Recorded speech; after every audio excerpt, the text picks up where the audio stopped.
Welcome to the 2024 Caribbean Renewable Energy Forum. I say welcome, but of course we had numerous workshops yesterday. We had a packed reception. We've got a seawater air conditioning workshop going on right now. So CREF has begun, but this is when it begins formally. This is when the main stage opens.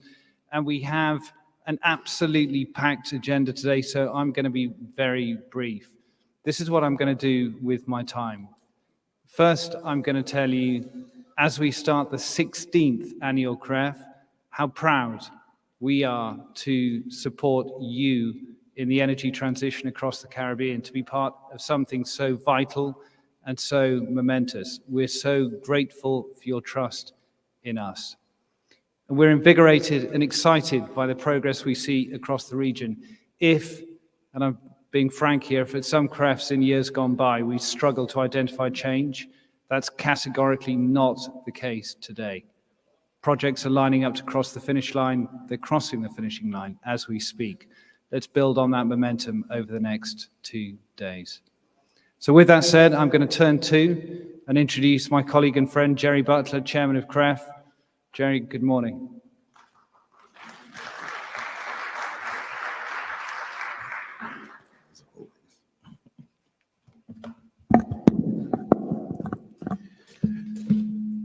Thank you so much, Matt, dear friend, colleague, and partner. We've been together for a long time. It's one of those marriages that lasted. So good morning, Caribbean and everybody else. Y'all from the Caribbean or what? Good morning, Caribbean. I didn't hear anybody in here from Jamaica. Anybody here from the Bahamas?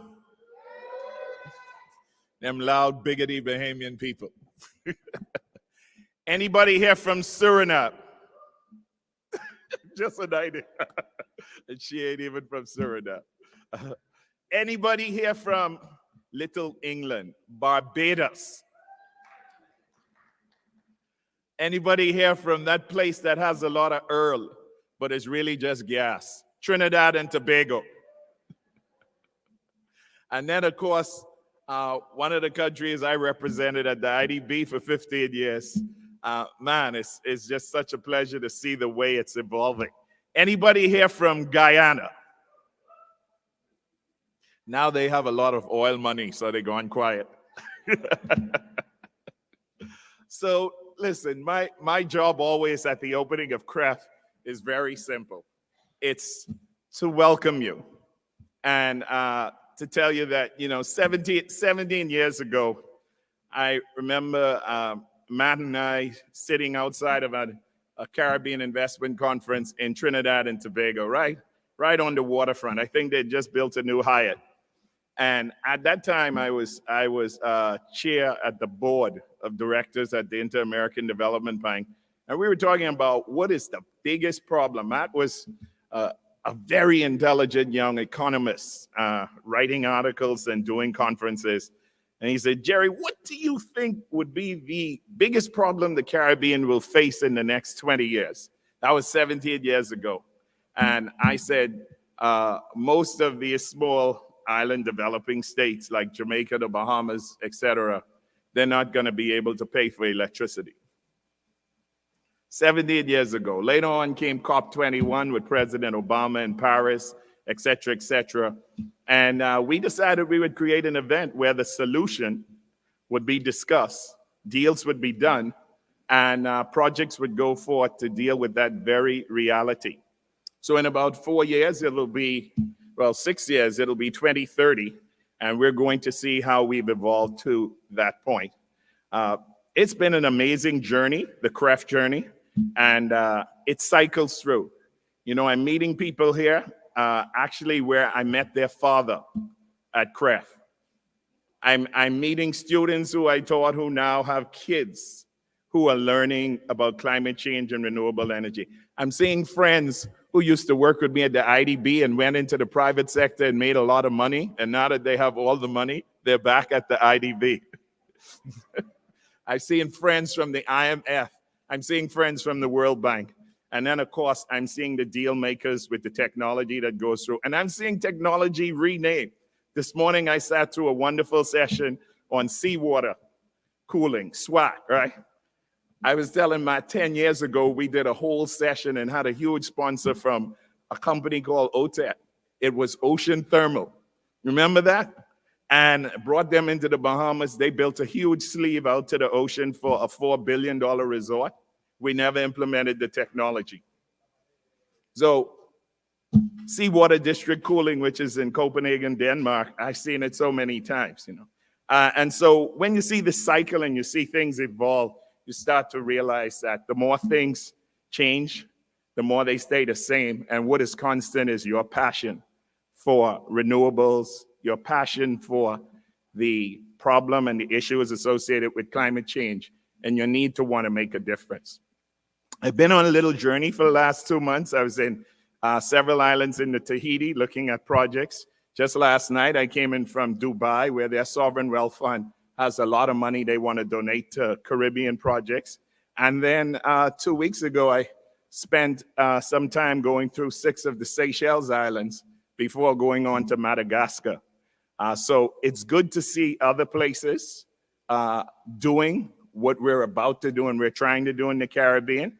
And what that leads me to believe is our vision is possible. All we need is the tenacity and the sustainability to just make our vision happen.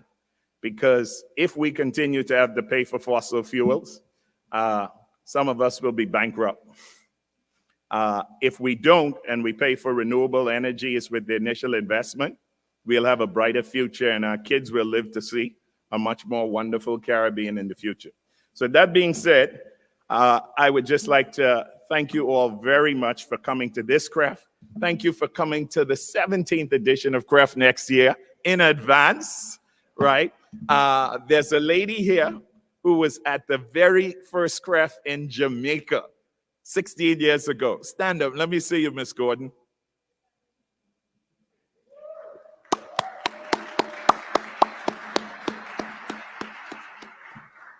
Of course, my buddy from Trinidad and Tobago behind you, she stands up too, but she's on our CREF board. So she is exempt. She had to be there. You are the kind of people we love because you keep coming back, learning, and making things happen. So my time is up because we have a jam-packed conference. We're going from dreams and visions to implementation. We're going to do some deals, and we're going to make things happen, right? All right. I'm looking forward to engaging with each and every one of you, and I'm very much obliged to you for your kind attention. Thank you all so much. Our next panel is coming on, and CREF starts right now. 2 days of fun and 2 days of learning. Let's make it happen. Thank you all.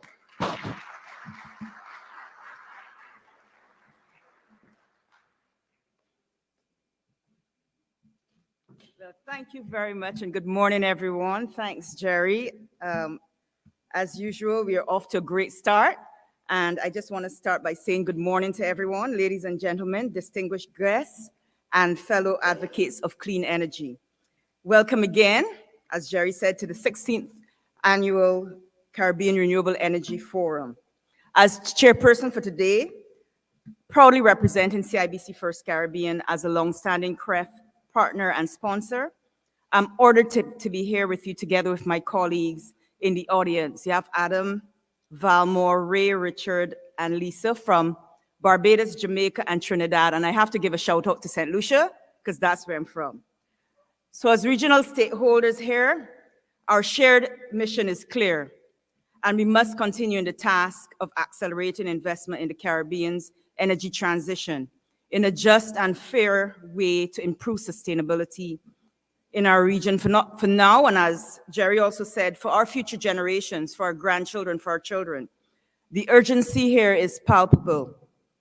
With geopolitical tensions, the imperative to decarbonize, and the quest for energy independence, that is why we need to stay the course. So how do we translate that urgency and intent into real progress? How do we propel clean energy projects across the finish line? These are the questions that will drive our discussions over the next 3 days. So let me just quickly set the stage before we move on to the next panel. This is one of the few opportunities in the Caribbean that we actually have an ecosystem convergence. We have our policymakers, our regulators, the utility companies, investors, developers, and financiers all here together to forge partnerships, share insights, and drive transformation. So what are we going to do? We're going to inspire action. We're here to engage, collaborate, originate, translate, and to catalyze these opportunities to drive positive change and transition. And we're also going to celebrate. We're going to celebrate at our CREF Awards this afternoon. We're going to recognize the outstanding projects, programs, and people that help to shift the needle. And as we embark on this journey, let's remember that our collective efforts shape the Caribbean's sustainable future for our people, our children and grandchildren. And let's make every minute count. Every connection matter, and every idea ignite change. Thank you again for being part of CREF 2024. Let's energize the Caribbean together. One love. So with that, I'm going to lead on to the first panel of the web. Before we go on to the panel, we have a few polls. And I would just ask the team to put that up. The first question we have would be, how would you rate the progress of the renewable energy transition in the Caribbean today? How are we really doing? And so I put a little bit of Bajan parlance in it. Hope that you can interpret. And the second one will come up shortly. Oh, wow. That's not surprising to me. I hope it's not surprising to many of you either. It doesn't look that way. Second question is, what do you think is the biggest challenge? Right, it's already there, 100% regulatory barriers. Third poll, which aspect of the energy transition do you think the Caribbean should prioritize now? Very good. Everybody will get 100% marks. Next question. In your opinion, which Caribbean country has made the most progress in renewable energy transition to date? Okay, so we have we go ahead and get in there. Good, so while we're doing that, I'm going to introduce the first panel of the day, and it's our Caribbean leadership delivering the vision. So I'm going to welcome the moderator, Raquel Moses, who's the CEO of the Caribbean Climate Smart Accelerator. Thank you, everyone, and enjoy.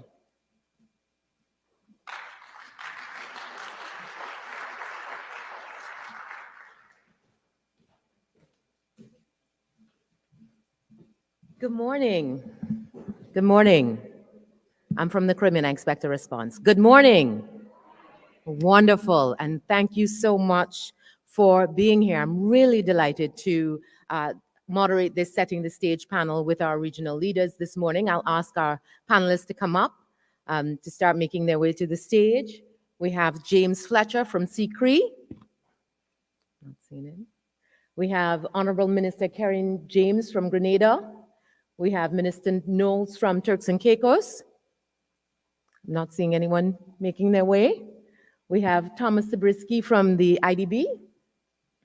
We have Mr. Isaac Solomon from CDB. And of course, I am Raquel Moses, your moderator. So while everyone makes their way to the stage, I think what we want to cover this morning, we will cover with you three things. The first thing is, it's really easy for us to think about what we haven't done and the progress we haven't made and the fact that we aren't where we want to be. And we can get lost in that. But unless we take a moment to look at how far we've come from where we started, we won't have that necessary momentum to take us where we're going. So the first thing we're going to cover this morning is how far we've come from each of their individual perspectives. And then we're going to talk about what's needed to unblock the barriers to take us the next step of the way, where we need to go from here. And then finally, what are some of the things that we need to do differently? Because the momentum that we have right now doesn't lend itself to achieving the objectives that we have set. So how do we do things differently to get where we're going? So are you on board with me? Is that okay? No, no, no, you're not. All right, are you ready? Ready for this wild ride to the future? Wonderful. Let's go.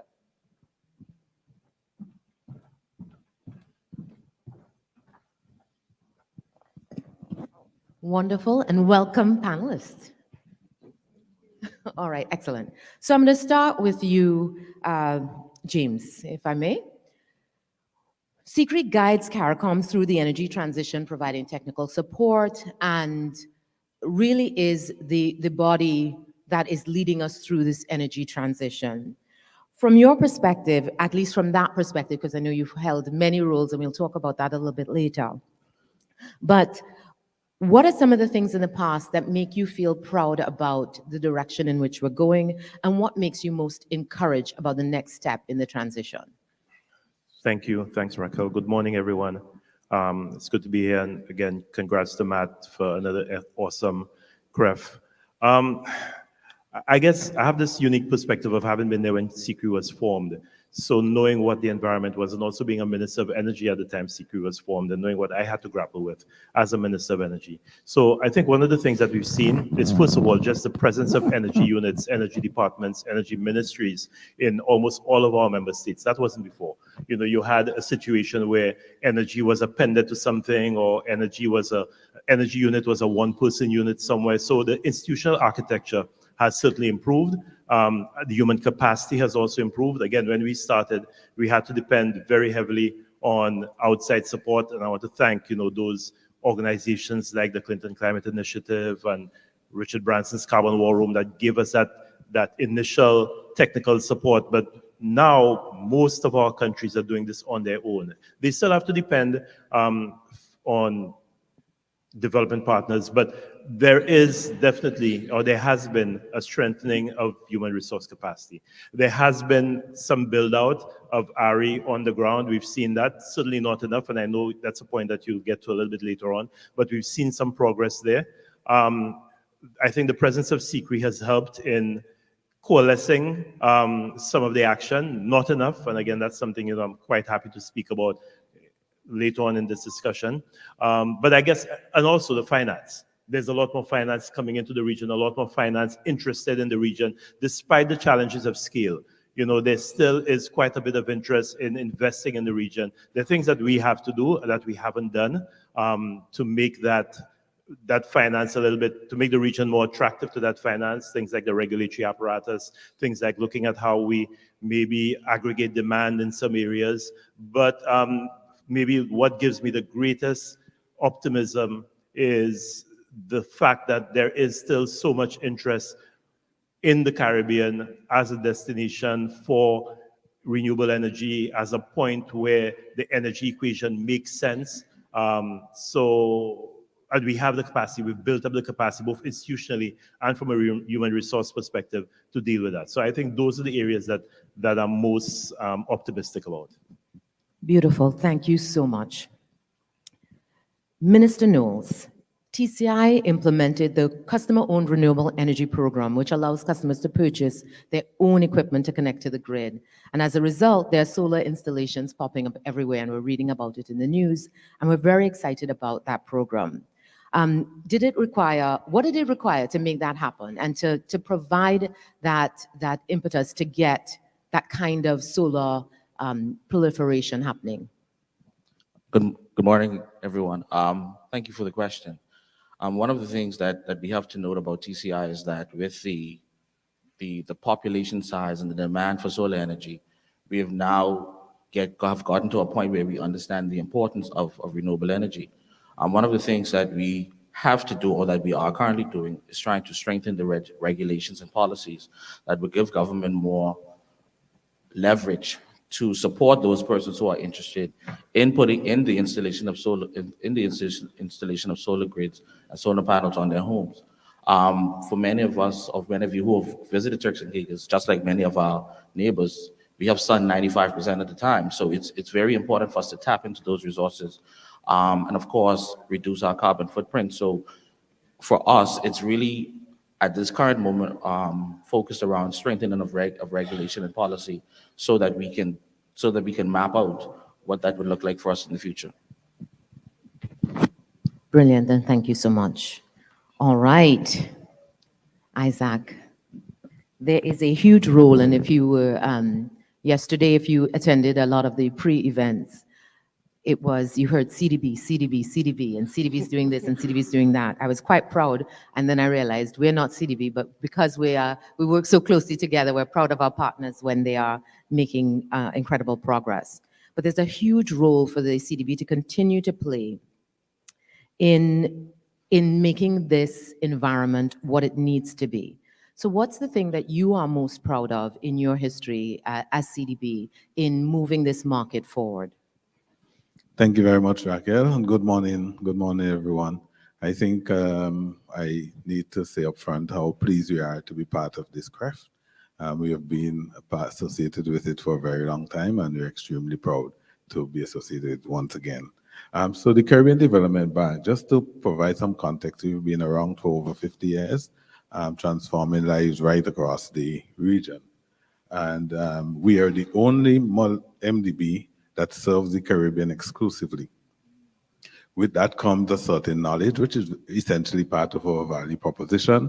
But more importantly, it brings with it a serious responsibility, which we don't take lightly at all.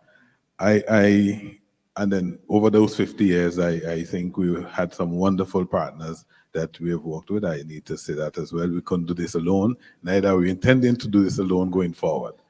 I think one of the things that I believe we can speak to as a great achievement over those past years, and for us, it's a short period because only in 2015 we started focusing directly on energy.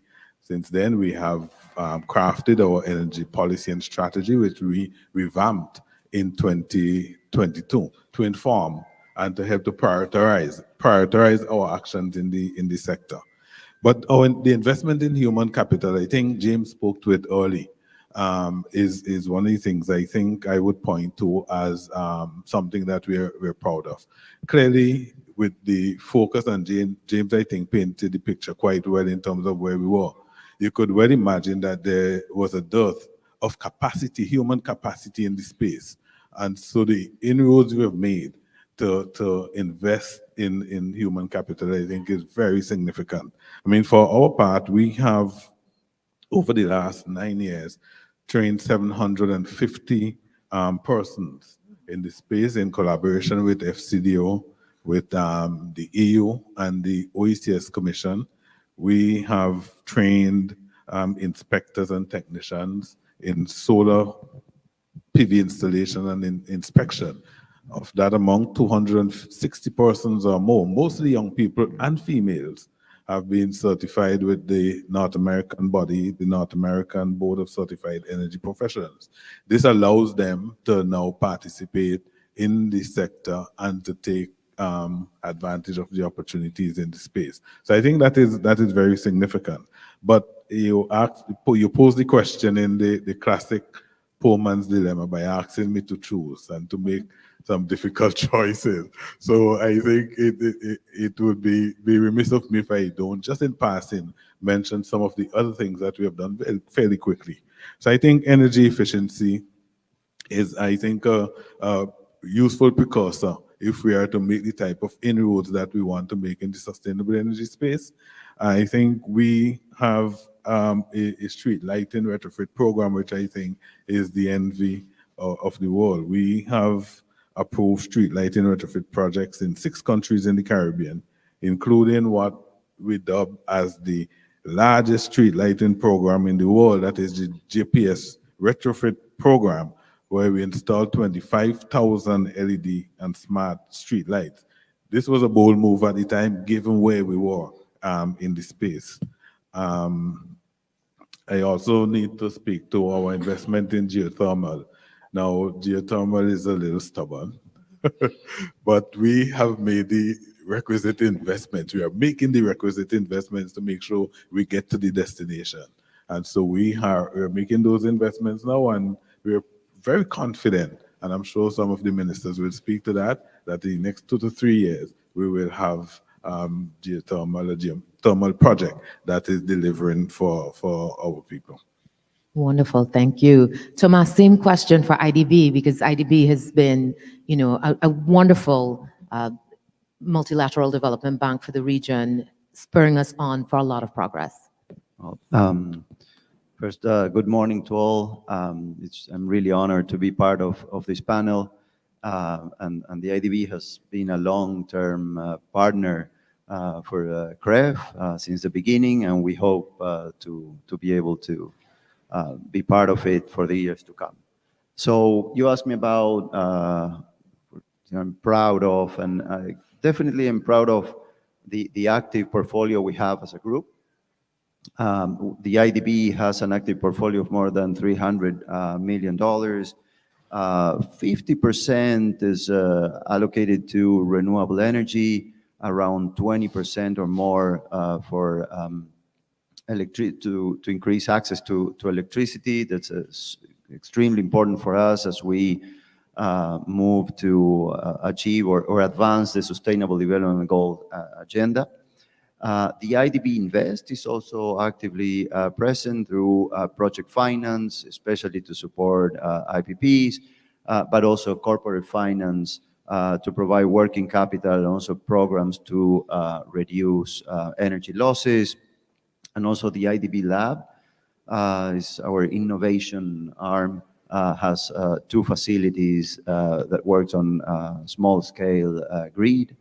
But if you ask me what really makes me proud are those activities that do not receive the spotlight, that are not loans or concrete activities, but it's the day-to-day work, the partnerships that we have with government officials, with other MDBs, private sector, the constant effort to make changes. Sometimes it's difficult, sometimes things don't move forward as we saw in the survey as we want, but it's the effort of all here in the room to make changes, right? To move forward in the energy transition.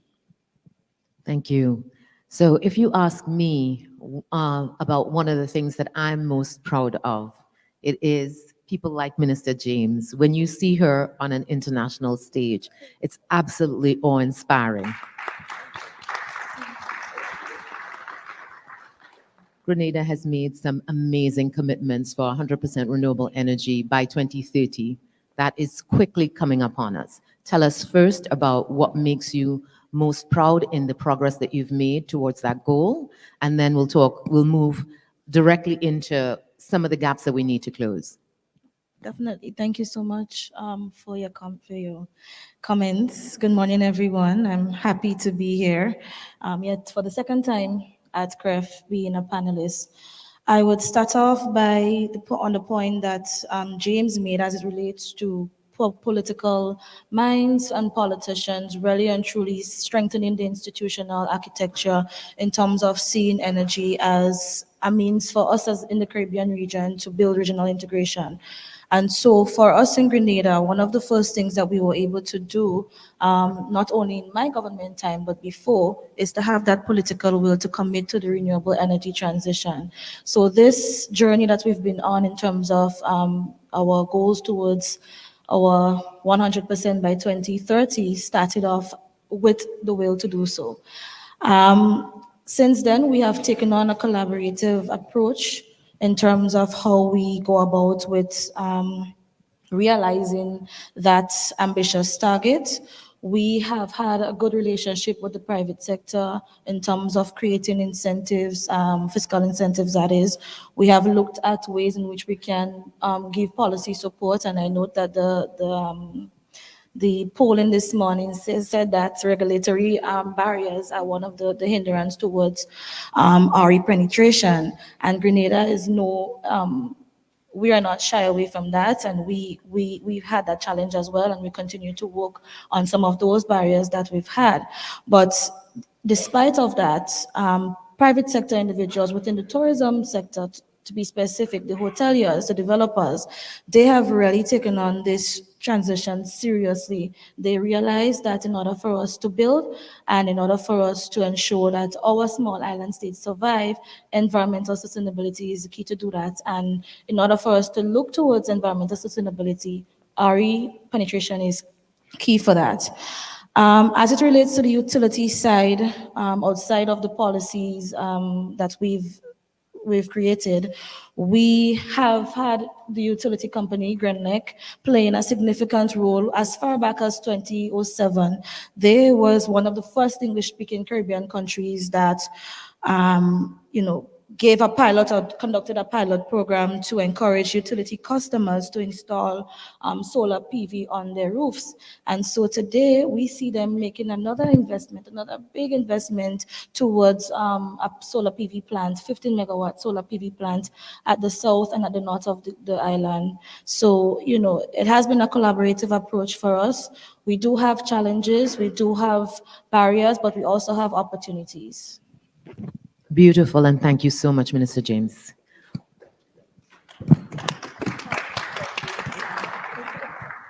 All right, so back to you, James. Now, CARICOM has a goal of 47% renewable energy by 2027. That's 3 years away, and this year is nearly gone. So, what are some of the strategies to be able to hit that target, and how are we going to get there? Okay, so I think we need to be realistic. We had a goal in 2022 of 28%. We got to 12. So you could do the extrapolation, do the math, and like this generation says, the math is not mathing. So to get to 47% will be very, very challenging. There are things that need to happen. Again, the whole issue of regulation, ensuring that there is at least some minimum standard of regulation. I know that some institutions are working on that right now, that would allow investors the confidence to be able to come into the region, come into a jurisdiction and invest, knowing that the landscape is not skewed towards the incumbent utility, that they would operate on a level playing field. I think that's extremely important. And where regulators exist, for them to be given the power, the legislative underpinning to allow them to operate. So I think that's one element of it.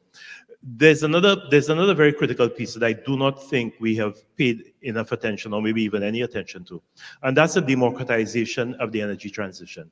The people involved in the energy transition so far are the people who they represent a small subset of our society. We don't see the MSMEs, the micro, small, and medium enterprises in the Caribbean, involved in this energy transition, because right now, again, going back to the whole math is not mathing thing, it's not an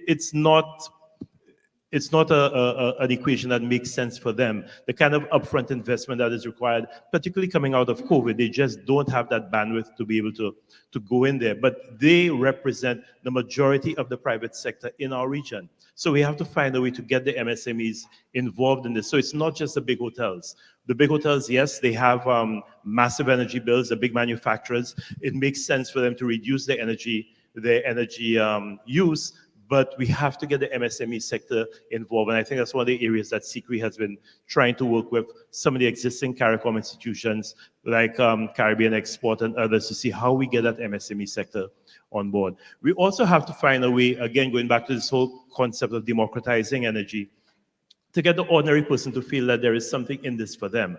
I can afford to put solar panels on my rooftop, which I did. I have 10 kilowatts of solar panels on my rooftop. Well, 2 5-kilowatt installations.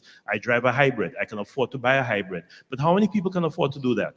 Even with all the duties removed on the hybrid, it was still very expensive for me. However, what I'm seeing happening in my country, in St. Lucia, my plumber showed up to my home 2 weeks ago to solve a problem, and he's driving a plug-in hybrid. And he had an old rundown pickup before. And I said to him, "When did you get this?" He said, "Well, I was able to go to a used car dealer, trade in my pickup, and I got a plug-in hybrid." That's because the government has removed the concessions. And I'd always said that until it gets to the point where somebody can go online and bring in a used car, The same way they were able to do it. When we saw an explosion of vehicles on our roads, it was not when the dealers did anything. It was when people were able to go online and empower themselves and bring in vehicles. That's happening now with the EV and the hybrid market. So we have to see a democratization of this energy transition for us to get to that goal. We won't get to the goal just by focusing on the small group of people that we focused on all the time. Yes, we'll see inroads with the large users, but to get to that 47%, we have to make this energy transition work for a lot of other people. And the other thing we have to do is we have to get the young people involved. You know, this is still something that is dominated by people who look like me and people who are in my kind of age range. Minister James is a wonderful outlier, but we need more like her. We need more young people in the room so that they see this energy transition as being part of their future. And we haven't done a good job of engaging our young people who have the creativity, who have the passion, who have the interest. So I think that's another thing that needs to happen. I completely agree. Yes, go ahead. That's a magnificent point. All right. So back to Turks and Caicos now. You know, on paper, Turks and Caicos looks like you should be a dream for the energy transition. Your cost per kilowatt hour is just under the regional average. Your peak demand is 35 megawatts. What else needs to happen to accelerate this energy transition for Turks and Caicos? So I'll start where I began. I think the biggest thing for us in Turks and Caicos is that, unlike many other countries, we do have our challenges. And one of the things that our government has been committed to doing is leading that charge. So one of the things that we would look to do in the future is seeing how we can have the whole renewable energy concept widespread across government agencies, so that when we talk about renewable energy, we are actually practicing what we preach. Because many times we would set out regulations or set out policies, and then we would falter, and we would expect the private sector to lead on various aspects. So we are catching up, even though, of course, like you said, on paper, it seems to be very ambitious, and we're leading the charge in many aspects. And to our credit, we are doing our endeavor best to partner with the right agencies, onboard the right professional skill sets to assist us as we move forward. But as a government and as people of the Turks and Caicos Islands, you know, you hear of the benefits of renewable energy. You see the benefits of renewable energy. How are we now going to educate our populace as to the benefits of it? And I like the point my colleague said about engaging young people in relation to it. The average young person in Turks and Caicos, you know, they wouldn't, if you ask them a question about renewable energy, they wouldn't give you the kind of response that you would anticipate.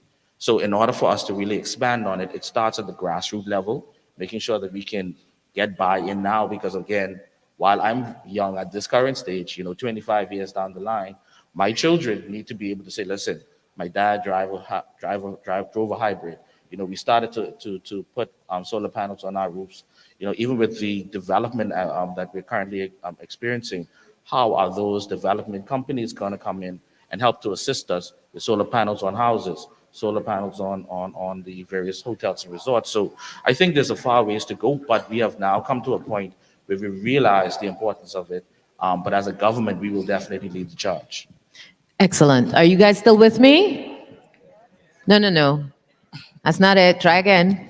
Are you still with me? All right. You guys sound hungry. Did you not have breakfast? I heard quite a few no's. Breakfast is the most important meal of the day. Rectify that at the coffee break. All right. So the next question is about one of my favorite initiatives across the region. Tell us about the Assert 2030 framework by the CDB. Joseph talks about it incessantly, and I've been evangelized by the Assert framework. Isaac, tell us about it. Thank you, Raquel. So I'm happy that you mentioned the godfather and architect of what I'm going to talk about, that he's here. So if you need the details, he's sitting right across there.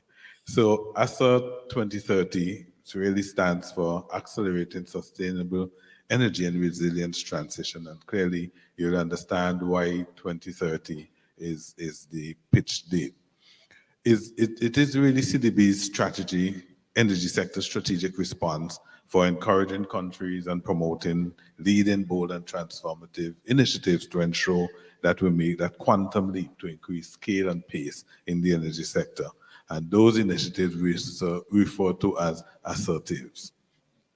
So I did mention before that we've made some progress, but we still have a long way to go. And from our perspective, we think that the progress we are making in the renewable energy space, sustainable energy, is a bit too slow. And that is what we're trying to do through ASSERT 2030. James spoke a bit about the challenge, where he said that initially we had a target of 28, James said, by 27.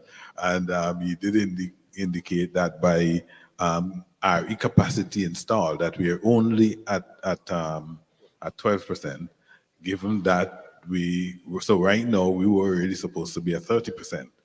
And but what Jim didn't talk about was how much it will cost us to get there. And our own estimated CDB baseline, which we did in 2022, says that the investment required up to 2030 is more than $1.25 billion US per year if we are to meet that target.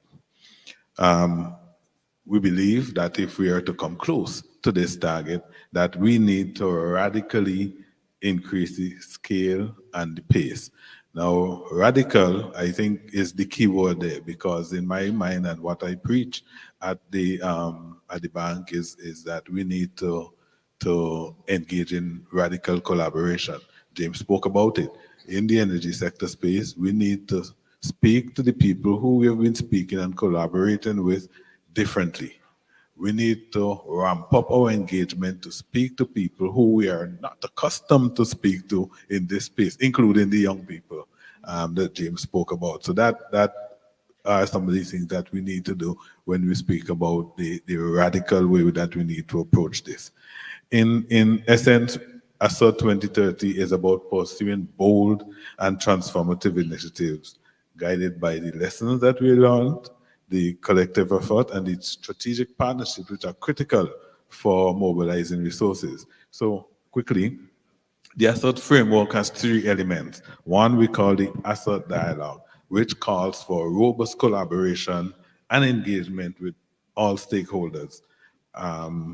Then we also have the development of the assertives, which I said really helps to speak to the transformative aspect of the transition that we're trying to make, taking into consideration the barriers we're trying to overcome, and then of course the partnerships that we need to forge in order for us to make that quantum leap.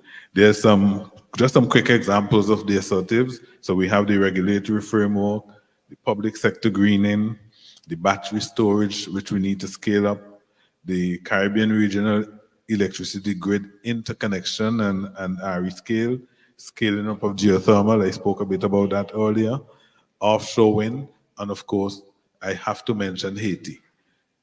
Haiti is a special case for us. Haiti is one of the countries in the region where energy poverty is most prevalent. Again, we have to, because of Haiti's situation, we need to do things differently, really outside of the box, if we have to assist in eradicating, eliminating, lowering that energy poverty in Haiti. This ASSERT 2030 framework is going to assist us to do that if we're able to pull on all of the elements that I just mentioned. Wonderful. So segueing nicely from what we need to spend from 1.5 billion a year to get to 1.25 billion. According to the IEA, we need to ramp up in the Caribbean and Latin America. They didn't provide the disaggregated figures for the Caribbean, but we need to ramp up from spending 66 billion a year to 150 billion. And by 2030, to meet the commitments, considering that the region is already 140% debt to GDP, there is a challenge. What can Caribbean countries do to bridge that divide in spending what they need to spend while understanding the natural challenge that we face in the debt to GDP ratios? Yeah, the numbers are huge. And unfortunately, after COVID, fiscal space is very, very limited. And in particular, this region that suffers, natural disasters, so the space, the limited resources are usually spent on rehabilitation, reconstruction, so it leaves not a lot of space to build new assets.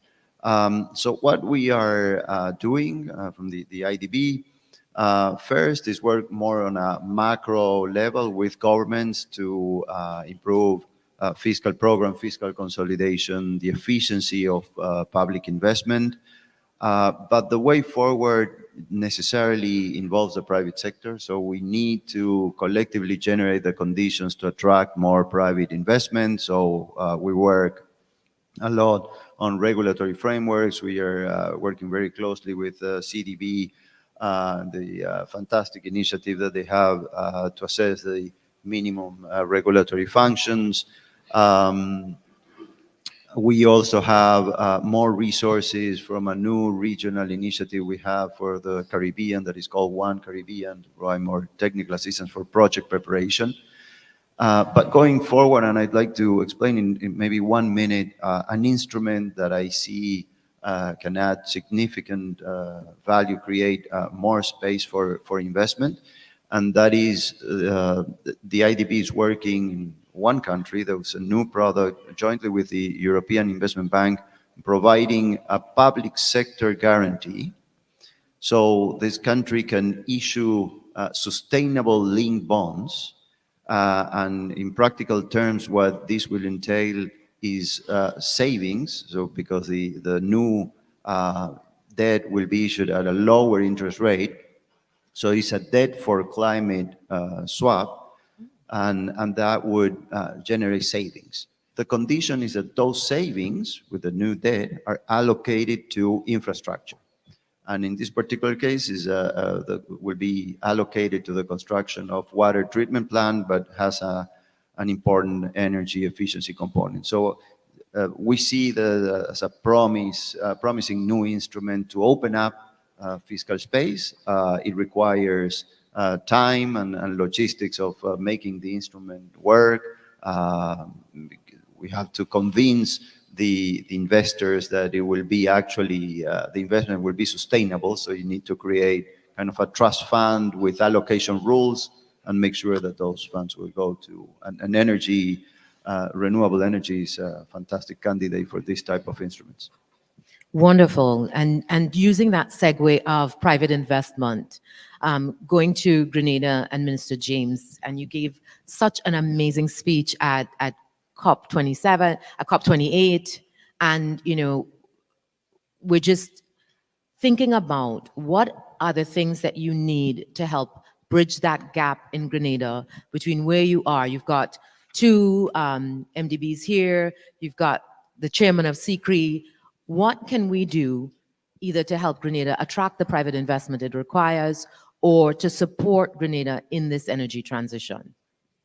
Well, I think if I do justice in answering that question, I won't only be speaking for Grenada's behalf, but for SIDS on a whole. The first thing that I would say is that we have to hold our partners accountable for the commitments that they make to us.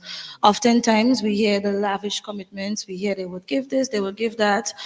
They would support this initiative, they would support this project. And then when we really get down into the nitty-gritty of things, you see almost everybody back out. So I would say definitely we have to hold them much more accountable. Our multilateral development banks need to take into consideration as well, so that when they're also creating portfolios for us in terms of RE projects, that they take into consideration our government. We have limited fiscal space.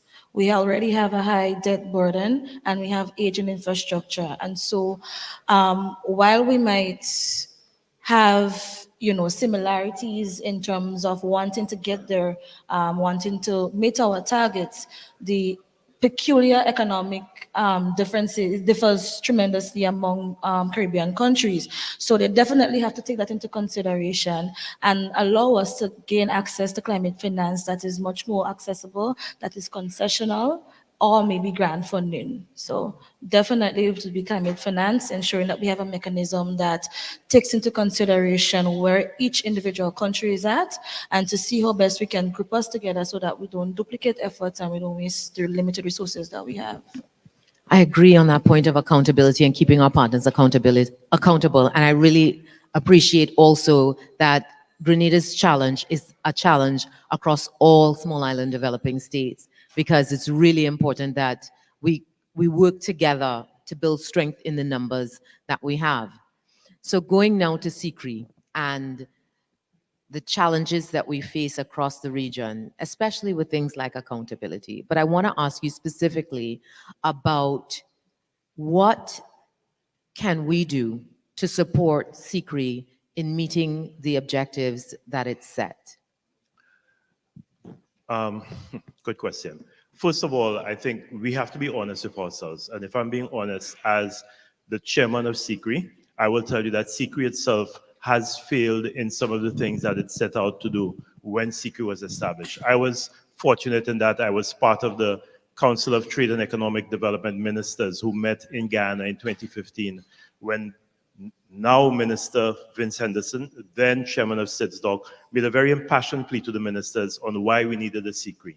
And I do not believe that CREF has been faithful to those things that caused us to set up CREF.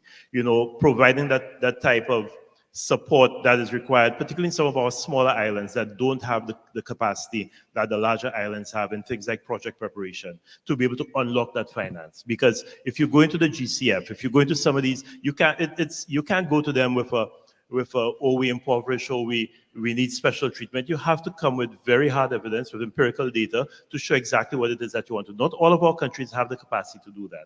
And I think that is one of the responsibilities of CREF that we have kind of moved away from, and that's clearly, you know, you hear about a re-energize and refocus CREF. CREF will be focusing on moving forward. I think also looking at some of the models, and there is a part of, again, the equation that is absent, and that is convincing the political directorate, not the ministers of energy. The ministers of energy get it, but for some strange reason, we have not been able to convince our cabinets of the urgency of this energy transformation.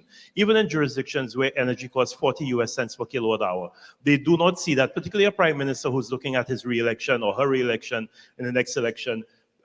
The gestation period of an energy project is longer than 4 years. So if you want to talk about what can we talk about in a campaign that says we've done this, we've done that, we won't talk about a geothermal project that has a gestation period of 7 years. So how do we make that jump so that our politicians can understand, okay, but maybe what you can do is put in microgrids in some of your impoverished communities, and having the microgrid, the electricity generated from that microgrid, offsetting the energy consumption of everybody who lives in that community. So you could say to them that you will never pay an electricity bill for the rest of your life. So making that, and I think CREF, that role that CREF has to be that intermediate between the technical and the political, to convince the politicians that this has to be done, we haven't done that. So there are things that we've done well. So we've clearly done a very good job of gathering data. So our knowledge hub and all of the intelligence data that we've collected is unrivaled. But those political pieces, we haven't done. Also making that nexus between climate and energy. When I heard Isaac speak about what is needed to finance renewable energy in the Caribbean, the fossil fuel sector was subsidized to the tune of $7 trillion last year, worldwide. The IMF figured it out, it was $13 million a minute was paid towards the fossil fuel sector that is so great that we cannot do without.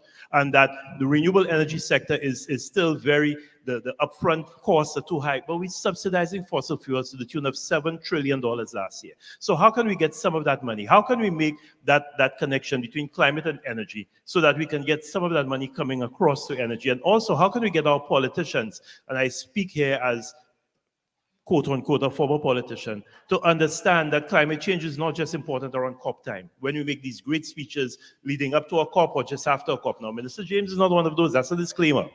But No, she's not. And the fact that she's here right now shows that she's not. But we talk very eloquently about climate change around COP. So we don't hear about climate change after that. We don't put the pressure at all of the other negotiating theaters in all of the other climate change impacts on everything. And energy is such a critical part of that equation. How do we not make that connection? So there's a role that CREF has to play. CREF itself needs to be refocused on what its original mandate was, and that is clearly something that we're working on. And you will see a better, re-energized, refocused CREF that will work together with our member states to try to accelerate this energy transition, because clearly we're not on track right now.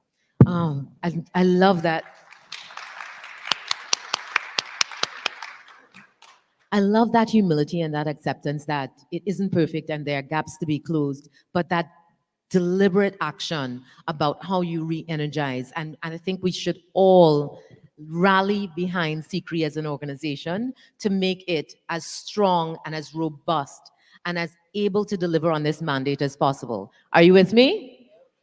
All right. Go CREF.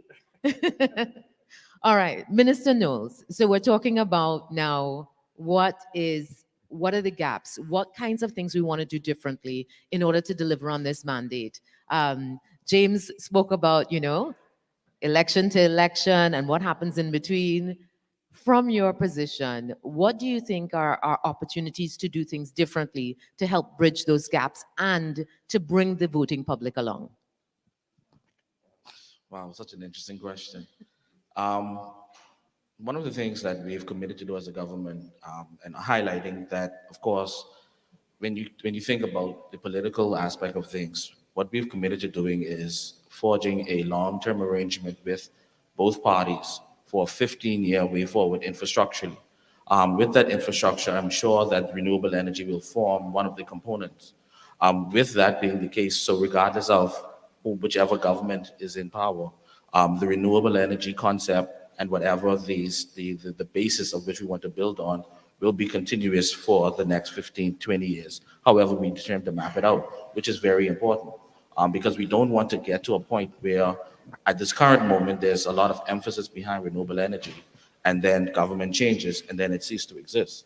And that can also impact funding as well.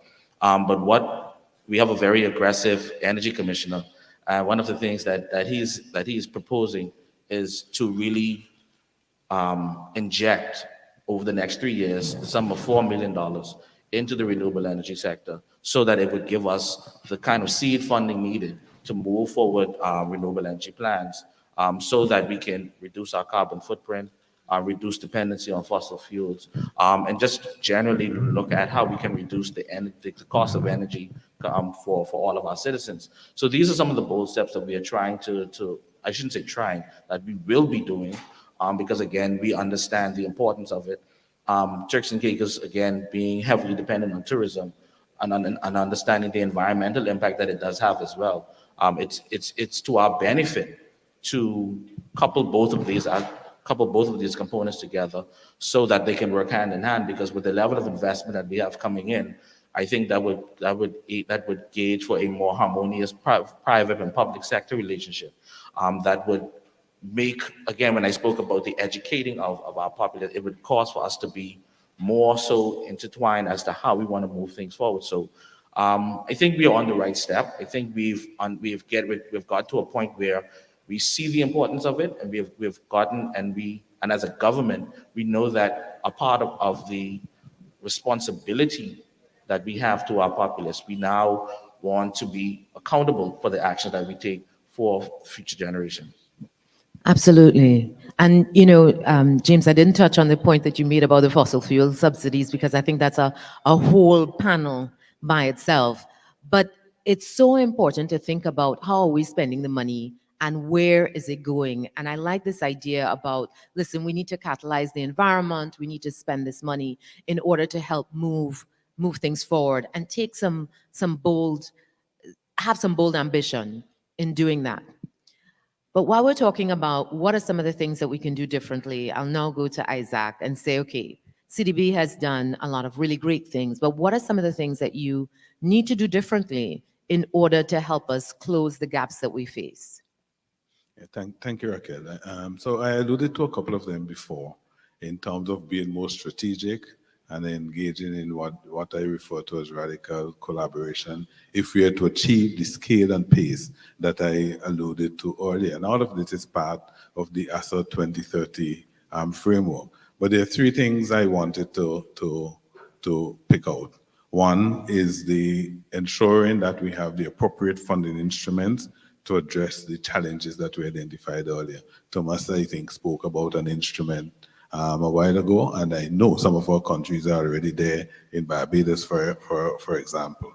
At CDBDO, some of the new instruments that we are working on to facilitate this scaling up of private investments.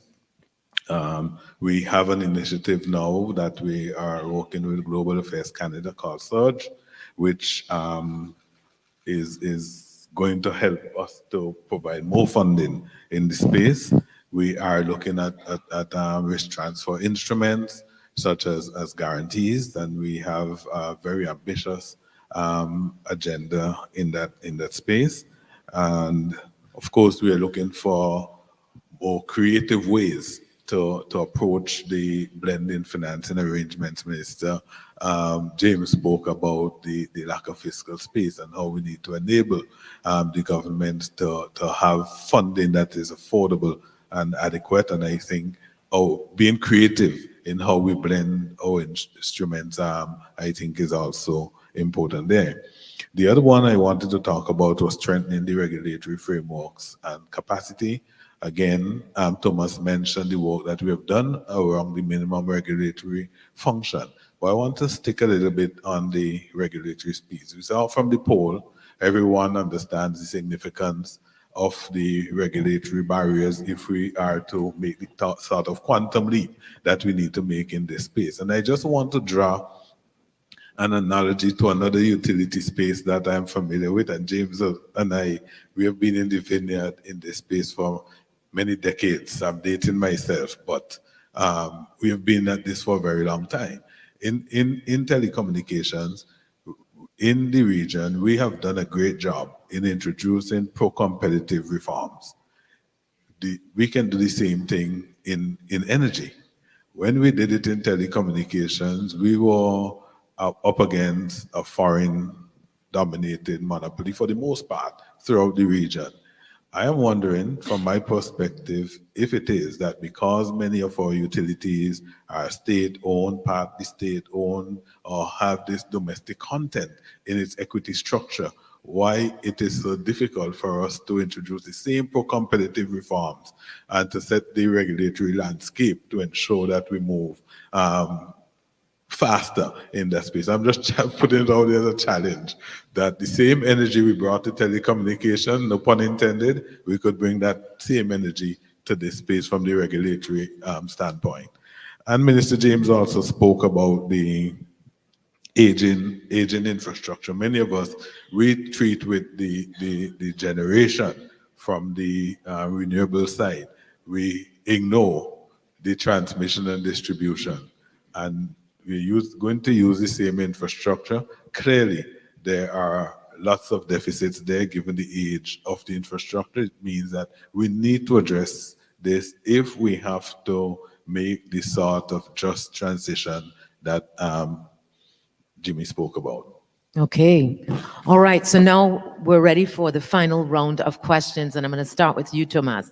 Given that you literally wrote the book on saving for development, how Latin America and the Caribbean can save more and better, and citing the low levels of infrastructure investment despite large amounts of liquidity in our market. So tell us in your final thoughts, how do you see closing that gap? Yeah, I think that we hear over and over again that there are the pool of savings available to invest in infrastructure. But the reality is that, at least in developing economies, less than 1% of the assets under management of institutional investors are allocated to infrastructure. So that is, in a more technical term, infrastructure is not an asset class yet. So What do we need to do to channel those savings to infrastructure, in this case to renewable energy, is what we need is a pipeline of well-prepared bankable projects, but also, and this is key, is the funding of infrastructure. At the end of the day, someone pays for the infrastructure. It's either users through tariffs. And by the way, I'd like to make a parenthesis here. It's fantastic that you raise, James, and you, the discussion of fossil fuel subsidies. We need to make transparent the cost of energy, because the energy transition has to be fair, inclusive, and if there is a region where the cost of energy can go down thanks to renewable energies, this one is the Caribbean. So, but we need to get rid of fossil fuel subsidies. It's a difficult political endeavor, but that's a challenge. So going back to the argument, is that what we need is to have clarity on the funding. That is, the infrastructure is paid by users or by the government through subsidies. And in the IDB, we believe that the adequate funding, predictable funding, where the money at the end of the day to pay for the investment, to provide a fair return to the investment, needs to be predictable, and that is the most effective de-risking instrument to attract private investment. So if there is a message, is that we need to strengthen the regulatory framework, but to have clarity on the funding of infrastructure. Beautiful, and agreed. All right, so we are out of time, but which is a bit of a surprise. But I want to thank all of you, my dear panelists, for your contributions. I think it's given us a lot of food for thought. It's given us a lot of hope for the future. And from there, we'll move into our next session quickly and briefly, where we talk about some data that's available to support all of what we learned this morning. Thank you so much.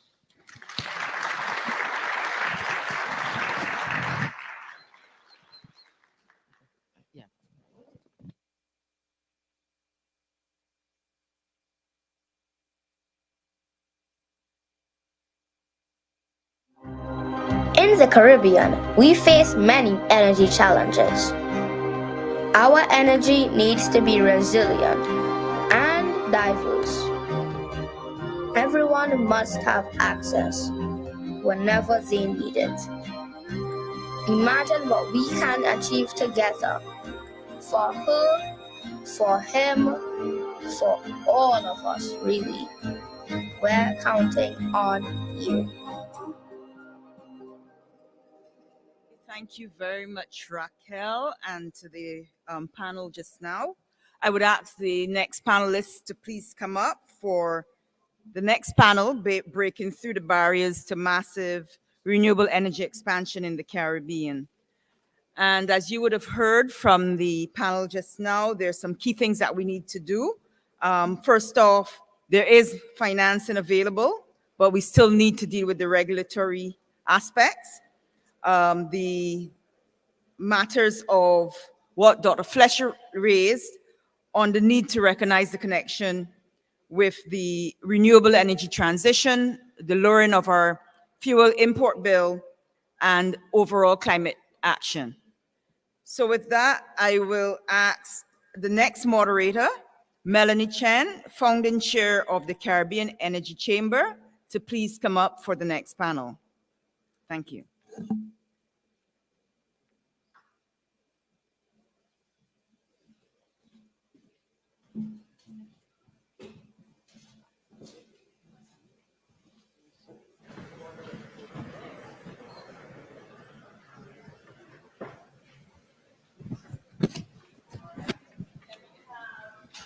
Angela Rainford, are you in the house? Or can someone please ask her to come? And Frederick Verdal. And Devon, where are you?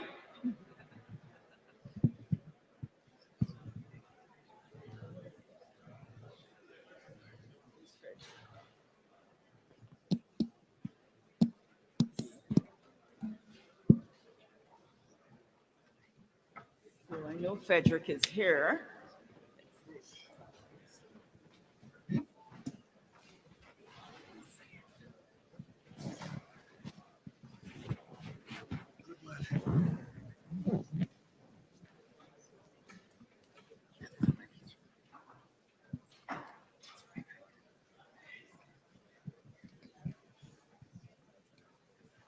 Good morning, ladies and gentlemen, and welcome to Breaking Through the Barriers to Massive Renewables Energy Expansion in the Caribbean.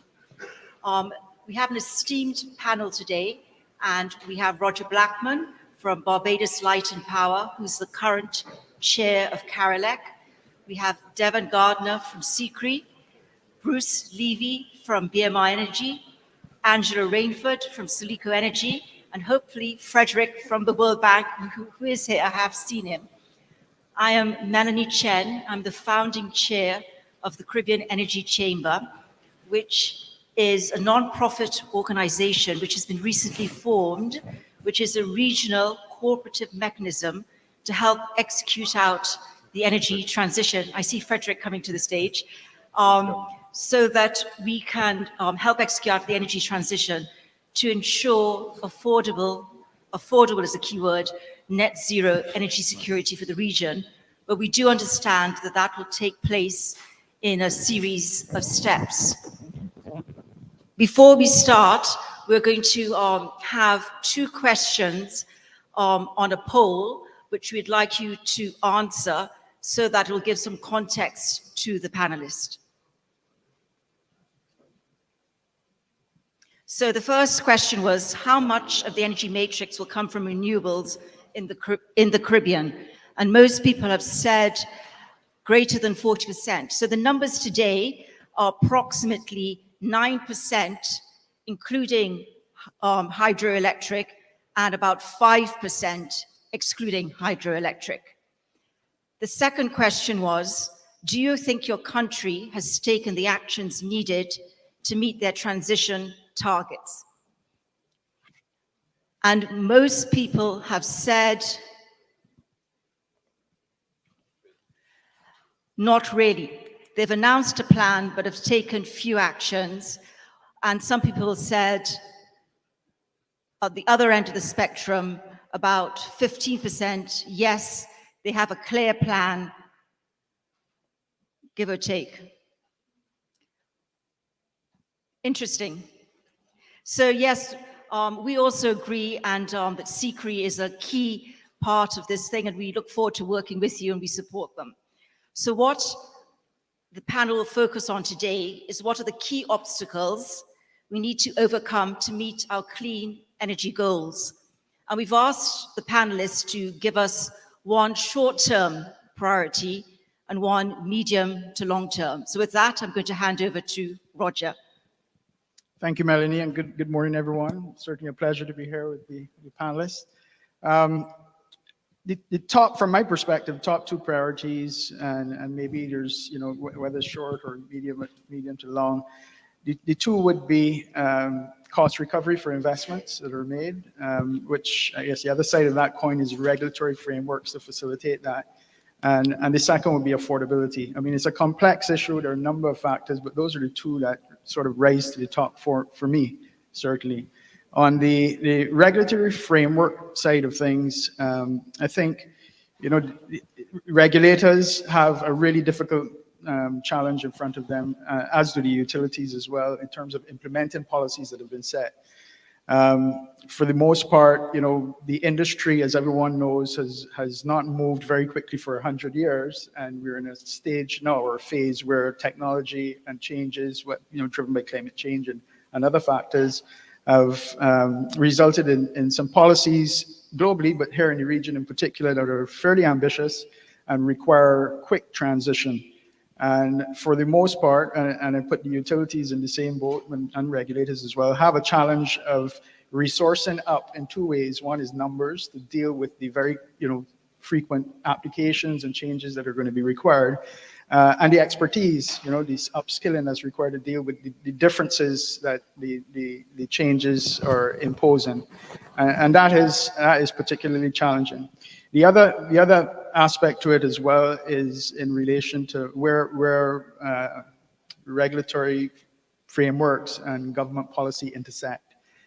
From my perspective, again, we have very ambitious policies in place to make a transition. And the regulators, the utilities have the big challenge in front of them of how to make that, turn that into action, turn that into implementation plans. And that can be quite challenging as well. Now, oftentimes, and from where I sit, not just in Barbados, but looking at it across the region, it does appear at times as if, the policies, there's an inconsistency or maybe misalignment between the policy or the implementation or regulatory framework and the laws that govern that and the policies that have been set. And so certainly some work needs to be done in that regard. The second one that isn't spoken about as often as I think it should be is affordability. Quite often we hear about renewables, addressing the high energy costs in the region. And to some extent, that's correct. If you look, depending on what percentage you're looking at, the sort of grid parity is easily achieved at very low percentages of renewable penetration, because the levelized cost of renewables, as everyone in the room probably knows, is competitive with conventional generation. However, when you factor in higher levels of penetration where storage is required, because a conventional generator has 3 weeks of storage in a tank that's built into the power plant. At best, when you add storage to renewables, you're talking maybe 4 hours of storage. So you do get some reserves, but not necessarily the same that you get with dense energy that you'd find in a fuel tank. But on top of that, the cost of that storage is quite high, and in fact doubles then the levelized cost if you combine the storage with the renewable. So there's when you probably get to about what I've seen in the region, and it differs by island or country. When you get to about 15%, 12 to 15%, where it has very little impact in terms of renewable penetration impact on cost for customers, that's fine. As soon as you start to go above 12, 15%, and you introduce the need for storage to maintain stability on the grid, then you have the added factor of affordability and cost for customers. And again, often that isn't discussed as much as I think it should be in terms of consultation with ratepayers and customers, but it's something that needs to be looked at closely. Maybe you could elaborate how much. So what he's saying is that up to about 15%, we're kind of cost neutral with renewables, which is good, but above 50%, you have to take in consideration storage, upgrades to transmission because of the instability. So if you could give people, at least from the Barbados perspective, because that's so for example, in Barbados, we have been able to get, we're about 14%, and that's almost exclusively solar, which is kind of unique. Some places have a combination of, wind and solar, like Jamaica would have quite a bit of wind. Some have hydro, again, Jamaica and some of the other islands in the Caribbean, which doesn't offer the same challenge because hydro is a dispatchable technology, as is geothermal. But certainly with wind and solar, you have this issue of storage, which can drive the cost up, and it starts to become an issue at around, I'd say, between 12 and 15%. It varies by island depending on the types of renewables that are being deployed, the way the grid is set up, and so on. For Barbados, 100% renewables is somewhere in the order of 50% impact on rates from our perspective. I mean, there's assessments being done, I know, by the ministry and so on. So that's not an insignificant increase, but that's what it is based on today's fuel prices. I think in our forecast, we assume $80 today or $85 today, rising to somewhere over 105 years. So that's the baseline is based on that. But those types of rate impacts need to be carefully assessed. There needs to be wide-scale consultation, in my opinion, to make sure that there's buy-in and not, you don't reach a point where persons then start to question, or the regulator themselves start to question the affordability, and utilities and others have made investments that they struggle to recover. So in summary, we need to find this sweet spot between affordability, reliability, and sustainability to make this, we're all committed to the energy transition renewables. But maybe we should then segue into Devon. What are your thoughts? What are the key obstacles, sort of short term and one in the medium to long term? Yeah, thanks, Melanie, and good morning, ladies and gentlemen.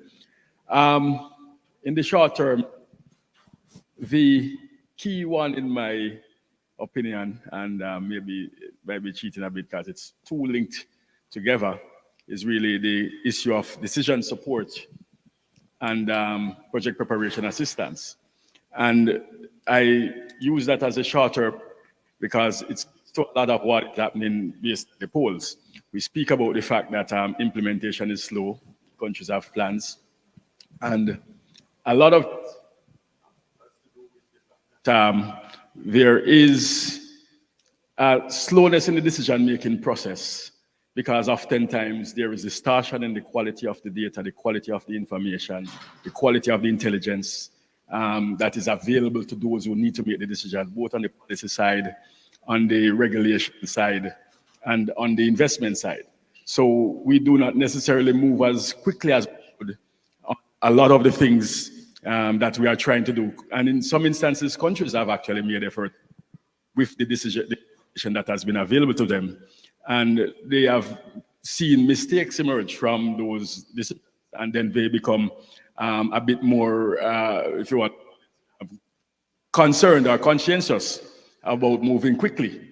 You know, we have seen take decisions on geothermal, which haven't yielded what they had hoped for. We have seen countries make decisions on solar microgrids with battery storage, which haven't yielded the kind of results that they expected or what was projected. We have seen countries made, and even the integration of solar into the grid, and not see the kind of returns. We have seen LNG not leading to some of the rate return, and these kind of happenings slow down the rate at which decisions are made going forward, because each time there is always going to be concerns about what if and what if not. And without the kind of quality availability of data, information and intelligence that is driven by, institutions such as ours that have the ability to bring to bear regional cadre of capacity that is able to support countries on a real-time basis, it becomes very difficult for there to be the available information from trustworthy sources that allow governments to be assured that we can do this because here is the body of evidence that suggests what will happen when we make that step. And within the context of the project preparation, that also addresses some of that slowness, because there are some things that will move quicker if there are entities that are able to help those who are implementing projects or developing projects, whether on the private sector or the government side, that will to make those actions that are linked to the decisions move faster. Oftentimes, companies like Bruce, BMR, they have the capabilities to do things, but sometimes in certain jurisdictions, they might not be able to do it quickly because of local nuances, and could benefit from having project preparation assistance that is indigenous to those countries, that could help to lower the transaction cost to move the projects from step A to step B, and to make those transaction steps move quicker. And in the longer term, I go to something that Roger spoke to, which is really the question of grid modernization and digitalization. In fact, the total system modernization and digitalization, that's really the longer term goal. Now, it speaks to the cost also, because one of the things that we have to figure out is how to finance it. And there are some, if I want to call it, legacy issues that causes this system, if it is to be financed from where we are, very difficult. If those endemic systematic legacy problems are to be treated as part of the finance package for the kinds of modernization and digitalization that is required for the system to accept renewable power, both on the transmission and distribution side. We see countries that are looking at geothermal having to build transmission systems for the power to move effectively from one part of the country to the other.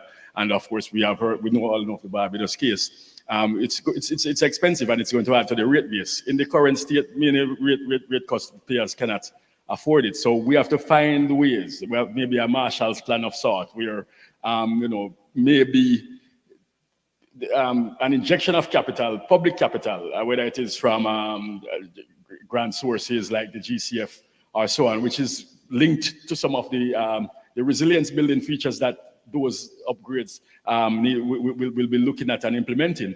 That injection of capital that does not find its way into the rate base is important to bring the system to a certain level of parity so that anything thereafter can then become part of the rate base. Great, thank you. And that was, I think, the point of the previous panelist. The IPD said, who's going to fund the upgrade of the transmission? Is it the ratepayers, or is it, whoever, party X, Y, Z? Bruce, Devon mentioned the quality of data. That is a key hurdle for people to, make effective decisions. You've been on the ground. What are your thoughts? Do the IRPs address this? Maybe you could expand on that, please. Sure, thanks. I've been at this for a while in the Caribbean, and there's a couple of things that are always repeated, and that the biggest one is failure to learn from the past. Most utilities throughout the world have gone through energy transition, whether it was from coal to gas, or oil to gas, or now it's from from fossil to renewable. And it has never gone smoothly, not anywhere, not in developed world or non-developed world. It's a pretty complex system that most people just want to know that it works. But IRPs were the big thing in the, right after the hurricanes in 2017. Everybody needed an IRP for resilience and resource planning. And I think most of the islands did them. Most of them are still sitting on the shelf where they were put after they were published, and maybe they're thumbed through once in a while. But there's a lot of information that are in those plans, and there's a lot of information that's not in those plans. For example, very few of the IRPs that have been developed address transmission upgrades.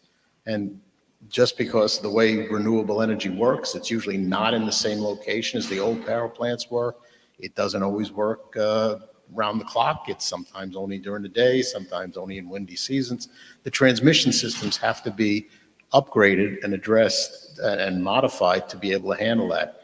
None of the RFPs really address that.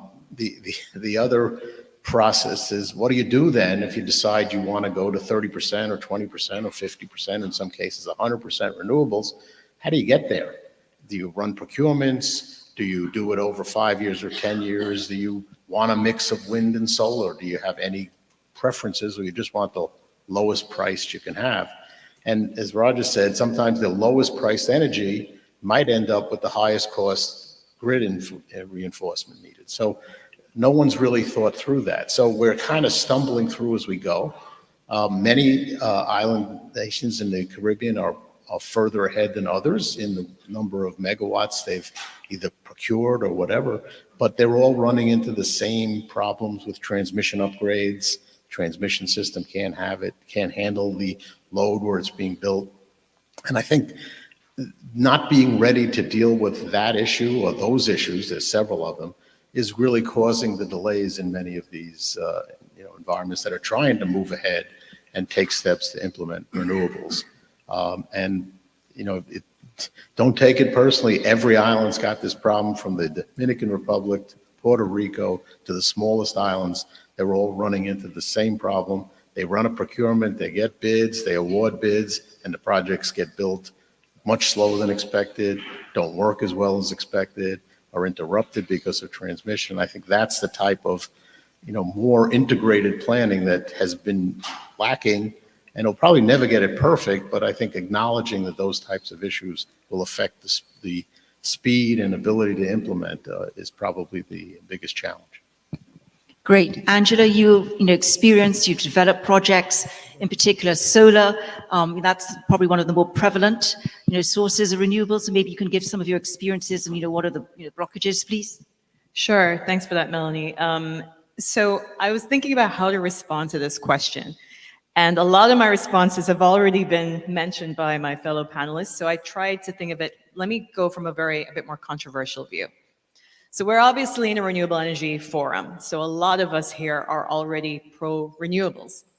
And when we talk about obstacles, sometimes we assume that the obstacles are inadvertent. They're by accident, they're by chance. It's just an unfortunate circumstance. But what if we also contemplate the obstacles that are perhaps intentional, and not intentional from a like with malintent, but intentional meaning there's an existing framework, there are existing interest groups. And Melanie, we discussed this a little bit earlier. And those interest groups are being displaced when you change the network. That happens with anything. There are incumbents who are benefiting from a system being the way it is. And when you maneuver and change the status quo, you disrupt that. And so I'll give an example, actually, not even in the Caribbean, because I don't want to call out any country, but so Nigeria. So I used to work for a private equity fund that looked at a lot of infrastructure projects for Nigeria. And Nigeria has a severe power issue.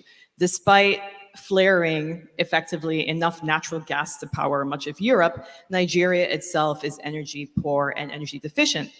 So it was puzzling for me. So I spoke to one of my Nigerian friends and said, why is it that you have so much resources around energy and you're energy deficient and poor? You don't have a transmission network and there are constant blackouts. And he smiled and he said, do you hear that? I was like, what's that? He's like, that's the sound of the diesel gensets. And there are people who are making a lot of money from the diesel and from the gensets. Why would they want to change it? So that, for me, I would view, now I will give, since I'm Jamaican, I'm going to give one example for Jamaica. And this is to show that it's not necessarily a malintent. It's not a negative intention. It just is trying to understand the system the way it is and appreciate it for what it is, because it's only at that point will you be able to effect change. So in Jamaica, one of the largest sources of revenue for tax revenues for the government is actually on petroleum products. So if all of a sudden you start reducing, now we have the discussion around substitution, import substitution, you add renewables, you reduce the level of cash and foreign exchange that needs to go to purchasing fossil fuels. But what even I didn't fully appreciate until being on the ground is that you then start to switch off a source of tax revenue. So how do you plug that gap? And how do you think about that gap as it relates to running the economy in a country? So just coming back to full circle. So just understanding the obstacles and just assuming, oh, it's just by chance, we don't have this, we don't have money, we don't have infrastructure, we don't have technical capacity. But also appreciating the obstacles that are perhaps intentional and finding a way to work with them and finding a balanced approach that doesn't deteriorate the tax revenue from that, but appreciates in another way. And going back to my Nigerian friend's example, there are other things that the diesel guys could probably make money on, but how do you facilitate that whilst not totally disrupting the system? So maybe that's a long-winded answer to how we think about obstacles. No, I think that's a great answer. And I think that goes back to something James Fletcher said in our first panel, that quite often the energy ministers and this room and a smaller subset of the Caribbean population understands the pros and cons, mainly the pros of renewable energy. But sometimes it's why the wider cabinet of a government, which does need to make the decision, it doesn't always solely rest on the energy minister. And sometimes, we as the population and the wider users have to understand that there are other facets to the problem that need to be thought through. And that sometimes can come across as inaction, but it's not necessarily as what Andrew's saying, a vindictive inaction. It's just they have a fiduciary duty to think through all the facets of the problem. And sometimes we don't appreciate it. And Melanie, they need alignments. Right. Exactly. And Ultimately, sometimes the ministries or whoever have different alignments. And, again, we're just putting it out there. We're not commenting. We're just sort of putting it out there so that people can understand the fuller picture. Well, Frederick, you're going to take a big step back because you're the World Bank, which I know is fully committed to the energy transition. So maybe you can give us your thoughts on the Caribbean and, from the more, Washington, D.C. global level. I think that would be appreciated by the audience. Thanks, Melanie, and then good morning, everyone. So yes, actually, it's a tricky question to start the obstacles and how to overcome them, and the short term, long term in particular. Look, the obstacles, we all know them. They are multiple. We are islands. We are small markets. We are fragile, and then we are hit by external shocks. So this is making it difficult enough to scale up renewable energy.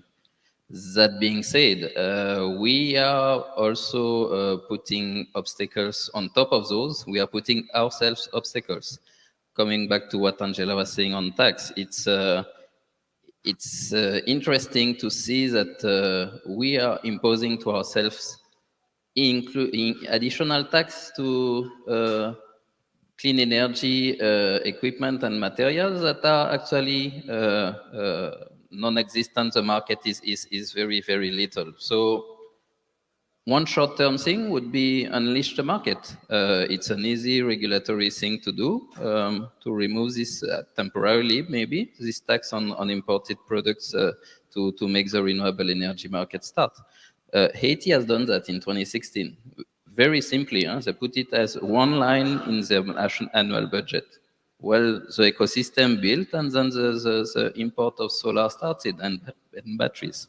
So what I mean is that there are short-term solutions where we could act and where we actually can do things like this.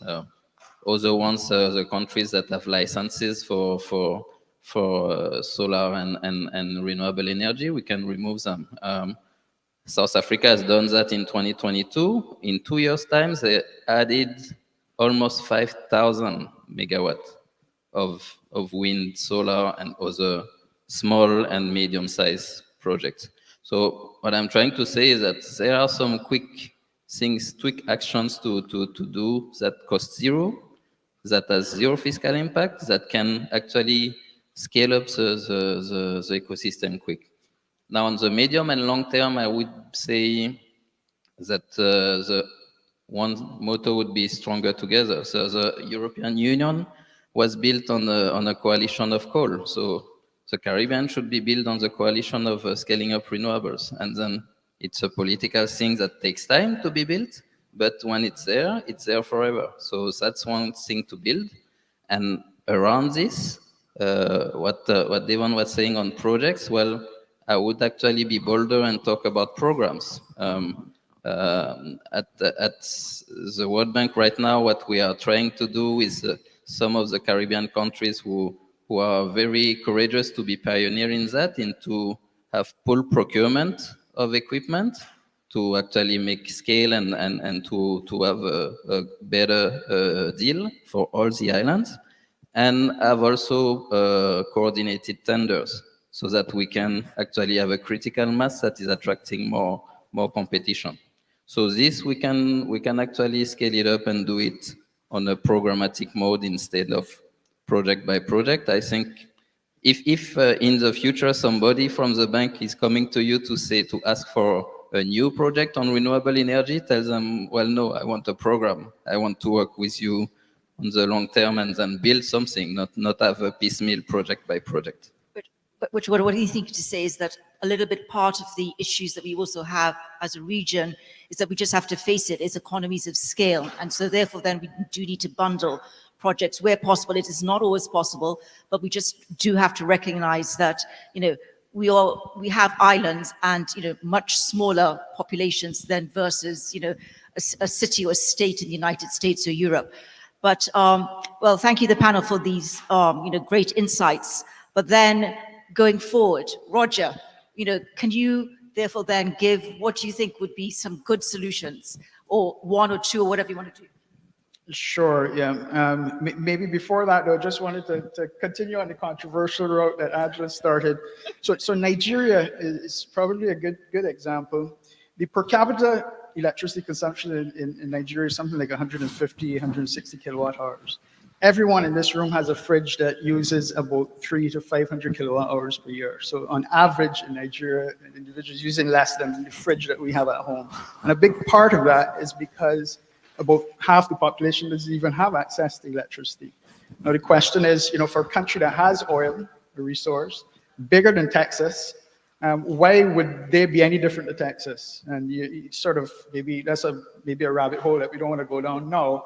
But should they be chasing net zero carbon, or should they be chasing net zero poverty? And that's where I would leave that part of the discussion. In terms of potential solutions, I think on the framework side of things, it's important that so there needs to be changes throughout the Caribbean to legislation that deals with regulation of electricity. And for the most part, it's been designed for the past, where things moved a lot slower and the options were a lot simpler. But that has changed. And so legislation needs to match the policies that have been set to enable the regulator to be able to have the flexibility to do the things they need to do. New mechanisms. In Barbados, we have one that we're working on called a Clean Energy Transition Rider. And that's a tracker that allows between rate cases, which could be a bit of a circus, as we all know, and very expensive, but between very expensive and time-consuming rate cases, you could, on an open book basis, review the plans required to achieve the transition, which are often very short term, and put trackers in place to be able to recover and deal with the cost recovery issue and the regulatory challenges that are there. I think another thing as well would be for regulators to be very early on in the process when consultations are going on IRPs and so on, to be part of that process, maybe in a more intimate way than traditionally you would expect from a regulator, because regulators need to be independent, sit back, and when the plans come before them, then make a sound judgment on them. And so that has often meant that they take a kind of stand back approach to the planning. I think that needs to be rethought given the complexity and the speed with which we're trying to make transitions at the moment. So those would be some of my suggestions. So in other words, be part of it, because that basically helps them, understand. In the final decision-making exactly. process, yeah. Devon? Thanks, and I'll start with a point raised by Frederick, which is really ensuring that in everything that we do, the focus remains on the transition. The countries are having to do things right now that are required to keep the system operational, and in some instances to extend access to citizens who do not yet have it, while moving towards the decarbonization trends. Barbados is a perfect case in point in respect to managing the current state of the system, which have its own challenges, as it continues to work towards 100% renewable energy integration. So making sure that there is the focus on the big picture and not simply a focus on single projects is a critical part of how we have to work. And that's why it's critical that institutions like the CREF and the CDB, which have that broad vision of what is work in some countries and not working in others, and can see within the global context and the regional context what are the lessons and learnings that can help to navigate the current circumstances, but also to help countries to navigate to get to the end of pipe that they are seeking to achieve. That's going to be critical and important, how those institutions are serving the individual countries themselves and helping those individual countries in a robust way to be able to have, in a sense, an additional department that is working for them, if you want to call it that, in a sense. The most critical piece, though, is the importance of ensuring that we are not fitting our markets to technologies, because that's where we have a lot of the challenges, in the sense that we are seeking to find ways and means of taking the markets in the Caribbean and forcing them to develop the kind of regulatory structures, the kind of mechanism of market structures that are able to support specific technologies. And as the technologies are morphing at lightning speed, the markets get left behind, and then we complain that the regulatory environment is not moving fast enough and the governments are not making decisions fast enough, because we're trying to fit the markets to the technologies a lot of times. And so it is going to be important that within the work that we are doing, we're understanding what it is that our market structures are and what those market structure requirements should be to meet the kind of goals and targets that are consistent with our sustainable development dreams, and whether notional or practical goals as we might set them, and then find the appropriate technology solutions, and not individual technology solutions, but an ecosystem of technology solutions that are going to give us the kind of holistic system approach to meet those goals. Yes, so what you're saying is the synergies of a holistic system rather than doing it piecemeal, because that is going to actually bring us much more benefits to a region. Bruce? Well, there's lots of things that could be done. to what we've seen in other jurisdictions, and most Caribbean islands now have incentives of some sort for renewable energy. Usually it's a tariff reduction on import or a tariff exemption on sale, something like that. But very few of the countries have enacted anything that is if you want to call it, a penalty against continued use of fossil fuels. And so, and we do this all over the world, but not in the Caribbean. What if you said to people, hey, if you don't reduce your energy use by 20% or your fossil energy use by 20%, there's going to be an extra tax? Or what if the guy running the diesel is going to have to pay tax on his diesel fuel that is worse than it was if he keeps running all diesels, and maybe encourage them. We do this and I don't want to use New York City as a great shining example of this, but New York City enacted a law that basically says all building operators have to reduce their energy consumption by 20% or there's going to be a tax, a really big tax. And every building is putting in heat pumps and all kinds of equipment to achieve that, because it's going to cost them less if they do that. Even though they're spending money, it's going to cost them less.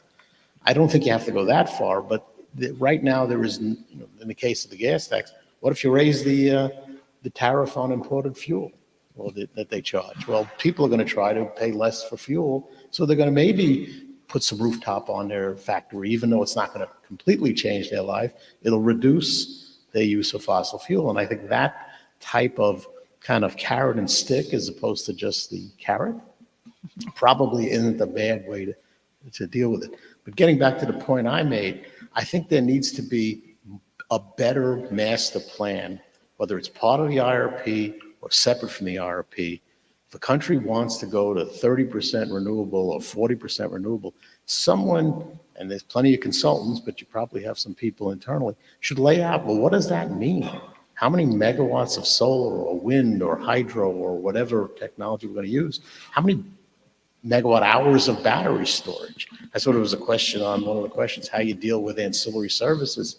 Batteries can do a lot of that. Not all of it, but a lot of it.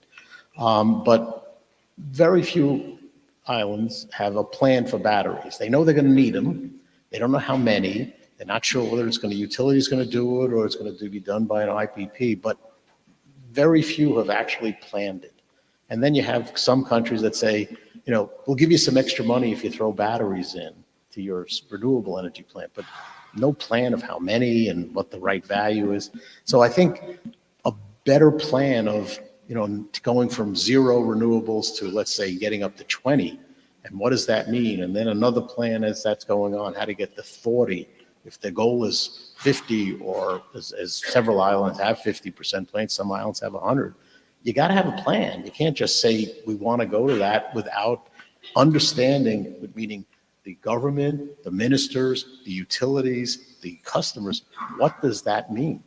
Because it means a lot more than just throwing some solar panels up. It's pretty So what you're saying, complicated. it's, yes, we all want to get to net zero. Some countries have 100%, but with technology and where we are today and some of the more nuanced issues, it's better to have a more focused, pragmatic plan that first gets you to the first step, which is 20, or say 15, if you take Roger's example, because 15 is the cost neutral, the avoided costs. You go to 15% first, and then after that, you then take your next plan up. I know there's some disagreement. It's rough numbers. It's not totally exact. But Angela. Sure. So I'm inherently pro renewables, but I think the first thing I would say is each country, each state needs to make a decision that's right for them, and setting out what that goal is, which comes back to the points of IRPs. 100% renewables is not necessarily the answer for everyone. And so I think effectively, we're all making a bet, right? And we're making a bet with the information we have at hand today, but every bet comes at risk, and every risk has some degree of uncertainty. So I think the first step for a solid solution would be to figure out what bet it is that you want to make as a state, as a country, as a consumer, and recognize that you should always, to some extent, reassess, reevaluate as you go along. Are we still on the right path for that bet? Once you've made that bet, clearly to execute it is a separate step. And to execute it effectively, going back to the obstacle that I raised, is ensuring that there's some degree of alignment across the interest groups. And if you cannot reach consensus, because we're all human and sometimes consensus is just not reality, then you're going to need leadership. And the leadership will come from the government, not to call out the government members, but you're setting the layout for everyone else. So the leadership makes a decision, you set the plan, and you execute on it, and you get the necessary support infrastructure that you require to do so. And the one thing I would add is, and this is coming from the example for Jamaica that I thought they did quite well when I was developing projects back when my first project in 2013, which we did in 2016, is I counted it, I've gone through 4 energy ministers, maybe 4 or 5. I don't know, Bruce, how many you've been through, but I've been through 4 or 5 energy ministers. And I have to say that one of the things that had not changed specifically in Jamaica, especially when I did Paradise Park, was even though there was a change of government, they kept the same direction. They actually stayed with that plan. And that makes such a difference. A lot of groups will laud China, for instance, for saying they don't have a 4-year term. They're looking at a 100-year plan. So we tend to fall in the kind of falling in a pothole, since I'm going to bring up some potholes. You fall in the pothole of thinking for the next 4 years, 3 years, really, really short term. But for something like this, when you're effectively trying to change your whole energy system, which is the basis upon which a lot of your economy is based, it's not a 4-year plan. You want to look really, really long term and get everyone on board as much as possible and have strong leadership. Great answer. Frederick, and then we'll go into the questions.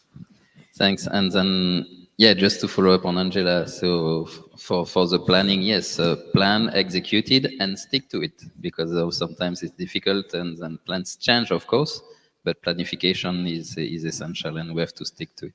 So yeah, a lot to unpack quickly on the carrot and stick. I'm not vegan, I prefer the carrot. I think that, when you put more tax, the buildings in New York, they cannot move. Hilton Hotel in Montego Bay, they can move away. So I prefer the tax exemption on solar. On the technical solutions and the right rate of renewables, well, look, 20 years ago, I was in a utility that was actually helping to draft a decree to limit the number of renewables, the percentage. Because we didn't know, it was empirical. We didn't know how much an island could take, and we didn't know how much we could absorb as a power system. Now we know. Now we have feedback. Not only we know, but in addition to that, we have the technical solutions. And on top of that, globally, we know that now dispatchable renewable energy has a marginal cost that is lower than thermal energy. And it's a global average, all the more for islands.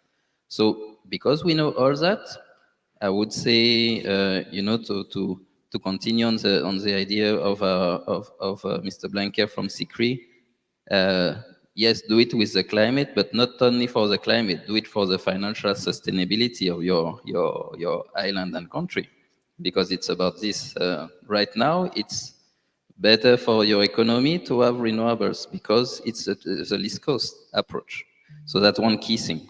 And then last thing on the aspect of how we can integrate different options on grid, ISO rooftop solar. Well, it's all about preparation and having a clear plan and clear ideas. And on this, the different partners in the room, I think we have some solutions to propose. My friend from CDB are there. Yes, definitely we can help to work on that. Great. There's, I think, the 2 most popular questions. Let's take the second one. What actions can be taken to overcome the entrenched interests of the legacy utility business models? Who wants to take that one? Angela? I was going to look over to Roger. Yeah. I think it's more appropriate for Roger killing itself. Happy to weigh in on that. And it's just picking up on, so if I pick up on something just said, dispatchable renewable technologies are more competitive than thermal resources. Now, that's maybe a nuanced statement because there are lots of different types of renewables.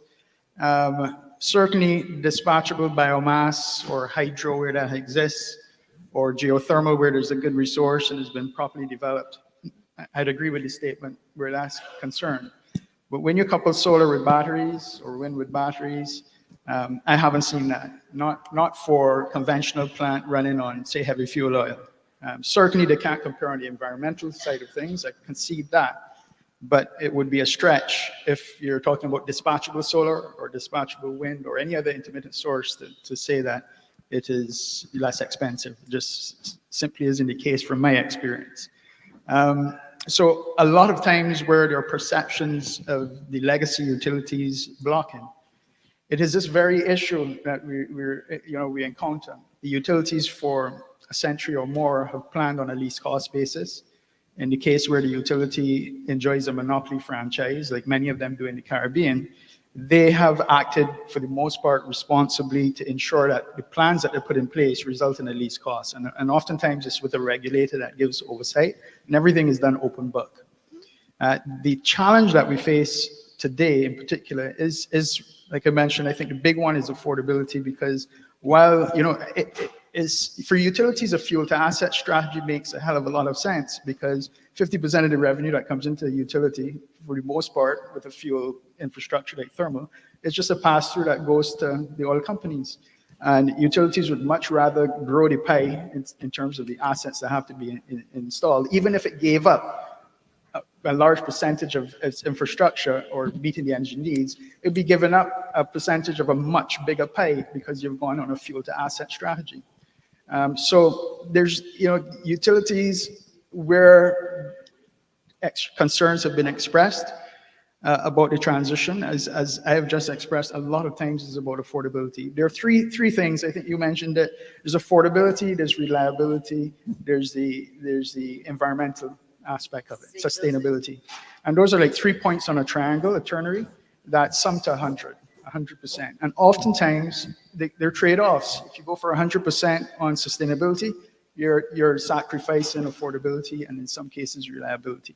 You need to find that radical middle, in the middle of that triangle, where you balance the interests of all three of those things in the interest of consumers. And that's what utilities have been in the region for certain. When I wear my Carolec hat, that's what the utilities have been trying to do. And I may add to that, and it's not just on the utilities. I think one rule of thumb I always believe is that every rational person works in their own self-interest. Like a truly rational person works in their own self-interest, and especially when we're talking about business. So it would be unfair to assume that the utility should automatically work against its own interests. Just as it would be unfair to assume that I should be working against my own self-interest. So normally what I would say to that question is having a strong regulator is essential. And Roger even just mentioned the regulator. The regulator normally, I call them like the referee. They're the umpire for the match.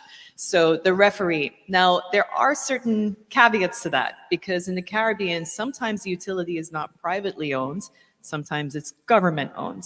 And if it's government owned and the regulator is appointed by the government and not truly independent, then you're really the guy, at the football matches, he's pretty much, managing his own team. So from my experience as a developer, the markets where it has been easier to execute projects have been the markets where the utility is privately owned. I have nothing against government-owned utilities, but I'm just saying that is just my personal experience. It's privately owned, and when there is a truly, as best as they can, independent regulator. Those are the markets where I find when we're looking at developing projects, we have a fairer playing field to get things done. I think Frederick wants to do it, and then Devin will do one quick, and then we will answer the last question very quickly. Yeah, very, very quick on utilities. Well, it's not really entrenched interests, well, it is, but it's also the fact that as utilities, government has to keep the lights on, whatever the cost. From that, we become conservative, and from that, we don't want to take risk to have intermittency. So this is one cycle that needs to be broken. How to break it? Hire young staff. I mean, hire young staff, put them in the room and close the door, and you will see the utility will change. Thanks. Together, close us out. Yeah, the way to address that is through the planning process. Historically, the planning process is one that was based on a youth planning, the general expansion planning. Now, the shift towards integrated resource planning and integrated resource and resilience planning is a way to address this, because you no longer have just the utility in the room making decisions around what the 5-year, 10-year, and 25-year electricity sector plan should look like. You have multiple stakeholders, including governments, regulators, IPPs, customers, and all interested parties who could play a significant role being part of that planning process. Within the region today, even though IRRPs and IRPs have been introduced into the planning process, legally, in most instances, those plans are not necessarily the basis on which decisions are always made. Many countries are doing IRRPs and IRPs, but the law does not require IRPs or IRRPs. It requires a utility to present a reasonable plan to the regulator or to government, and then decisions are made based on a plan from the utility. So what we have been seeking to do as an institution supporting planning was working through the existing legislation and hoping that the utility will present the IRRPs as V-plan. But there is nothing in law currently in any of the countries that requires IRRPs or IRPs as the basis for electric sector planning. So if it is that we can find ways and means of making that inclusive electric sector planning process the basis for which planning is done in countries, then that would address a lot of these issues. Well, thank you for that. And we're going to just I'll make a statement on the last question.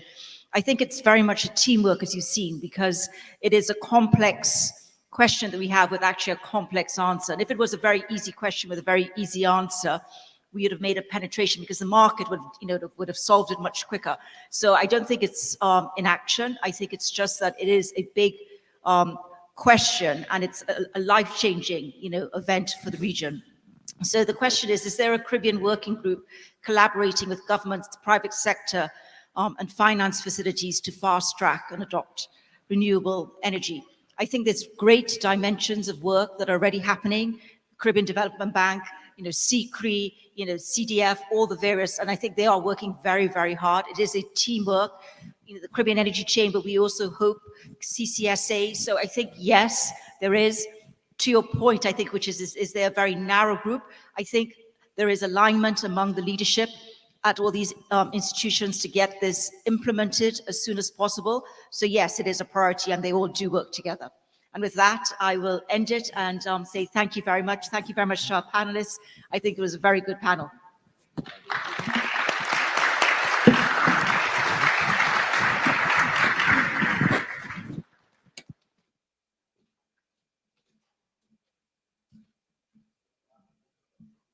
Okay, thank you very much, Melanie, and the rest of the panel. And I'll ask we're going to be going shortly into a break, but before I do that, I want to introduce you to those who may not know. The New Energy Events group also do the Caribbean Infrastructure Forum, and we're going to be having the 8th annual forum on September the 24th to the 25th. It's sponsored by CIBC Caribbean and KPMG, who's been partnering on it for the last few years with New Energy Events. It's going to be happening in Miami again, and it serves as a pivotal gathering for our regional governments, infrastructure developers, project sponsors, and financiers. And our key themes have been around sustainability. Some of the areas that we look at are what are the infrastructure priorities for the region? What are investment opportunities? What are our long-term goals? And what the market dynamics are around that. And we also usually have some key workshops. So I welcome you to go to the New Energy site, take a look at it, and hopefully we'll meet again when we have that then. And to the panel just now, I had some very good takeaways from that. First off, don't want to keep you here, but do come back by 11:25 so we can start the next panel. So just want to go very quickly through some key takeaways from the panelists just now. One of the key things I want to be able to mention here, which I think is very important for us, is, especially for the government representatives, the fact that the consistency of policy and plan across government terms, we need to stay focused on the agenda and remember that we're planning for the long term. The other part would be the fact that we need to understand what 100% renewable energy really means, what is the most cost-effective way to do that, and how do we invest in an ecosystem of technologies that balance both affordability, reliability, and environmental or sustainable goals. And lastly, the importance of having a strong and knowledgeable regulator. So with that, thanks again to the panel just now. Enjoy your break. See you back here no later than 11:25.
can bring your coffee or tea or drinks to come and have a sit back down so we can begin. Before we start, I just want to let you know that someone lost a tablet.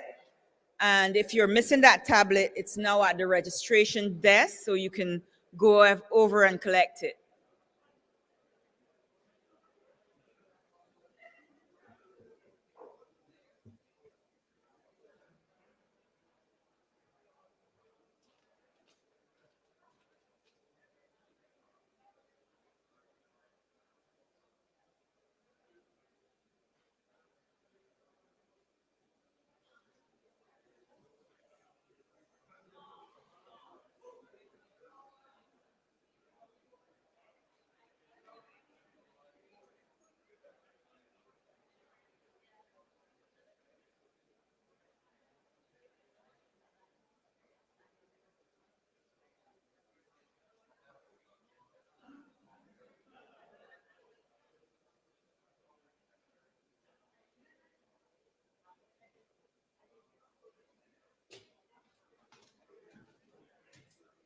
Okay, everyone, please come in and start taking your seats. We're about to begin.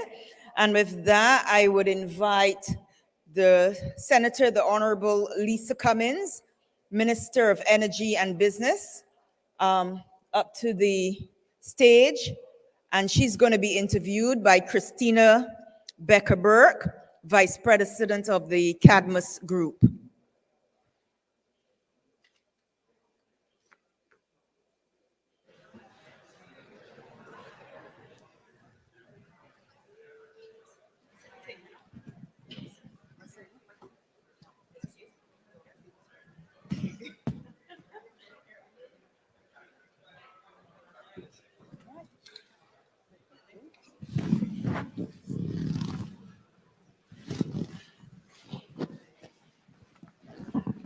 Thank you, Jillian. Good morning, everyone. Welcome back from coffee break.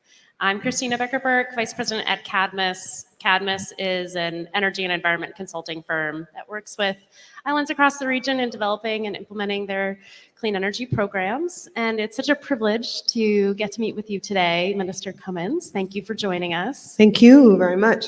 And thanks to New Energy Events for hosting all of us here today. So the reason why we're all gathering in this session is that, well, many reasons, but Barbados has the world's most ambitious clean energy goal. We're looking at a future of 100% renewable energy, carbon neutrality by 2030, and a lot more. So, Minister Cummins, could you briefly share where you are in terms of meeting those 100% goals and some of the key choices you've made to move the needle? So thank you for that. We have, as you quite rightly said, a highly ambitious target. So Barbados has set itself a target of deriving 100% of our electricity from renewables by 2030. We have the national determined contributions that we set for 2030 and 2035. And we are just in a policy framework now completing an energy transition investment plan that simulates what it would cost and what time it would take if we were to have a business as usual approach, if we were to have a net zero 2030 approach, or even a net zero 2035 approach. And so where we are at this stage is that we have onboarded approximately just under 90 megawatts of solar energy onto the grid. We have a maximum capacity at this stage of 100 megawatts onto the grid. And so we have continued to build the capacity. But aside from that, which we have onboarded already, we have around 206 megawatts of approved applications to be onboarded on the grid, about 333 in additional applications, and somewhere upwards of around 680 something megawatts in the pipeline in development that projects want to come in. So I would say that on solar PV alone, we've been quite aggressive. We can meet our targets. We also have a hydrogen project coming on board. We also have 2 small biomass projects as well. So in aggregate, I would say that we are well underway to meeting our targets by 2030, and with additional international support to meeting our net zero targets completely by 2035. What a feat. Congratulations on all of your ambitions and the progress you're making so far. I'd love to understand how, as you're leading these huge investments in the renewable energy sector, how are you aiming to keep energy costs affordable? How are you balancing some of those trade-offs that inevitably have to be made, sometimes with near-term pain, longer-term gain? I think that's perhaps the question of the moment. One of the things that has caused me significant sleepless nights has been that very question. How do we onboard renewable energy, phase out fossils in a way that is sustainable? Yes, gets us to targets which are policy driven, but not losing sight of people who are the consumers and ensuring that the upfront costs associated with renewables being onboarded onto the grid do not then exempt persons from having access to affordable electricity. And so we put a number of measures in place and we continue to develop additional measures. We're actually now in the process of starting a study looking at the economics of renewable energy and the impact on the consumer. And the central purpose of looking at that is the question of affordability.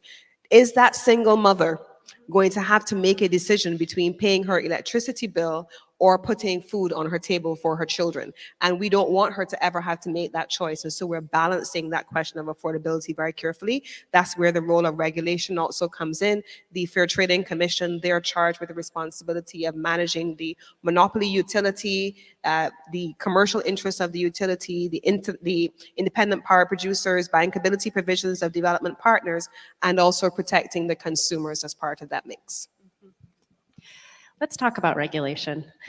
As a ministry, your team has been very proactive in encouraging regulatory reform. The recent amendment to the Utility Regulators Act has been a big change. Can you share with all of us how that's changing the storage market and the outlook in Barbados? So I think we've been talking a lot about, certainly I can speak for Barbados, and I wouldn't want to generalize, but in the case of Barbados, the question of there being an energy mix has been critical.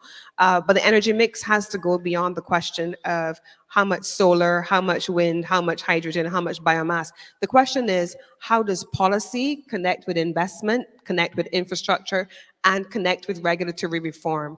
And so for us, all of these things have not always been in sync. They have not always been coherent, and we're now in an aggressive push to bring them into alignment. So the Utilities Regulation Act was last amended by us in December of last year, actually, and we made one amendment which specifically allowed the minister the discretion to enter the space and to make decisions in circumstances where it was deemed in the national interest.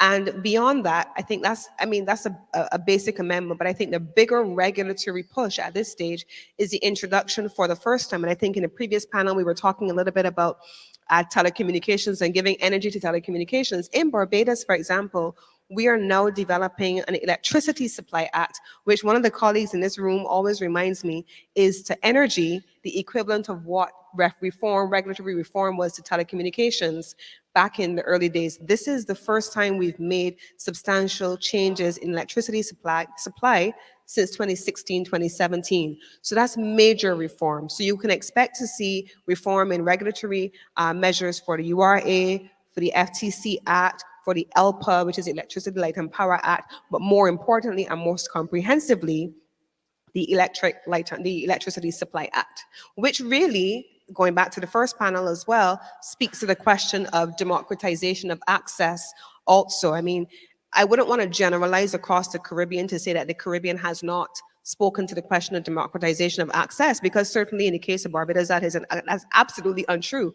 We have introduced the homeowners' right to renewable energy. I believe at CREF last year, Barbados was given the award for that democratization work that we have done. We also have done the same thing equally now. We're doing it with storage. The expectation is that Barbadians, people on the ground, have an opportunity to benefit from this renewable energy transition, which must not just be orderly, but it must also be just. Absolutely. There are a lot of developers in the room here and at CREF today. Many of them are really dying to know any insights you can share about the upcoming storage procurement. I know it was supposed to come out in 2023. What can you share? What's to come? So it's exciting to talk about how much RE we have in the pipeline, how much we've onboarded, but the key piece of that puzzle is storage, right? So we have a pilot already, which is for 50 megawatts of battery storage already in systems that are below 10 megawatts. But we want to be able to do a whole lot more. We have just, brand new, completed our update of the 2021 IRRP. That's going to our cabinet for approval next week, Thursday. So Barbados, in less than 2 years, we've updated our IRRP. That now gives us how much storage we need, and it annualizes it over a couple of years. We are now working with a team of, I call them the dream team. They're an amazing group.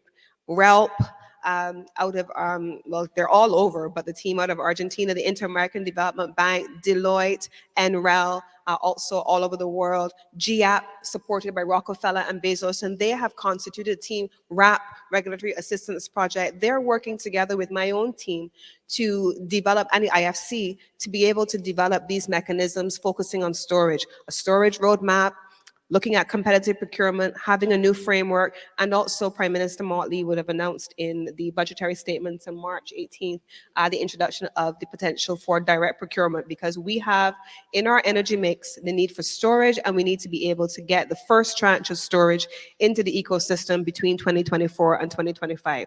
For those developers, we've got about, conservatively, around $500 million in investment in generation that is trapped in the banking system, in the financial services industry, that needs to be unlocked, and upwards somewhere around $1 billion more that we need to be able to unlock. Storage is the piece of that puzzle that we need. So it sounds like our various developers interested should pay a close attention to what's to come in the next 2 quarters, can we roughly say? We should be coming out in due course with the competitive procurement framework that's going to be issued.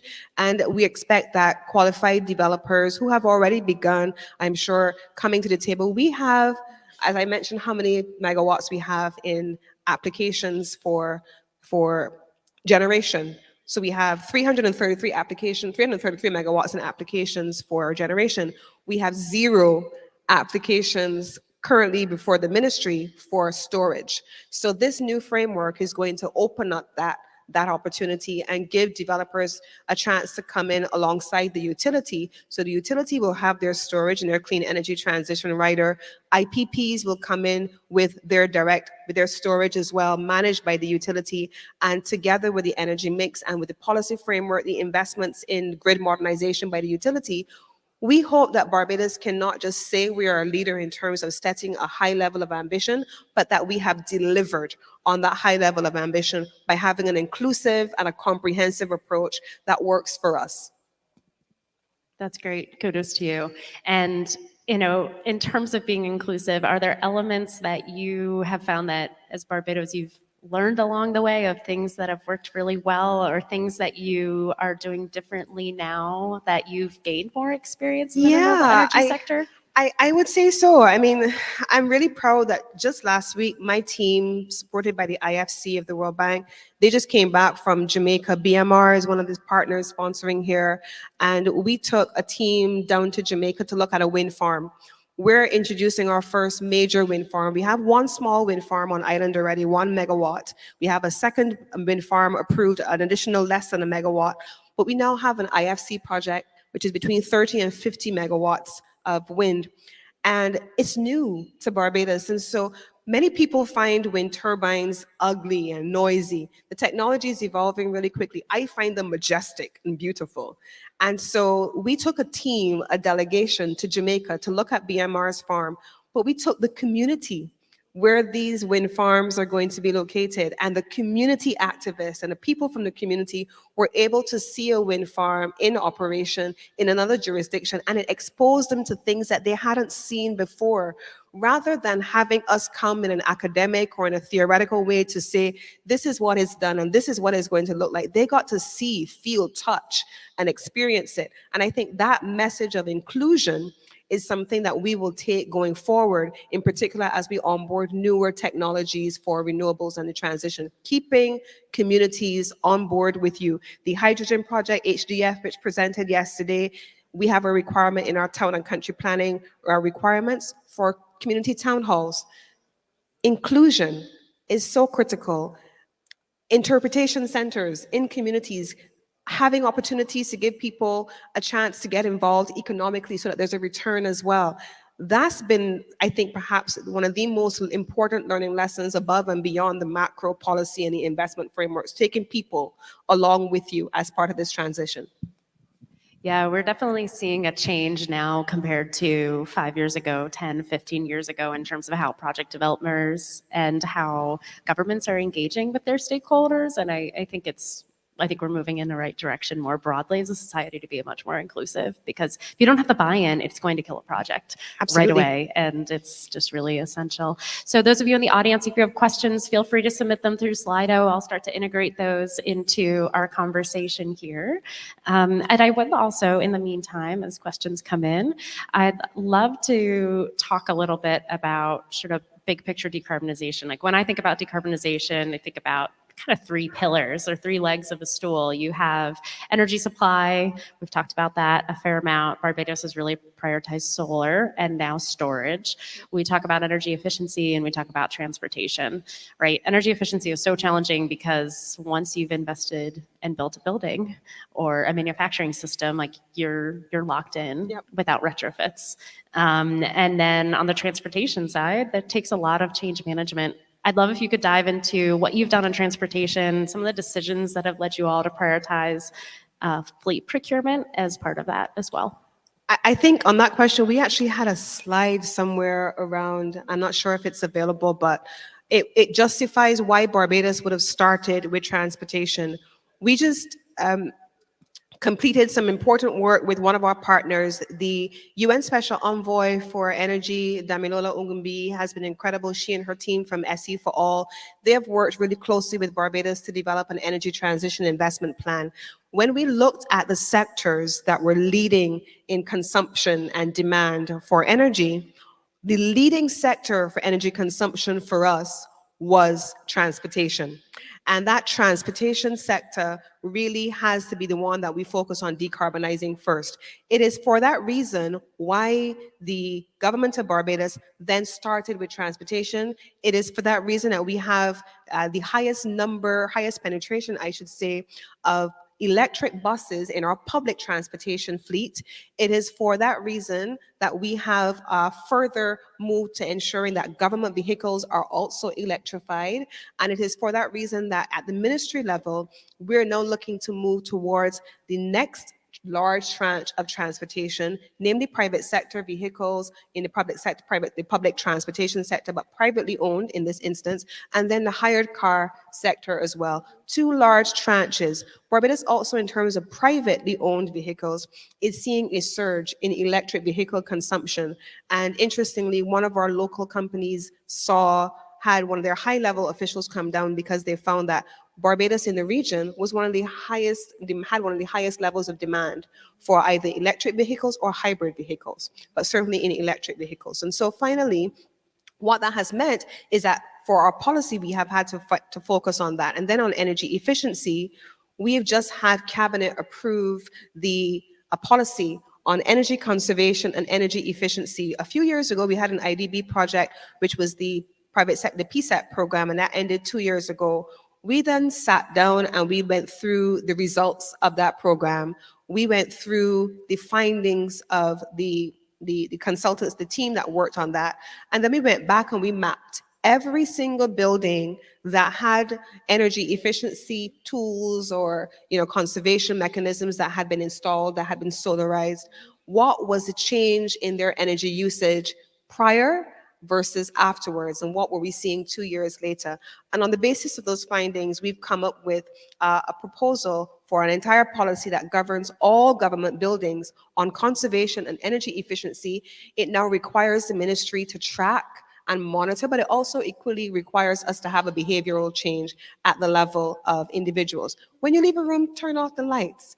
When what kind of lights are you using? We did a lot of work also on street lights on the roads. Initially, the project did LED lights. We're now in the process of having a conversation around solarization. So all of these are critical to efficiency and conservation alongside our transitioning for solar and all of the other types of technologies.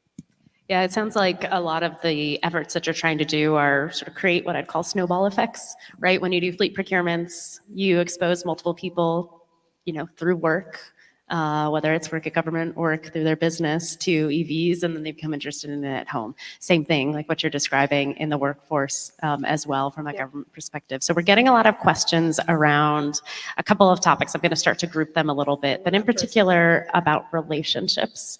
You have been able to break down a lot of silos, and there have no doubt been some challenges working with the regulator, FTC, as well as with Barbados Light and Power Company. Can you speak to how you've been able to build alignment and what you'd recommend for other countries with similar ambitions? Let me answer that question in this way. Barbados is that country that in the 1990s led the way by having a social partnership. A social partnership where typically competing entities or divergent entities sat at the table and made national decisions in a national interest. That social partnership model, which is government, labor, and the private sector, diverse interests, not always agreeing, they sit at the table and any national decision they make collaboratively. That's a part of our ethos as a government historically. We take the same position as it relates to electricity. And so we have regular meetings. I believe we have, particularly on storage, every single week. I, myself, preside over what we call a sprint. What has happened in the previous week? We're working on a couple of key things. 30 dedicated, action-oriented minutes where we sit with our domestic partners, our partners from the development community, our NGO partners, as well as our regulator and the utility. We may not always agree, but I can assure you we do not have an adversarial relationship. At the end of the day, just like in the social partnership, we are Barbadians and we want the best for Barbados, and that is the approach that we take. I used to be a negotiator in my previous life. I was a diplomat at the beginning of my career. I don't negotiate zero-sum games. There must be a consideration of everyone's interests in any process. Otherwise, you're never going to get the best outcome. And that's been the approach that I have taken to engaging with the partners. We've actually had development partners come and sit at the table with us in meetings, and they have said they have never in many other countries seen the level of collaboration that exists among the agencies in Barbados. And I'm very proud of that. I think my team in Barbados is also very proud of that. You know what? A lot of people increasingly think that, trust is core to being able to have that kind of productive collaboration. And like you said, you may not be on the same page, but if you have a core basis of trust or core sort of North Star that you're orienting around, it sounds like that's what you have been able to use to guide your process. So a couple additional questions. One of the ones I'd love to dive into is this question here about will the proposed wind farm or hydrogen facility compete in a competitive process for PPA and interconnection, and how are those prices going to be identified and reflected in electricity rates? I'm not sure I fully understand the question, because PPAs are the subject of, and interconnection agreements are the subject of negotiation on commercial terms with the utility and the IPP. And so whether it is a wind farm, whether it is a utility scale solar farm or a hydrogen facility, those are negotiations that take place, PPA and interconnection agreement, and the terms and conditions are set in a broad framework specifically for PPAs by the regulator at the level of the FTC, and the interconnection agreements as well. They all have to be approved by the regulator. So this is not an arbitrary or, there's not something that's done in the dark of the night. It's something that is managed by the regulator, because the reality of having a monopoly utility means that every decision and every agreement that they reach must have the sight of the regulator to ensure that there is that consideration at all times on the consumer and how that is going to impact on electricity rates. That very question is why a Fair Trading Commission in Barbados exists. Great, thank you. And can you speak to the new electricity supply bill and how that will, the extent to which it'll address comprehensive interconnection? It's actually perhaps the most comprehensive piece of work that we have done. It started with my predecessor, who is now the Minister of Foreign Affairs, and we have continued that work. Government for us is a continuum. And so We now have been working through a range of issues. The beauty of that particular piece of legislation is that, again, the notion of inclusion, right? We put the draft of the legislation out for all of the stakeholders to have the opportunity to comment. We then had a number of legal questions that came in, and we had a dedicated session on what the legal issues were with the persons who submitted with our legal counsel. We now are at the stage where we have also received comments from our international partners on the scope of the draft of the legislation, because obviously this sector is so fast moving. What we did 2 years ago is not something that we're doing in the identical way today, and it certainly is not something that's going to be done in another year. And so we've tried to make sure that before we actually pass the bill, that it is current and it is fit for purpose, certainly as we move forward. And so I want to give the assurance that this piece of work has been subjected to extensive consultations, extensive inputs, local and global, and the opportunity will be given over time for any other persons to contribute before it gets to Parliament. We're in the final stages of drafting it. It covers things like microgrids, it covers competitive procurement, it covers a number of things that previously were not captured in legislation before. And so when it passes through first Cabinet, then Parliament, we expect to be given a piece of legislation or to be presenting a piece of legislation of which we can be proud in 2024, because 2024 is a target. Wonderful. I got a couple more questions coming in around transportation. Is your current transportation fleet free for riders? No, public transportation currently does have a cost. It is free, however, to children in uniform, and it is free to the elderly. But all other persons do pay a fee for public transportation. It's air conditioned, and you got Wi-Fi. So I think that there are great benefits to public transportation in Barbados. And so these days now, sometimes when we have visiting delegations, we no longer even use fancy coaches. Imagine, we use public buses because they're just so nice. Great. A couple other questions for you. There's one in here. We talked a little bit about costs and how on a daily basis, you're thinking about costs, how to balance it. And there's a question here about, is 100% renewables realistic, given, over time, the marginal cost to get to that 90% to 100 becomes higher and a bit tougher. Can you speak to that?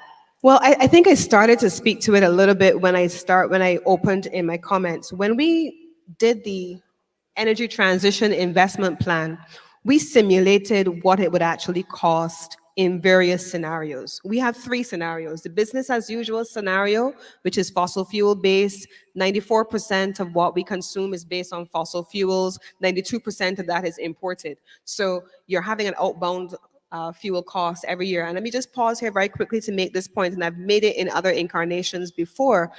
In 2023, for example, in the beginning of the year, we had a fuel import bill that hovered somewhere around $500 million a year. During COVID in 2022, well, between 2018 through 2024, we've simulated the numbers. In 2018, it hovered around $500 million. In 2022, 2021, when COVID struck, it bottom lined out somewhere around $200 odd million. In 2023, October, before the year ended, with the volatility in fuel prices, we hit $900 and odd million in fuel imports.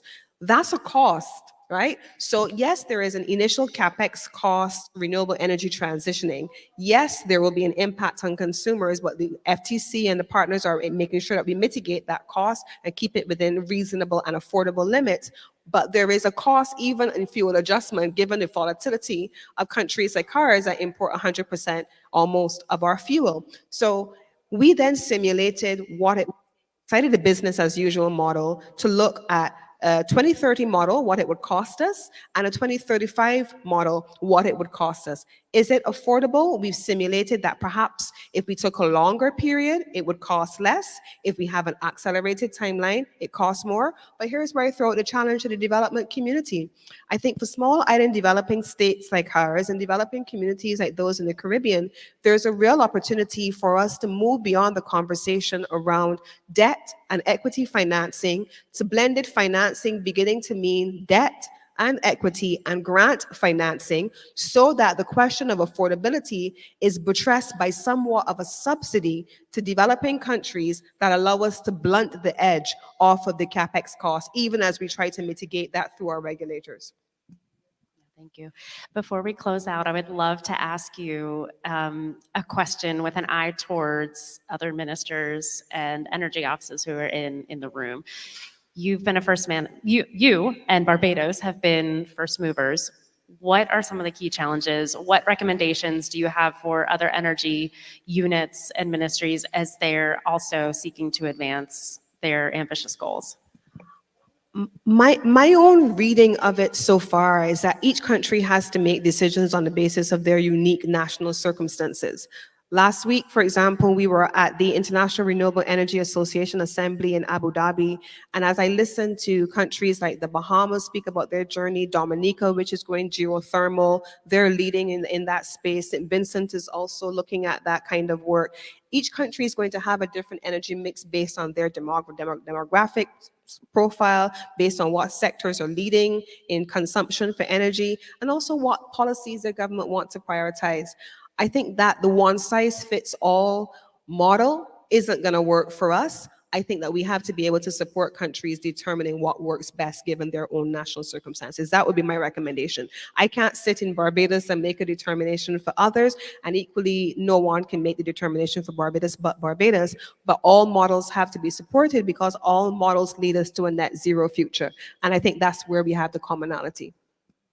And I think an area that you've highlighted through this conversation and through your leadership is also that you have to pick a couple of lanes. Yep. And you need to stick in them. And right, you've leaned into solar very heavily, and that has been a focus. There are 40 things you could have done in the renewable energy supply side, and you leaned into solar, you leaned into certain aspects of transportation, electrification, and now you're leaning into storage. And I think and wind. And I think looking, and I know there's more than you're doing beyond all of this, right? So, but to start and to really move the needle, you did make choices of like, we're going to prioritize these now. And as you've done that, you've also been able to build capacity within your own ministry and then within your network of stakeholders to operate in order to be able to take on more in the medium term.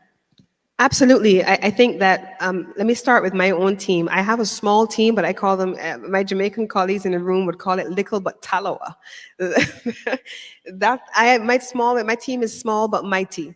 And they're covering a range of things. And one of the reasons why, you can't be all things to all people. And so there are a lot of things that may seem exciting and sexy and flashy.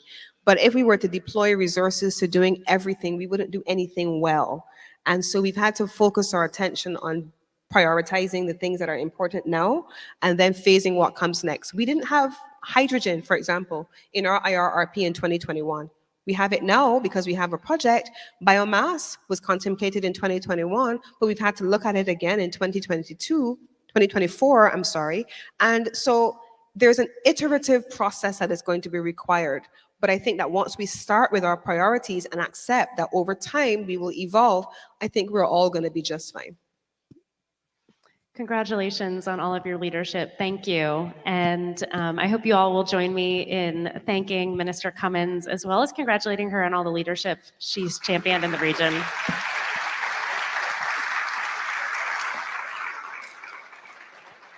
Back to you, Jillian.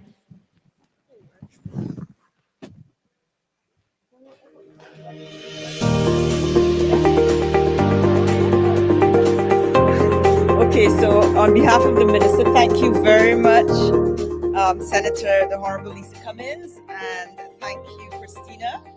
And on behalf of the minister, I would like to give a shout out for all the Barbadians and persons from Barbados, if you want to stand up. Okay. So I really enjoyed this session, and I'm going to do some quick takeaways. I hope you guys took your notes. Get this here too. So, key takeaways here. Importance of the social partnership, all stakeholders being engaged. Barbados is well on its way to meet its 2030 target or goal. Have a little bit of stumbling blocks, but it sounds like as if it's going in the right direction. Importance of regulation and planning So changes to the regulation, and I guess you guys have seen that this is a regular theme, an updating of the integrated resource planning to take into account changing environment and technologies, importance of community engagement, avoided cost factor, taking into account that investment in renewable energy and battery storage is avoiding the cost of, what was it, up to 900 million, that's almost $1 billion in fuel import bill. How many of our islands are in the same boat? And then a one-size-fits-all model cannot work. Models have to account for each island's uniqueness and to achieve a net zero GHG emissions target. So again, thank you very much. And we're moving on to the next panel. And I'm going to invite David Gums, Director of the Islands Energy Program at the Rocky Mountain Institute. Where are you, David? Good, good.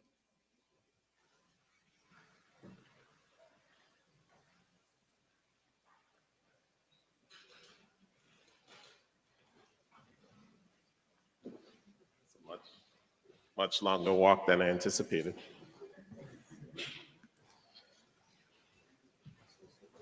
Good afternoon, everyone.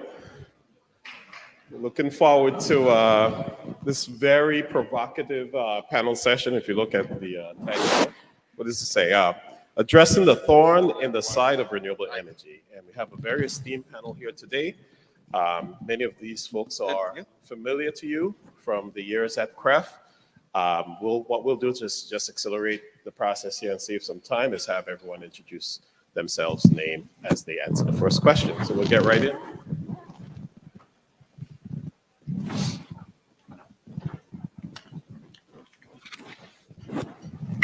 All right.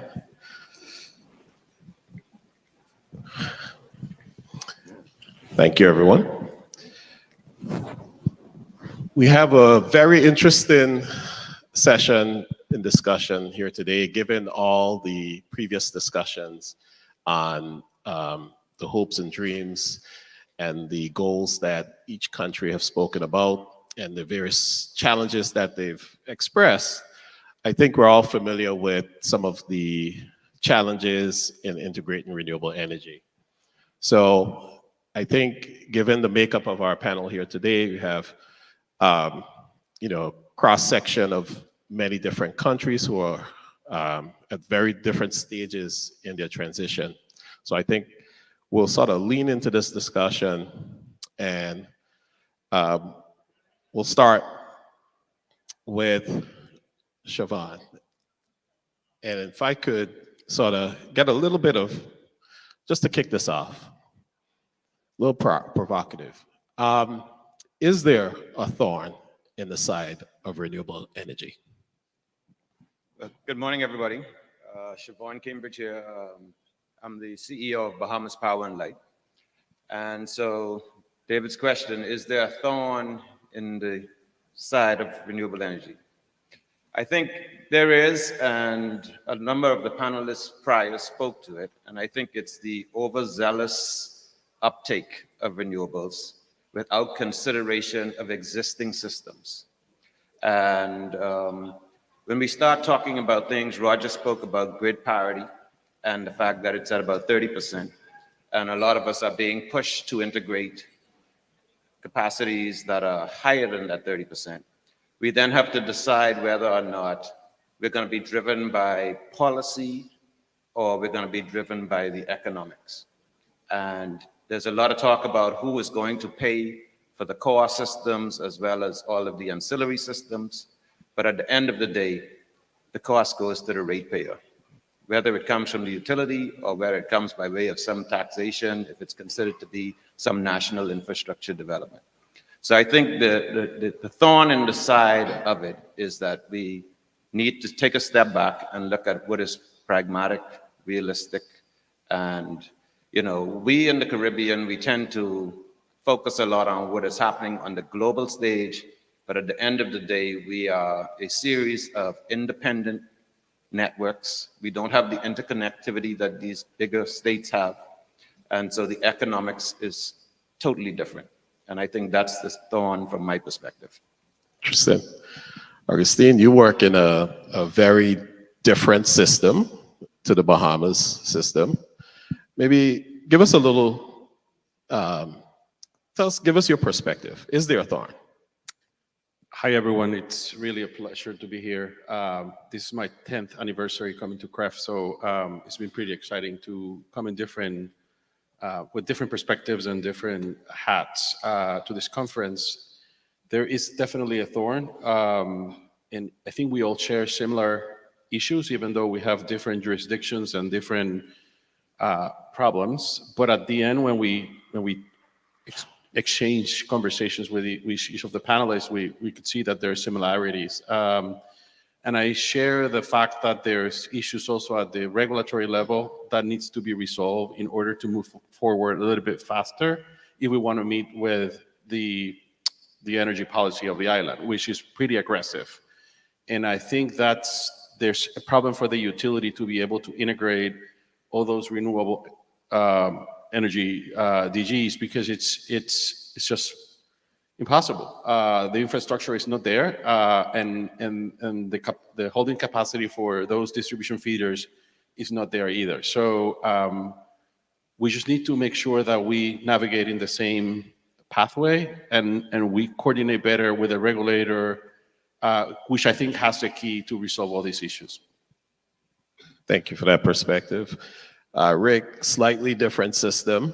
I think Puerto Rico had a few variety of challenges. Jamaica is moving along in blocks and it's taking big steps. But give me your perspective. Yeah, good to be here again at CREF. My name is Rick Case. I'm the Director of the Responsibility for Engineering at JPS in Jamaica. And yes, I believe there are thorns. I like how Angela flipped the script this morning. And I think, are thorns really bad? Thorns have a purpose.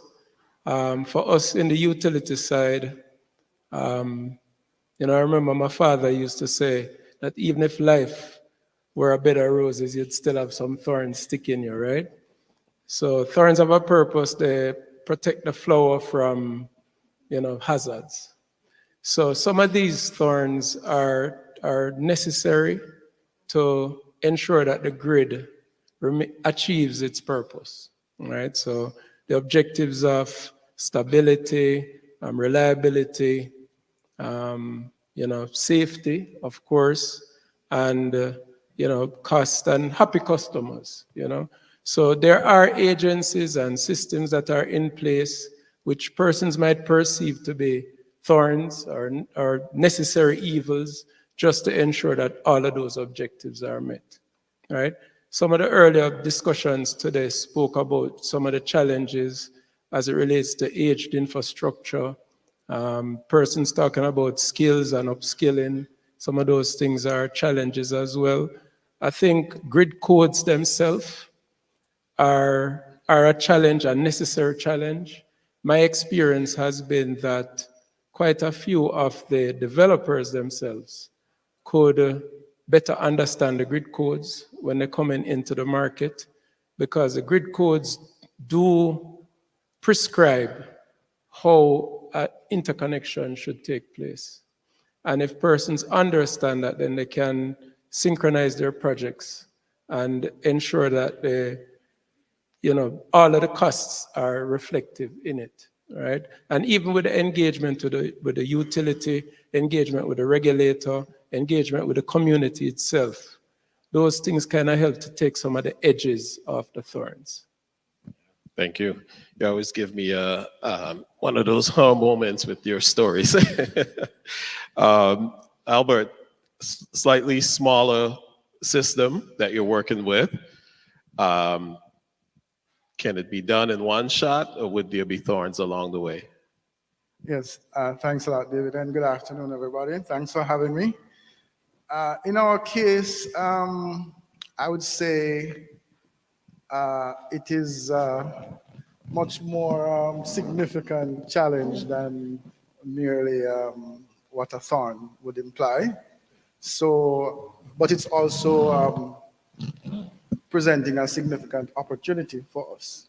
So as you know, St. Kitts and Nevis, two small islands, we have two isolated systems, one main power station on each island and with radial feeders, distribution lines at 11,000 volts emanating from each.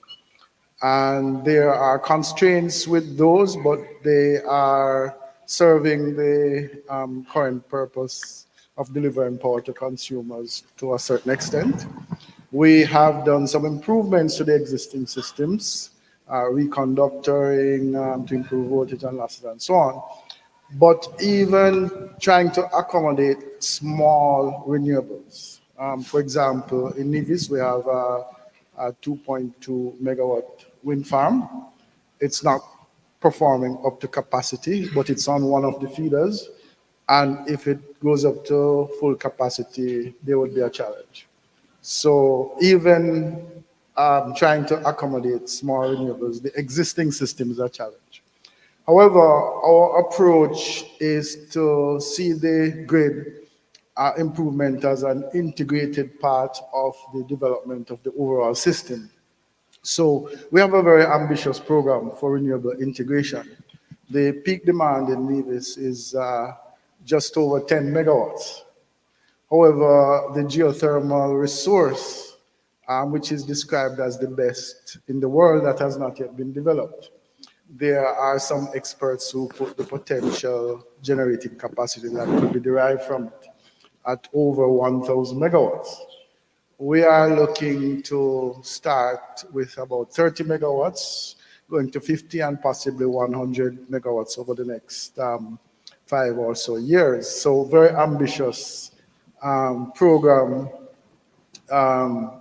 in terms of integrating renewables and compared to existing demand. So as part of the plan, the integrated plan, which has to take into account the additional generating capacity as well as what's happening on the demand side, because your grid must be optimized to ensure that power is moved from generation to demand centers in the most efficient and reliable way. So we have an ambitious plan for developing the renewables and a complementary plan for the generation, for the grid.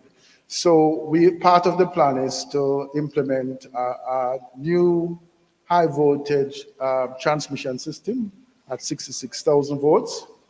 And this will include systems on each island forming rings, so we can have ensure that we have a basic requirement for grids and -1 contingency. If a major line goes out, the customers won't notice because we have redundancy.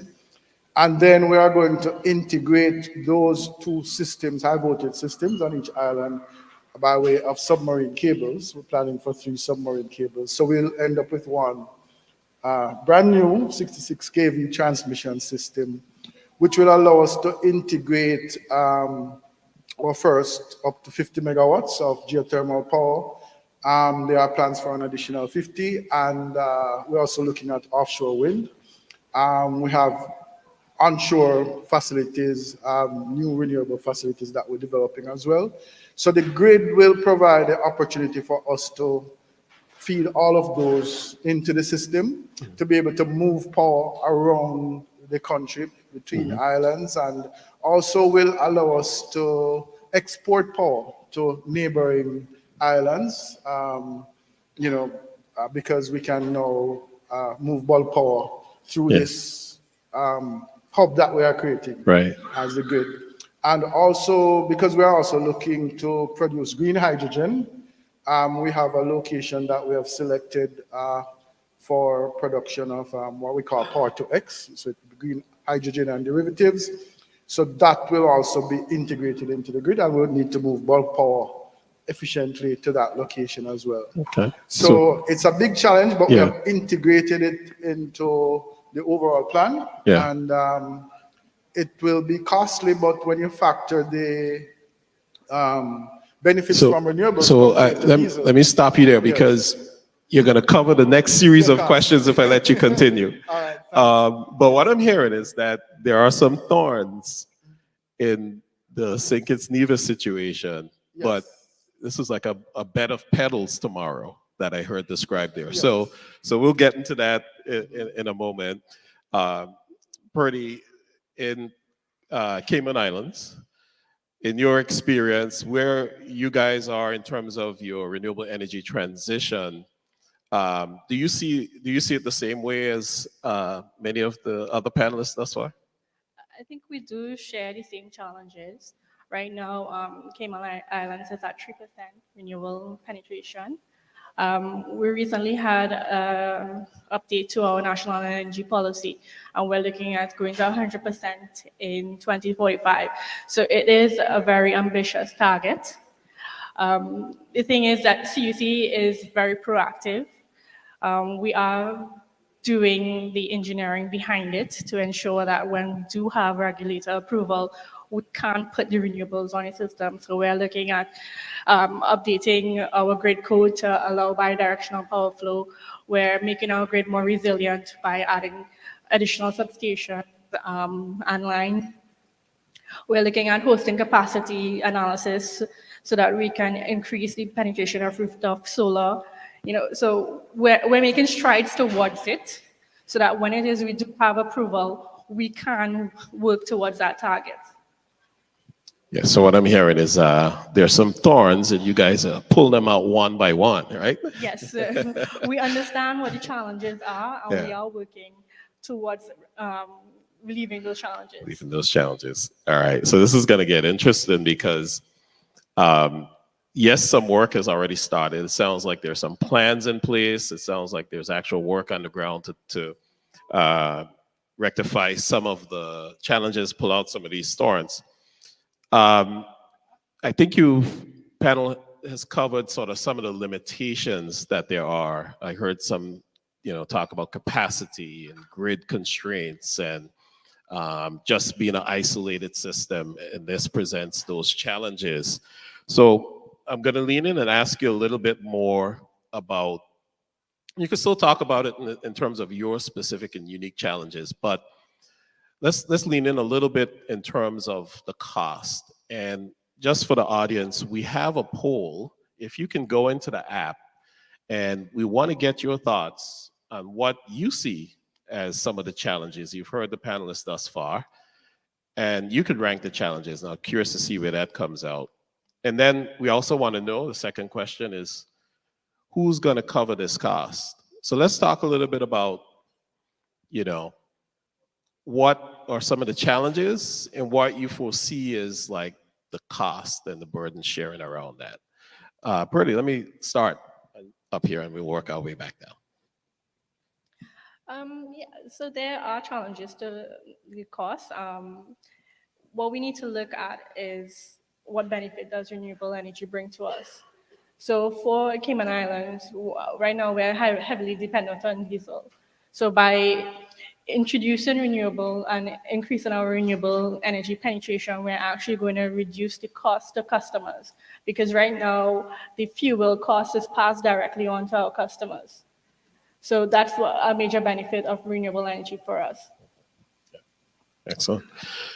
Yes, Albert, thanks. I know you were anxious to get into this piece of it. Yes. So Similarly for us, because we are burning diesel, which is very expensive, the cost of generation will be significantly reduced, and therefore the costs associated with the necessary grid infrastructure can be covered from those savings, and provided there is long-term financing, because it's very significant upfront cost. So if you get that spread over the long term with appropriate financing, then there would be net savings to the consumers. okay, so that's a positive outlook. It would be a positive. Rick, can you talk a little bit about lean into some of the specific challenges and some of the,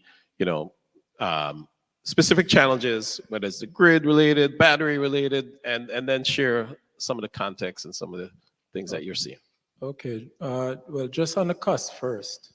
So based on the integrated resource plan, the transmission investment costs up to year 2041 for us is evaluated around 325 million US dollars. And that includes upgrading transmission lines, upgrading substations, and that excludes battery energy storage systems, right? And that is just in response to the renewable energy that our energy transition has prescribed to 50% renewables by 2030, but our integrated resource plan goes up to 2041.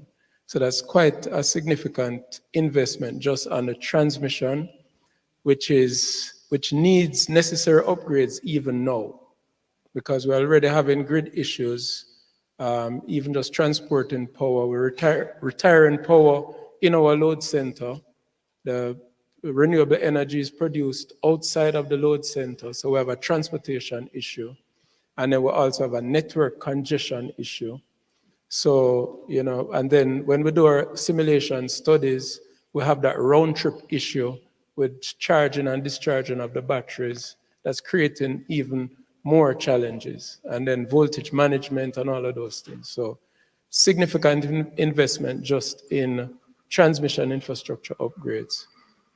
But in terms of some of the specific costs now for a developer coming to do business with us, right? Their costs start from the preliminary stage where they have to do various studies. So they have their feasibility studies, a typical feasibility study. We perform the feasibility studies, and that takes about 4 weeks. We are a thorn, of course, because we cannot turn around faster than we can. We have a limited capacity, right? So I know that the utility and my department is a thorn because the calls come to me, it's escalated and whatnot. But feasibility studies are required as a first step. And then after the feasibility study, we have to do the dynamic studies, which is the grid impact study. Grid impact study can be anywhere between $20,000 and $25,000. And then we have facility studies that we can do where we actually do the designs and work out the bill of materials, and we can actually give the developer a typical schedule, right? Another thorn that we are seeing as well includes the lead time for materials, right? So that's why it's important to harmonize your projects. A lead time for a transformer can be up to 2 years, depending on the size of the transformer, right? So when you're thinking about your projects and you get into the PPA stage, certain things have to be in place long before. Developers will tell you that they burn a lot of cash before they even get approval, right? And we hear that complaint all the time.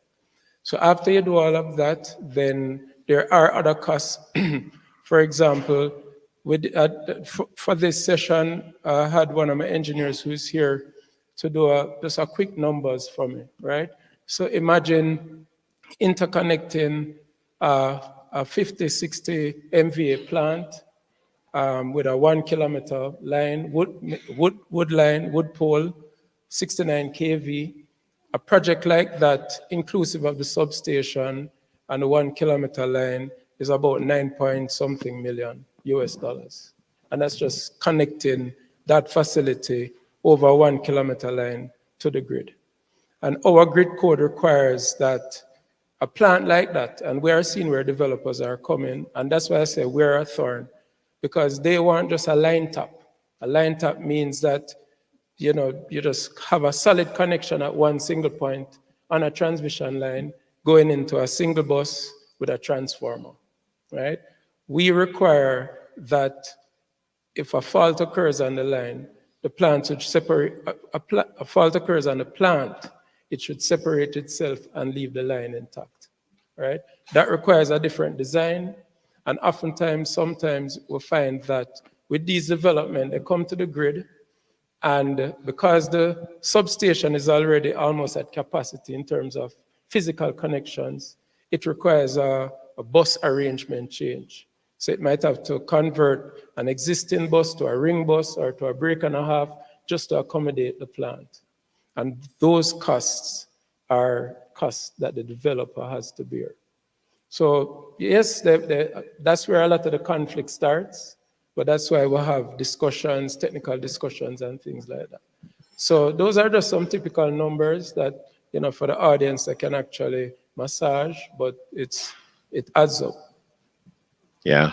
So you're walking amongst a lot of prickles. Yep. Hope not to get that thorn in your side, right? Let me ask you this though, because you mentioned just over 300 million for grid upgrades was that, first of all, for the 2030 target or the 2045 target? 2041. Okay. And then include what was some of the costs, like the 9 million for the connection and the substation and so forth. Was that part of that No. 321 million? No. So the cost that I was telling you is what the utility will have to do to Okay. upgrade the transmission system. Okay. So we will have to build the new lines that don't exist Yeah. now. And there are some other lines that we have to operate the capacity of those lines. Yeah. So we have some lines at 394 conductor now that we have to upgrade to 927. Okay. Just to handle additional power flow. Okay. Augustine, in the Puerto Rico context, I know the situation is very different. Puerto Rico certainly had a number of years of significant challenges, including a couple of hurricanes that passed through in 2017. But what's the environment like from your perspective? And given all the costs that Rick was talking about, and Puerto Rico's great ambitions, they've actually opened up a lot of blocks of renewable energy. What's your perspective on the costs, the challenge that they're facing, and how are we going to get through this? Yeah, I think we're working in worst case scenario because of the hurricanes, of course, and it destroyed the entire grid. And it's been 7 years since Hurricane Maria hit the entire island of Puerto Rico. It was from the east to the west, and there's been other externalities such as the bankruptcy of the utility and changing the players to private entities who are doing an amazing job, reconstructing that grid and making sure that we can comply with the mandates that are part of the energy policy of Puerto Rico. So there's all that. We have all kinds of federal funding to improve that grid and restore the grid to better conditions that could withhold another hurricane that most likely will happen even in a short span in the next few years. We live where we live, and we have to adapt to those circumstances, and we have to consider that in the planning process because we'll be struggling with those issues. And again, as I mentioned, once the Department of Energy did a study of how is it possible to achieve 100% renewable energy by 2050, the things that they found or in the report, it's that every feeder exceeds its capacity. And I know, and I commend the work of the utility, the private from the private side, because they have so much on their plate, and there's so many priorities, and this is one of them. And then we have a law that requires that ODGs that are under 25 kilowatt, they had to be automatically interconnected to the grid, even though there's capacity or not in the feeders. And I think that's something, as I mentioned at the beginning, we need to work closely with the regulator because the law is pretty wide open, and it passes the cost to the developers in the case you cannot add additional DGs into the system, but they have to be interconnected no matter what. So that will pass to the consumers, and I think that's going to create a problem because it affects the entire grid, and I think that's why we need to coordinate those things better because at the same time, there's penalties for the utility if they decline or decide not to accept integration of renewables into the grid. Yeah. Very different perspective, but similar challenges. Siobhan, in Bahamas, you have your government-owned utility, right? That's correct. And then you have sort of a lot of family islands, all isolated systems. But I know there's been some success in transition, a few of them, right? But there are a lot more to go. How is BPL overcoming the challenge of transitioning from family islands and then even New Providence, let's say? So one of the ways that we are attempting to handle the transition, particularly from the cost perspective, is that some of you may be aware, the government of the Bahamas just had an RFP for IPPs to participate in the renewable funding and operation aspect. So that was to address some of the CapEx costs. And so that's going to relieve some of the burden on the utility. But at the end of the day, you're going to have a PPA and everything else that goes along with it. And as my other panelists were speaking, I was thinking to myself, there probably needs to be a CREF just on the financial side of renewable. And that is because it's not only how you structure it from a technical perspective, whether you go with IPPs or private-public partners, there's all of the ancillary costs that come along with all of the infrastructure development that takes place. There's the opportunity costs. A lot of us dealing with PVs and what have you, that comes land and all these other things. And it's somewhat unfair to compare that at the end of the day with conventional generation that already exists, because it's not a pull and plug and play type situation. It's almost as though you're building a whole new network and infrastructure to complement the integration of renewables. And from a cost perspective, as we view it, it seems to make a little more sense to do it as you retire conventional generation or as you have a need for additional capacity. Because there's also this issue of stranded costs. I think Rick spoke a lot about the sunk costs. All of these things have to be taken into account as we forge ahead with this renewable integration. And I think the speaker before us spoke about the need to get creative in the financing. So even I think the financial institutions need to look at renewables as a different animal. It can't be financed the same way you finance conventional generation. The lifespan of the assets, the use, you talk about how do we use the batteries, so that impacts, and there's just so much going on in that space. I think that requires a full day in and of itself. I think Matt, Kerry, I think you guys are listening, right? Let me start again down here with you, Siobhan. There are some, we talk about the finance, we talk about like the technical challenges, but I recall you had raised another point where there's some other challenges in terms of implementing renewables and around capacity and available capacity, because each island has a unique situation with that. But if you could lean in a little bit, and how is that a challenge in the Bahamas context? For us in the Bahamas, again, as you plan renewables, you have to look at how you're going to utilize it, what type of renewables are available to you, and the case. For us, we don't have geothermal, we don't have sufficient wind, and where we have wind, we don't have the demand. So it's really more PVs, and where we have the load, we don't have available space. I live on New Providence, it's 7 Mile by 21.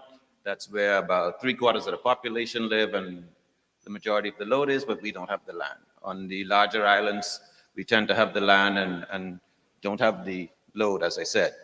But even outside of that, again, there's the issue now. You have PVs, it's 6 to 8 hours a day of generation. We can't go 100%. To go 100% would require us to do large solar farms and do some battery storage and the like, and that, as it competes with conventional generation, is just not there. So now there's a lot of conversation about how do you fill the off-peak hours, and so we're looking at getting a little bit more greener by integrating gas, going with gas to back up some of the renewables. And we utilize our batteries more or less just for frequency modulation and smoothing. We don't use them as generators, with the exception of a really small island where we have, it's like a 400 kW system, and that's 98% renewable.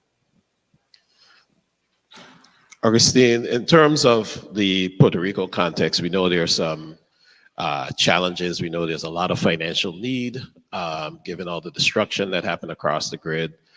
But I've always gotten this sense that, you know, because it's a US territory and because of its size and population, capacity is just available there. What's your perspective in the Puerto Rico context? In terms of capacity, you mean? Yeah. And again, we have some benefits for being a territory because there's some financial avenues for developers to be able to finance some of these projects in light of the bankruptcy that we're still going through. And I think it's important that providing a collateral or loan guarantees from the Department of Energy, it's helping utility scale at least solar projects, which could increase the portfolio, and it's going to be needed to meet the goals of. We just can't rely on just rooftop solar and storage to meet the goals of the law. So there has to be that mix into the equation, and of course, I think that's a benefit for sure, having that opportunity of access to funds, even though if you go to a financial institution, private financial institution, it could be much harder because of the bankruptcy, of course. And that's sort of the opinion I have for that. We see that there's a much more aggressive single unit behind the meter, solar systems being installed in the island. There's a lot of interest from all the spectrum of incomes, and also the federal government as well as the state is helping families in need or vulnerable families that are low income to be able to access this resilient energy resiliency that it is much needed in the event of another hurricane. Just to put everything into context, right after Hurricane Maria, there were people without power for 6 months. And if you live in urban areas, like I did, I live pretty much a block from the utility. My power came back like 2 months after the hurricane. So it's just imagine if you live in remote areas and last mile communities. It took a while. So at least there's an opportunity from that side. But again, we have an issue of capacity. Passing that burden to the developer or the consumers could be a disaster. And we understand that there has to be a balance on equity, just to make sure that we improve the grid and use all these mitigation alternatives that could help, such as batteries and storage at utility scale, that could improve the grid. Thank you. And I would like to encourage the audience to drop some questions into Slido, into the app. I see some already on the board, and we'll get to that just now. Rick, in the context of Jamaica, we're talking about big blocks of renewable energy, 50, 100 megawatts of renewables and battery. And I think everyone has outlined a similar challenge. Do we have enough people to make this happen by 2030? No. I mean, that's the easy answer. But so there are several layers to it. So in terms of contractor capacity, we don't have that, right? And I figure even with the tsunami that's coming for us, with the renewable energy projects, I see where you're gonna have to have a lot of import labor and talent to manage all of those projects at the same time. And just segue into question number 2 there in terms of the 50% target and the likelihood, because of that same capacity limitation, that might be one of the biggest hurdles.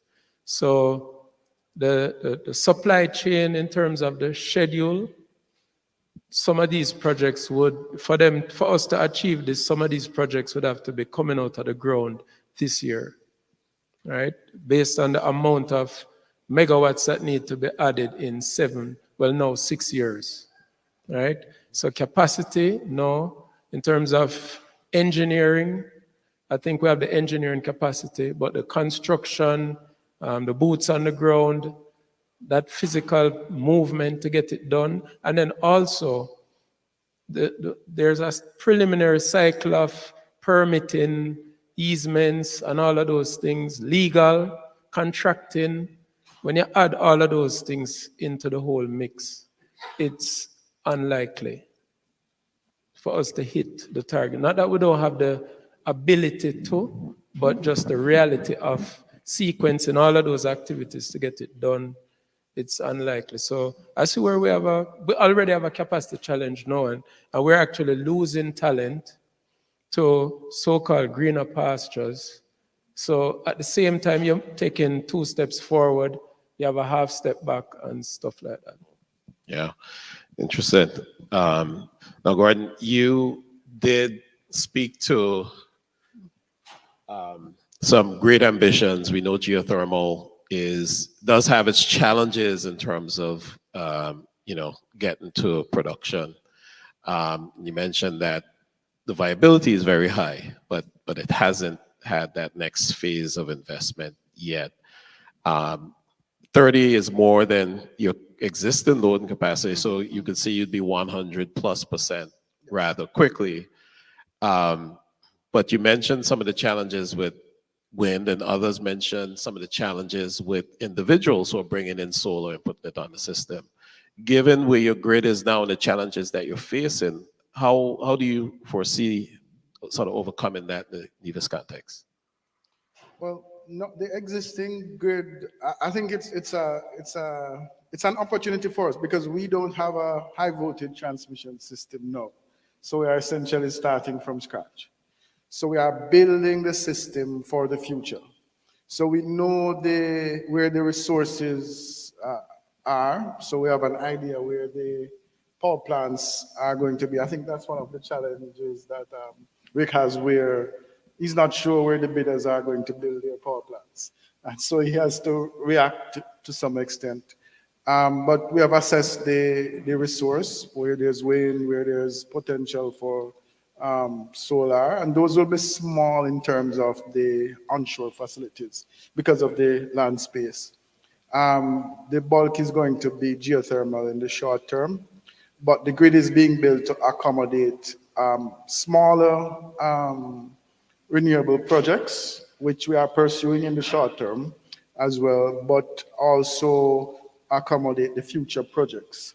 So we are building out the grid in phases based on the expected locations of the generating facilities, which will be based on the resources that are available, whether it's geothermal, solar, or wind, and where we plan to have the significant demand centers. So in terms of capacity, that doesn't exist now, right? We are also pursuing distributed energy resource program, an IUS program where we try to facilitate rooftop solar and so on. And so we need to be able to deal with that level of intermittency on the grid. So we are putting in some battery energy storage, which would deal with instantaneous intermittencies. But the hydrogen facilities that we plan to put in as well can also be a form of storage over a longer term. So that will assist, and based on our integrated resource and resilience plan, we see a clear path forward. One of the challenges we have, even though we have accommodated for the cost in the overall program, is the fact that we plan to put our transmission system on the ground. And that's going to be 5, maybe 10 times as expensive as overhead, because we want to build in that resilience because we are in the hurricane belt, right? So we're trying to avoid similar experiences where, hurricanes can pass by and your entire country is down for months.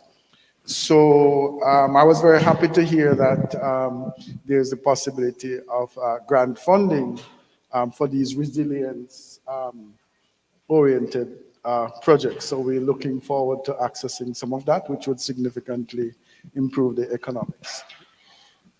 Excellent. I think you saw the questions from the audience on there because I think you answered one of those already. Purdy, in the Cayman context, I know CUC is a very equipped utility with a lot of technical abilities, and you have great ambitions both as a utility and within Cayman. What do you foresee as the challenges? Do you have any challenges? Yeah, definitely we do have challenges, but we try to overcome those challenges. Right now, I think one of the major problems is that we need to build capacity from a human resources standpoint. So we're introducing technologies, but we need to train our staff and even increase our staff to be able to maintain these technologies as we go into the future. So if, for example, there was a procurement issue tomorrow for 30 megawatts, or is your grid ready? Yes, I think we are at a point where we're building the grid towards that. So it's not going to be so much of an issue where we've done the stability studies. I think in the last infusion study that we did, we can accommodate up to 29 megawatts of renewable energy with just some changes to our generation pattern. Anything beyond that, then we'll have to redo an infusion study to look at grid stability, to look at your power flows, how to optimize it, how to optimize the operation of the system. And it's not something that we can do once. It's a continuous process. So as you keep adding to the system, we need to keep looking at how does it impact the system, how can we make it better. And if I recall correctly, you have an ongoing battery storage. Yes. Tell me a little. So, we are going to add 20 megawatts of battery energy storage in about a month or so. This will increase our our penetration of renewable energy. And we're hopeful that we can include more technologies such as that on our grid in the future. So you see that you wouldn't have to, you think you have the resources both on island and internally? We have the technical ability. A lot of our projects are done through EPC, and the EPC contractors do use local contractors, and I can tell you the market for local contractors is very small. So we need to plan our projects properly to ensure that we have persons to implement or to construct these projects as well, because we can come up with 10 projects, but it does not mean that we have the resources to. So we have to do a lot of planning, which is where project management comes in. Thank you. Couple of questions from the audience, and I think this is a good segue into, because we've outlined the challenges and we did talk a little bit about some of the solutions and so forth, but battery storage is usually the go-to for the solution. Siobhan, let's start with you. Do you see other opportunities to solve the grid problem in another way other than battery storage?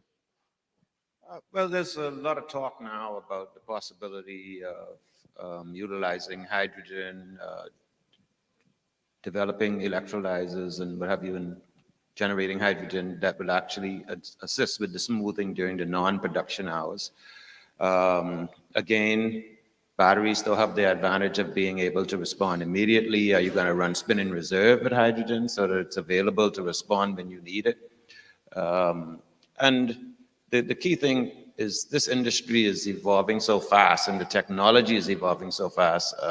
Battery technology has changed. In another year, we'll probably be talking about something else. And I like the question where they talk about AI, because I think we were talking about leveraging technology. Rick spoke about the fact that there's a shortage of personnel and talent, and where we lack people, we can tend to make up some of that with some of these automated systems. We all know the accuracy, they're on the job all the time. So this is an exciting time to be in this energy business. I mean, just a few years ago, we're talking coal, and then HFO was the big thing, then low sulfur, then now 10 years ago, there would have not been a discussion about batteries and solar. So it's very interesting. Yeah. We have a few more minutes. Lean into one of the questions for you, Augustine. We talked a little bit about AI, and then we looked at the sources of energy, and there's some talk about, hydrogen storage and so forth. If you were to sort of if you could snap your fingers and have a solution for the Puerto Rico system tomorrow, what would be the first areas that you would lean into in terms of providing that grid stability? I think we have a great opportunity with customer-owned storage. I think that's probably what we have identified as a part of the Department of Energy as one of the major solutions to help with this stabilization problem, and it could fix in a short term. But I think we need to be open about all these different technologies, as my colleagues said here, because it's changing so fast. And I think what we were able to identify as an immediate solution now may be completely different in a year. So AI seems to be a constant theme here. Rick, in terms of, because, it's a significant lift between now and 2030. Is JPS considering VPPs and some of the AI technologies that could help solve these challenges? But until I saw the question, I didn't give it much thought, but a lot of ideas running through my head now as it relates to AI assisting some of these things. Because, so for example, we use AI with project initiation, right? And some amount of project management as well. And I can see where the technology can actually assist with, even with renewable expansion, defining some solutions, maybe solutions, as Siobhan said, that we haven't thought about yet. So we, as a company, haven't actually used it for that purpose, but from a project management purpose, we use AI a lot for that. But if I may, because I know Rick and those are a little further advanced than most people, what are your thoughts about AI and demand side management to even assist with some of that stuff? Right, and as you mentioned on the demand side management, and just even segueing back to the first question there on the mix, right? So we have a unique problem in Jamaica as it relates to self-generation. And self-generation are those behind the meter, which is a solution. It can be a solution, but I don't think that we have properly accounted for that in the renewable energy target, primarily because there are so many persons who bypass the way how it should be done, and they're doing it themselves. So they're not necessarily counted and measured in the total, right? What is counted and measured in the total are the ones who have licenses, which is a smaller amount to what actually is out there. So what we are seeing is a whole scale of,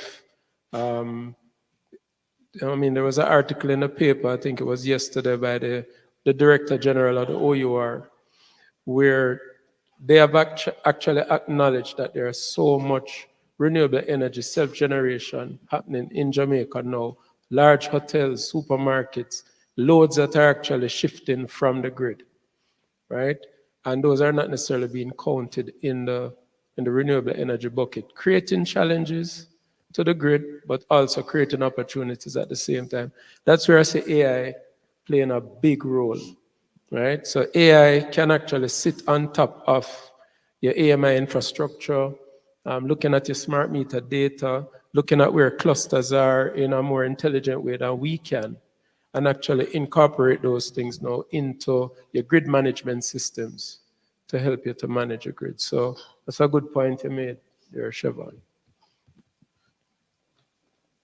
Albert, in terms of, and I know you were looking at a lot of utility scale initiatives. So hydrogen was one of them. Solar wasn't quite what you were looking at, but I heard some wind and some small solar. But one of the questions is, you know, it says solar, but I'll use the renewable energy context. Can enough renewable energy be generated to be stored for the either non-windy or non-cloudy days? Is that something that you could speak to a little bit? Yes, and in our case, for the short term, we're looking at that. So we're working now with the Caribbean Development Bank to get a 5 megawatt battery energy storage system for the utility itself. But we are also working with the government and CREF to pursue what we call the integrated utility services model, where the utility itself is actually assisting customers in installing rooftop PV and local storage to some extent. So we're working on that. So that will deal with the intermittencies to some extent in the short term, the battery energy storage systems that we're pursuing. But as you know, for geothermal, that is, 97, 98% available, almost all the time. So we don't have the challenge of the intermittency. And with the hydrogen, we have medium, long-term storage. And short-term, some of the more recent electrolyzers can actually flip to a fuel cell on the fly. So you can get a similar effect to the battery. So we are looking at those as well. Okay, thank you. I'm going to ask one question, and then I want us to see what the poll results look like based on all this discussion. The one thing I didn't ask you, and you're probably happy I didn't, is who's going to pay for all of this? But I think the audience will help us. Purdy, in the Cayman context, or are you looking at AI as a potential solution? Right now, no. I mean, we are looking at it, but we haven't implemented any policies yet, or any plans to actually implement it. So for us, it's just just something to look forward to rather than something to implement in short term. Yeah, thank you. I guess let's see what the results look like. Is there any way we could project the results on the screen, and then let me see what the panelists think. So we have 1 minute left. If you have any burning, provocative question, this is not the right time, but I'm curious to see it. So still throw it out. There was a question about the cost for a feeder, if developing a new feeder, if one is to interconnect. So I did give some numbers on that, but you can come back since the survey is up. Sure. So what's the most critical or the most important for integrating renewable energy grid upgrades? So that was a big discussion here today. Regulatory policy. Battery storage is number 3. Investment in local energy resources. Yeah. So, I mean, they all scored high, but grid upgrades is clearly where we need to focus. And then let's see who needs to pay for this.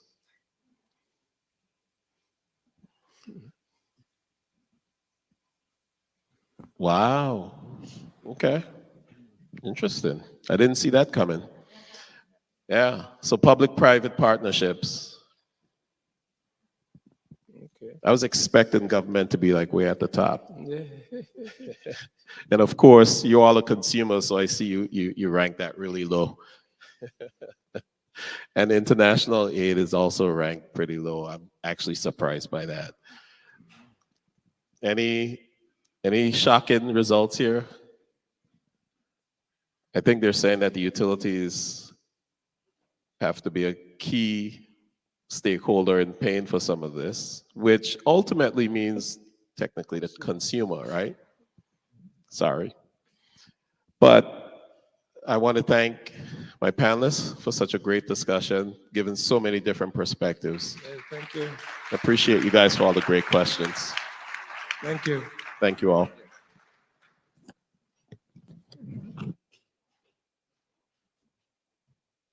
Good. Thank you, David, and the panelists as well. And before we head off to lunch, which is on the 19th floor, where we're going to have lunch and the awards ceremony, we're going to be having a few words from Francisca Salas, the lead on the hydrogen program for new energy events. So before I hand over to her, I just want to very quickly highlight the quick takeaways from the audience, from the panel here. So first off, again, regulatory side needs to be up to date and be pragmatic and realistic.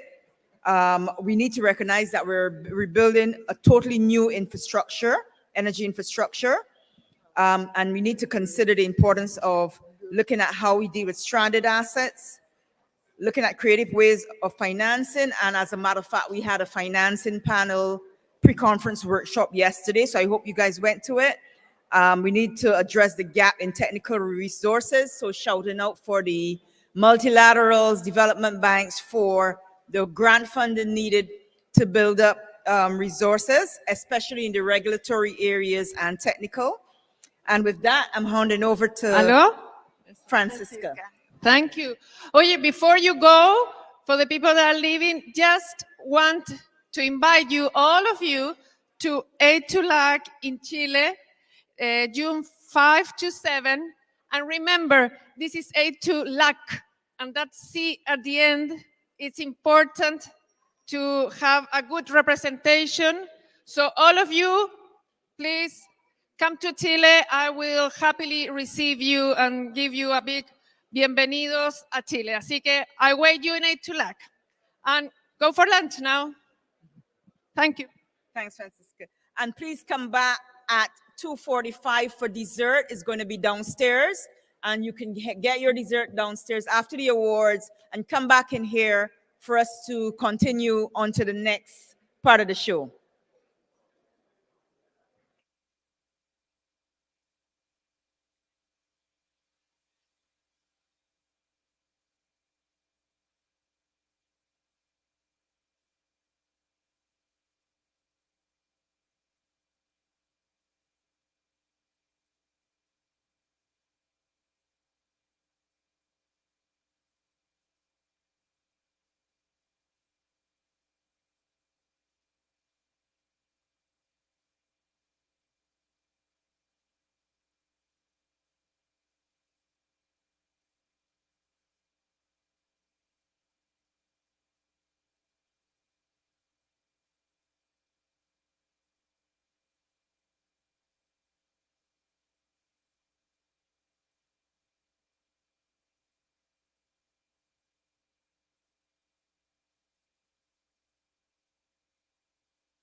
Good afternoon, everyone. I hope you've had a wonderful lunch and you're now ready to come back into the next session, and that you also enjoyed the awards, and hopefully next time one of you will also be here next year being presented. This next session is going to be on Puerto Rico, and I just want to say Invest Puerto Rico has sponsored this particular session, and you'd see some nice little notebooks in front of you, compliments of the Invest Puerto Rico. Before we start, we're going to put up some poll questions. We love the poll questions. Okay. So first one is, what do you believe is the most significant obstacle to implement battery storage solutions in the Caribbean? In the earlier sessions, you heard about how important it is to balance the implementation of renewable energy with cost-effective solutions. And battery storage has to be part of it to ensure that the energy is dispatchable. That looks like just one person voted. So I'd ask the next panel to start to come in. And that is going to be led by and moderated by Joseph Williams, Coordinator, Sustainable Energy in the Caribbean Development Bank.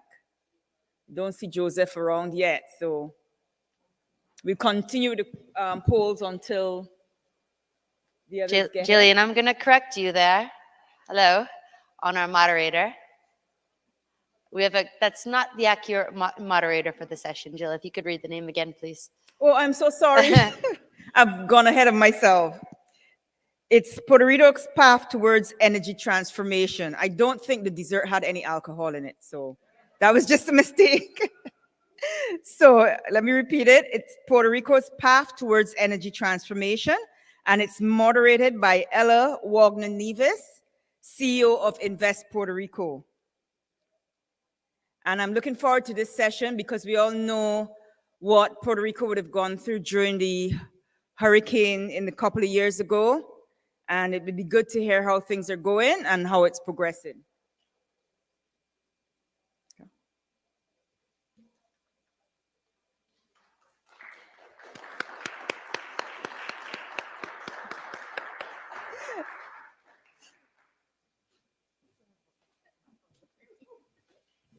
Right after lunch is tough.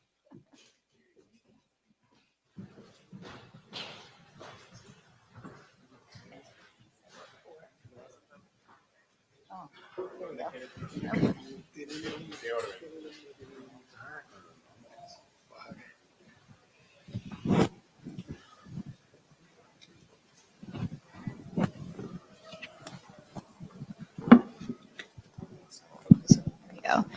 So good afternoon, everyone. I know right after lunch, it's a tough act to follow right after lunch, but I promise this will be extremely interesting. So it really is a pleasure to be here. My name is Ella Wagner-Neves. I'm the CEO of Invest Puerto Rico, which is the official entity on the island who promotes Puerto Rico as a market, competitive market for business and investment, and essentially facilitates the arrival of companies through the island. And it really is a pleasure to be here with these distinguished panelists, all key stakeholders in the significant energy transformation on the island, and very pleased that we're here to share, the Puerto Rico story. We, as you all know, we've been through some challenges over the past decade or so. And this is a very, very unique moment in Puerto Rican modern history. I think as an island community, oftentimes people think Puerto Rico, they think island communities, they think tourism, they think beaches, they think, leisure. And while all of that is absolutely certainly true, and I encourage you to go to Puerto Rico for all those things, the reality is that in our particular case, tourism only represents 7% of the economy. And I think sometimes that is, that people open their eyes when they hear that. We are a manufacturing and knowledge-based economy. In fact, 50% of our GDP comes from manufacturing, most of which is the bioscience sector, so pharma and medical devices. And we've been an industrial powerhouse for decades and decades, for over 6 decades. We're the biggest biopharma exporter in the entire United States as a US territory, more than twice the next 2 states combined. You're very big on pharma, medical devices, the aerospace industry. Aerospace industry has grown significantly. Back in 2013, there were around 600 employees. Today, there are over 6,000 employees. Advanced manufacturing. And I say this because all of these industries really, one of the things that they have in common is that they need access to reliable, quality, cost-efficient energy. And it is our role at Invest Puerto Rico as the entity that really promotes the island to really tell that story of transformation. And that story is very, very unique. And so we're here to be able to shed some light of what has been happening in Puerto Rico, what has been happening, with the grid transformation, what has been happening for renewable energy transformation, because this story, energy, is such a critical part within economic development for the island. With every challenge, there comes an opportunity. There's a silver lining. And that silver lining is that these challenges have led way to unprecedented market opportunities in the energy transformation for the island.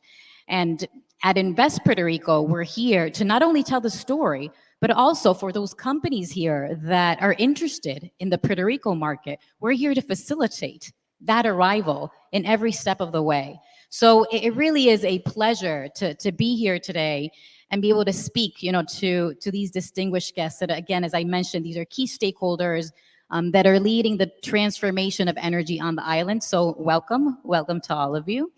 I would like to start with Francisco Berrios Portela. So Francisco, you are, the Deputy Chief of Staff for Energy Affairs, also the Chair of the Puerto Rico Electric Power Authority, PREPA. Can you talk to us a bit about the bit of background and context on the energy transformation on the island, and also from a public policy standpoint, what is Puerto Rico doing to enable this transformation? Sure. First of all, good afternoon, everyone, and it's an honor being here for the second year in a row, and specifically talking about the energy transformation that is ongoing and it's already happening on our beautiful island. So whenever we talk about the background on the energy transformation, it's important to first put in perspective where we come from. So in Puerto Rico, the electricity, the grid system and the generation was led and was an entire monopoly that was self-regulated for years, for decades. 80 years it took to, get to the point that PREPA, the Puerto Rico Electric Power Authority, went until being in a different difficult position from a fiscal standpoint. So because of that, the decisions that were need to be made were not necessarily, because it was a government-owned and self-regulated entity, decisions were not necessarily made as needed in terms of rates, in terms of maintenance, in terms of keeping up to date as the technology required. Definitely, it served a purpose decades ago to electrify the entire island, but that was no longer doing the best for the development and the economic growth of Puerto Rico. In 2017, Hurricane Maria hit Puerto Rico and actually was the entire game changer. And it accelerated everything that basically what was already happening in terms of the stability of the system, in terms of the lack of maintenance that the system was having, and in terms of the need to modernize our grid, in terms of making huge, significant changes. That basically make Puerto Rico to get to make important decisions in terms of public policy.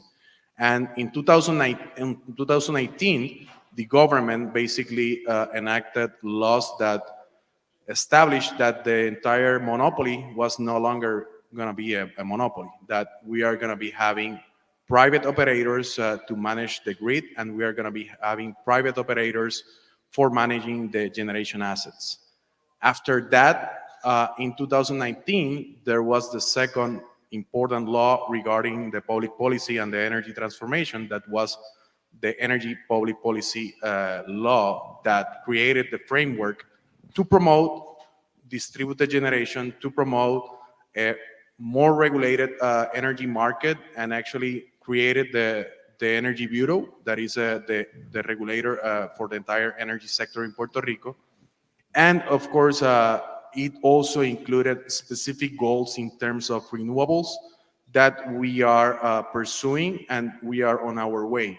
But it's very important that that same public policy looks to have competitive rates that could be achieved, that could help us achieve better position in terms of economic development. And of course, also it specifies that we need to pursue to have a more robust, stable, and accessible system for everyone. So that's a lot, definitely.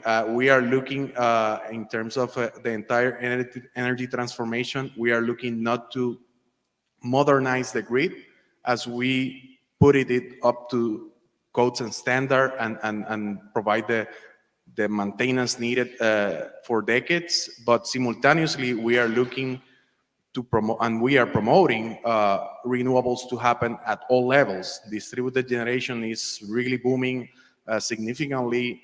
Utility scale renewable projects are coming on different processes that are happening. And actually, simultaneously, we are still recovering from the hits of hurricanes. That's basically a lot of federal funds that we have from FEMA, more than $10 billion that are helping us towards that entire transformation. It's a lot happening on the island. It's a great our system, but we need to keep in mind that it's a huge transformation that is going to take some time. We are coming actually from a self-regulated monopoly that was owned by government, and now at this moment we have private operators that are basically doing this in a better way, and actually are helping us achieving an open market and achieving in terms of generation with private players, and of course achieving a better service to all Puerto Ricans. So you make a great point, Francisco, in terms of, energy transformations do not happen overnight, right? This takes time, just as economic development doesn't happen overnight. This is a long-term play. But you mentioned, this is a great segue to my next question, which is to Fermín Fontanés, who we have here with us, who is the executive director of the Public-Private Partnership Authority, P3s. And so you've led, Fermín, just an historic agreement for the energy transformation of the island with a P3. Could you speak a bit more about that? Sure. Good afternoon, and thank you, Ella. Good afternoon, everyone. I think Francisco gave an on-point background of where we were when the P3 Authority was tasked with essentially going to the market to split that vertically integrated monopoly into different operations by private partners. So the first thing we did was make the decision that the most important part of the monopoly was the transmission and distribution system, because not only was the heart of the operation, but it was the face with the customer, and but it was also the part of the system that was damaged the most by the hurricanes and the one that needed immediate assistance.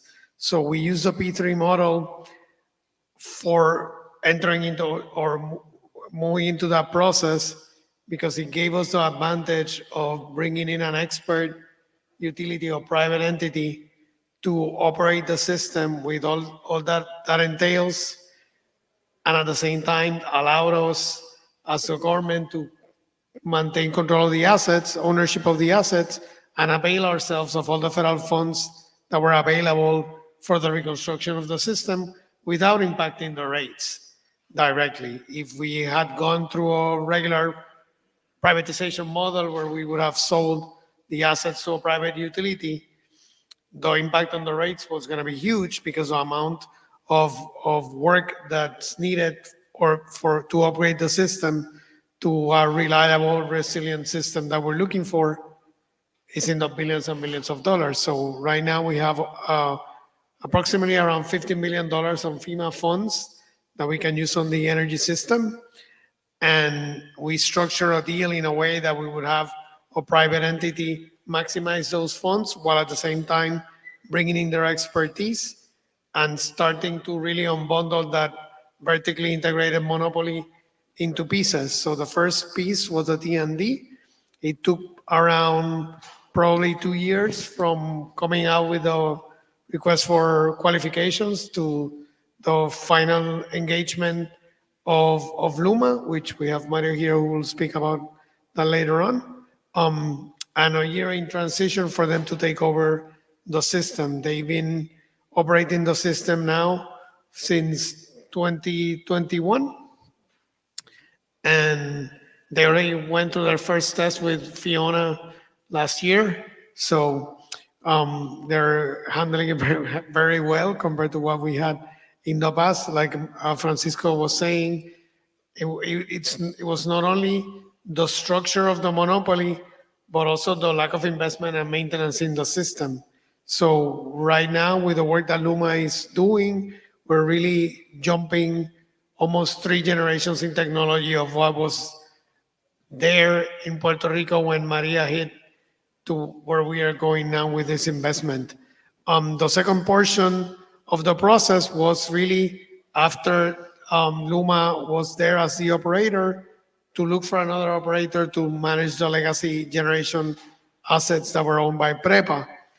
That also was about a 2-year process that ended up in the selection of Genera Puerto Rico, which is a subsidiary of New Fortress Energy. They've been running the generation fleet since last summer, so almost they're getting close to a year now.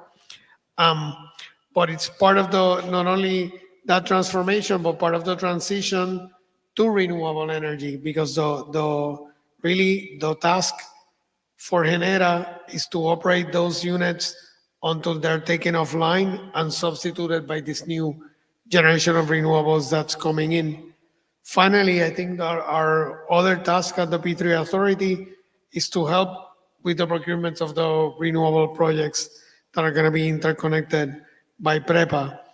In the first few procurements were handled by PREPA during the transition and by the Energy Bureau, and now they come back to the P3 Authority for us to continue. Thank you, Fermín. Puerto Rico is certainly no stranger to P3s. And actually, Puerto Rico has won awards on the P3 models. And so, we're counting on this as just yet another successful P3 for the island. And that actually brings me to you, Mario, right? Chief Regulatory Officer of Luma. Fermín was talking about just the T&D as a T&D operator of the electrical system. Can you speak to us about just the progress and the transition that you all have been experiencing? Because this certainly does not happen overnight, right? And I know there have been some challenges along the way, but would love to just learn more about that progress of that. Great. Yeah. Thank you very much. Thank you for having me, and thank you to New Energy Events also for having us. I'm always amazed at events that have to do with the Caribbean, because you always get to see this incredible diversity across all the different countries and islands that make up the region. And it's always interesting to see the different approaches that people are taking to meet some similar challenges in some very different political or other historical environments. In terms of Puerto Rico and Luma, maybe to go off what Francisco and Fermin were talking about. So in June of 2020, Luma signed the contract for the public-private partnership to run the grid for Puerto Rico. So we don't operate generation or have any, but we operate all of the grid and we coordinate the rest of the work there. It was certainly a big challenge. We stepped into a situation where our predecessor, PREPA, that's the letters for Puerto Rico Energy Public Electric Power Authority, because of the lack of investment that Fermin talked about and the destruction from Maria, was in a situation that it literally had the worst performing large electric utility in North America compared to similarly sized utilities. We were able to do that baselining and look at where things were and some really big challenges. Then Luma stepped in June of 2021, and in I think we had at the top of a very big hill in an important part of San Juan, a major substation had a very spectacular explosion with big smoke coming up and all over the news, and we lost, I think, about 750,000 customers. We were able to restore half those customers in about 5 hours and then get everybody else back online. But it was just one of several challenges. So when we say this was challenging, there were real challenges. We had some other big challenges in terms of reliability, but we, at that point started with about 3,000 employees. About half of the employees were former PREPA employees. So some very talented engineers and other people that, that came on to Luma and accepted the challenge to be in this newly fashioned private operator.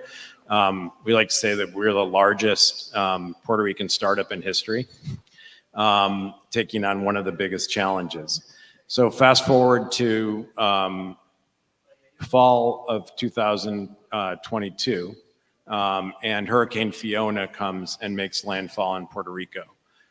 We've been working very hard on being prepared for exactly that sort of a situation, created a modern emergency response plan, did lots of training and simulations with FEMA and government agencies. And as a result of all that work and the coordination we've done with generators and others, we were able to restore 90% of customers within 12 days, which was really a historic sort of a response to that sort of situation. So I bring that up just as two examples of sort of the progress that we've been able to see. Certainly emergency preparedness and response is one of the things that's really key to our customers and top of their minds. And so it's very important to us, and we spend all year making sure that we're effective and going to be able to respond effectively and restore power as quickly as possible. Maybe just more generally, what is it that we've been able to do? Well, we focused on a couple of things on safety and making sure that our workers and all of our customers and the public is safe. A big part of that is training. Luma's parent companies invested over $10 million in a new technical training school focused on line workers and technical electrical workers in Puerto Rico. We've put all of our field workers through that school, created an apprenticeship program so that we're creating the workforce of the future. And the focus there has been on how to work effectively and safely. And we've been able to see really big advances. We really brought a whole new customer focus to what we were doing, which was really important. And we've been able to see really big advances in terms of how our customers perceive us and the level of service that they see from Luma. And we know this because we measure this regularly. Every quarter we do surveys and other work in order to measure what is the customer satisfaction. And we've been able to see big advances from really the fourth quartile to now in several categories. We're really either in the median level or among some of the best utilities in North America. And then we've worked very hard, obviously, on reliability and resilience. I could cite lots of statistics, but we've replaced over 11,000 Utility poles, we have about another 90,000 to go. We've replaced over 90,000 street lights. We're going to replace about 300,000 by the time we're done in a few years. We have installed over 5,000 distribution automated devices and sectionalizers all over the system to really focus on that distribution level reliability, and that has helped us reduce by millions the number of interrupted minutes for our customers. And we focused on immediate repairs and upgrades at 21 of our major substations, so that we've now been able to really put behind us the major substation failures, which were the cause of a lot of our outages when we first started. So those are just several of the things we've been working on. Looking forward, we have a very important program funded by FEMA, which I think I can talk about a little bit later. But it's really a very wide effort that we have as the operator of the system. And we're focused on what Puerto Rico has determined that they're focused on, which is safer, renewable, cleaner energy at reasonable prices that's more resilient and really provides the level of service that Puerto Ricans deserve. So there's much to unpack there, and I have several follow-up questions for you, but I do want to touch base on something that you said regarding resilience, right? I feel resilience is oftentimes like this buzzword that markets just throw off loosely, right? And I think if there's one market that can prove it's resilient, it's Puerto Rico. And it's been such incredible progress that LUMA has been able to achieve. And you see that, given the first hurricane, Maria, and then Fiona.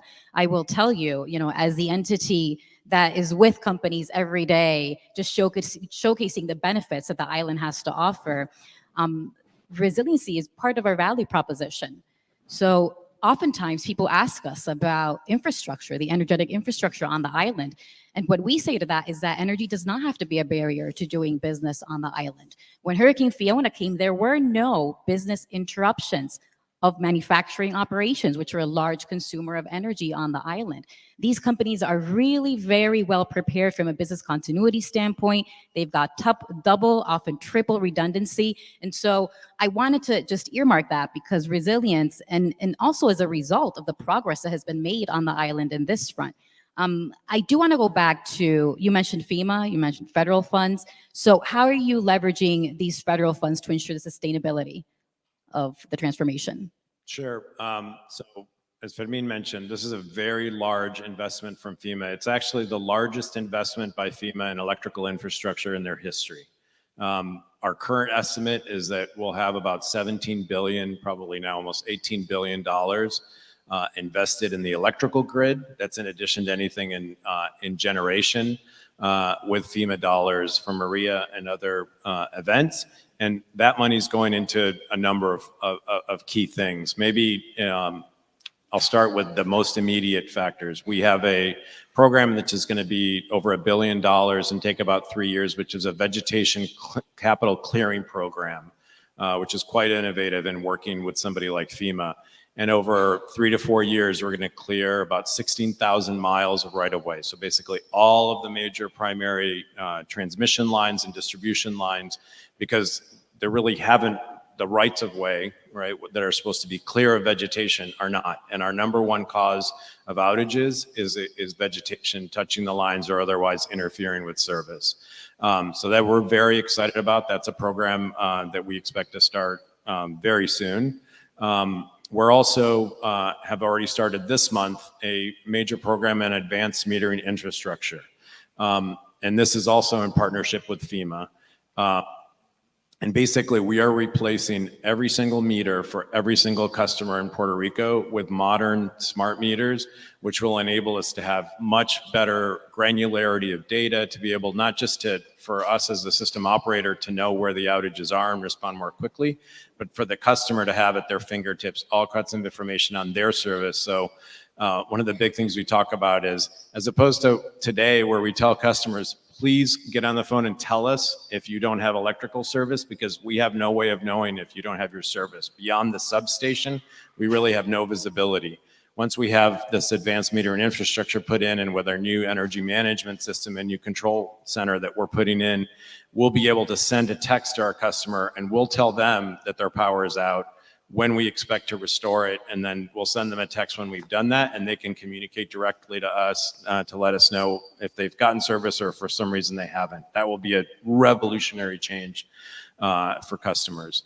We're working on sort of the traditional hardening that's really very important, rebuilding major transmission lines, rebuilding substations. We're actually going to build 7 new transmission substations in Puerto Rico so that we can meet the North American Electric Reliability Council standards, which we can't meet today, but we will be able to in the future. And we're going to continue those programs I talked about on streetlights, on replacement of conductors, and on distribution. Maybe in terms of sustainability, we're very focused on guiding this transition from a very fossil fuel-based generating system to one that's much more diverse, in which you've got much more bigger role of renewable energy. It needs to be a much more flexible, agile system. So we're putting in the systems to do that. And we're working with lots of investors that are coming in to build new generation, both at a small scale. Puerto Rico is now 5th among US territories and state in per capita penetration of rooftop solar. We have over almost 120,000 customers today with rooftop solar.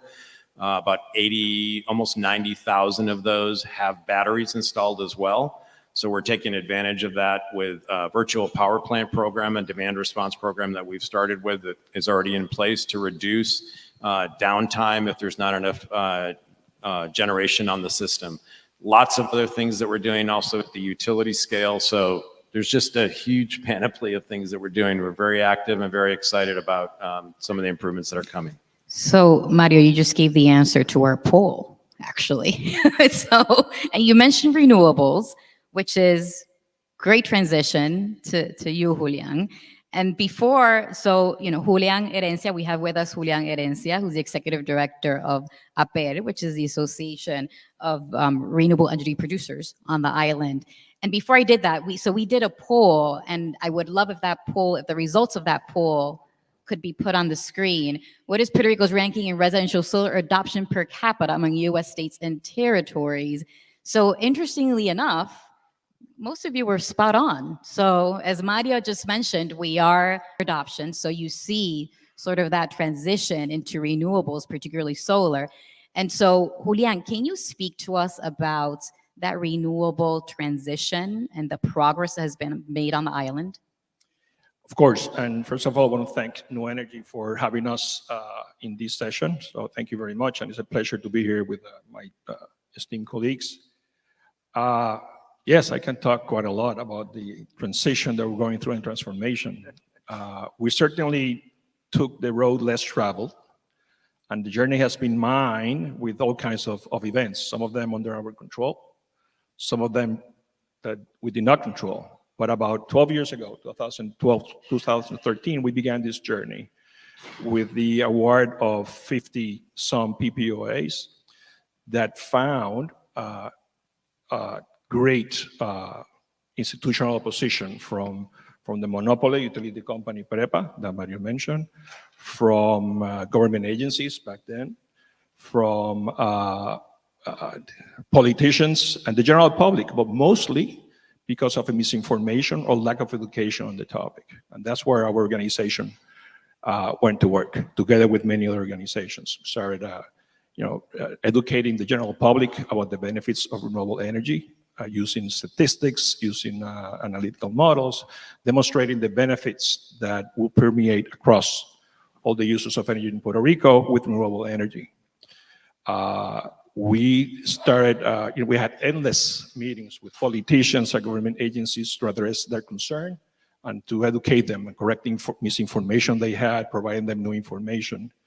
And again, the general public and the general communities was also very important to educate them. We provided technical solutions also, because at that point in time, there was big concern that if there were not any controls put in place with these projects, that the grid was going to fail.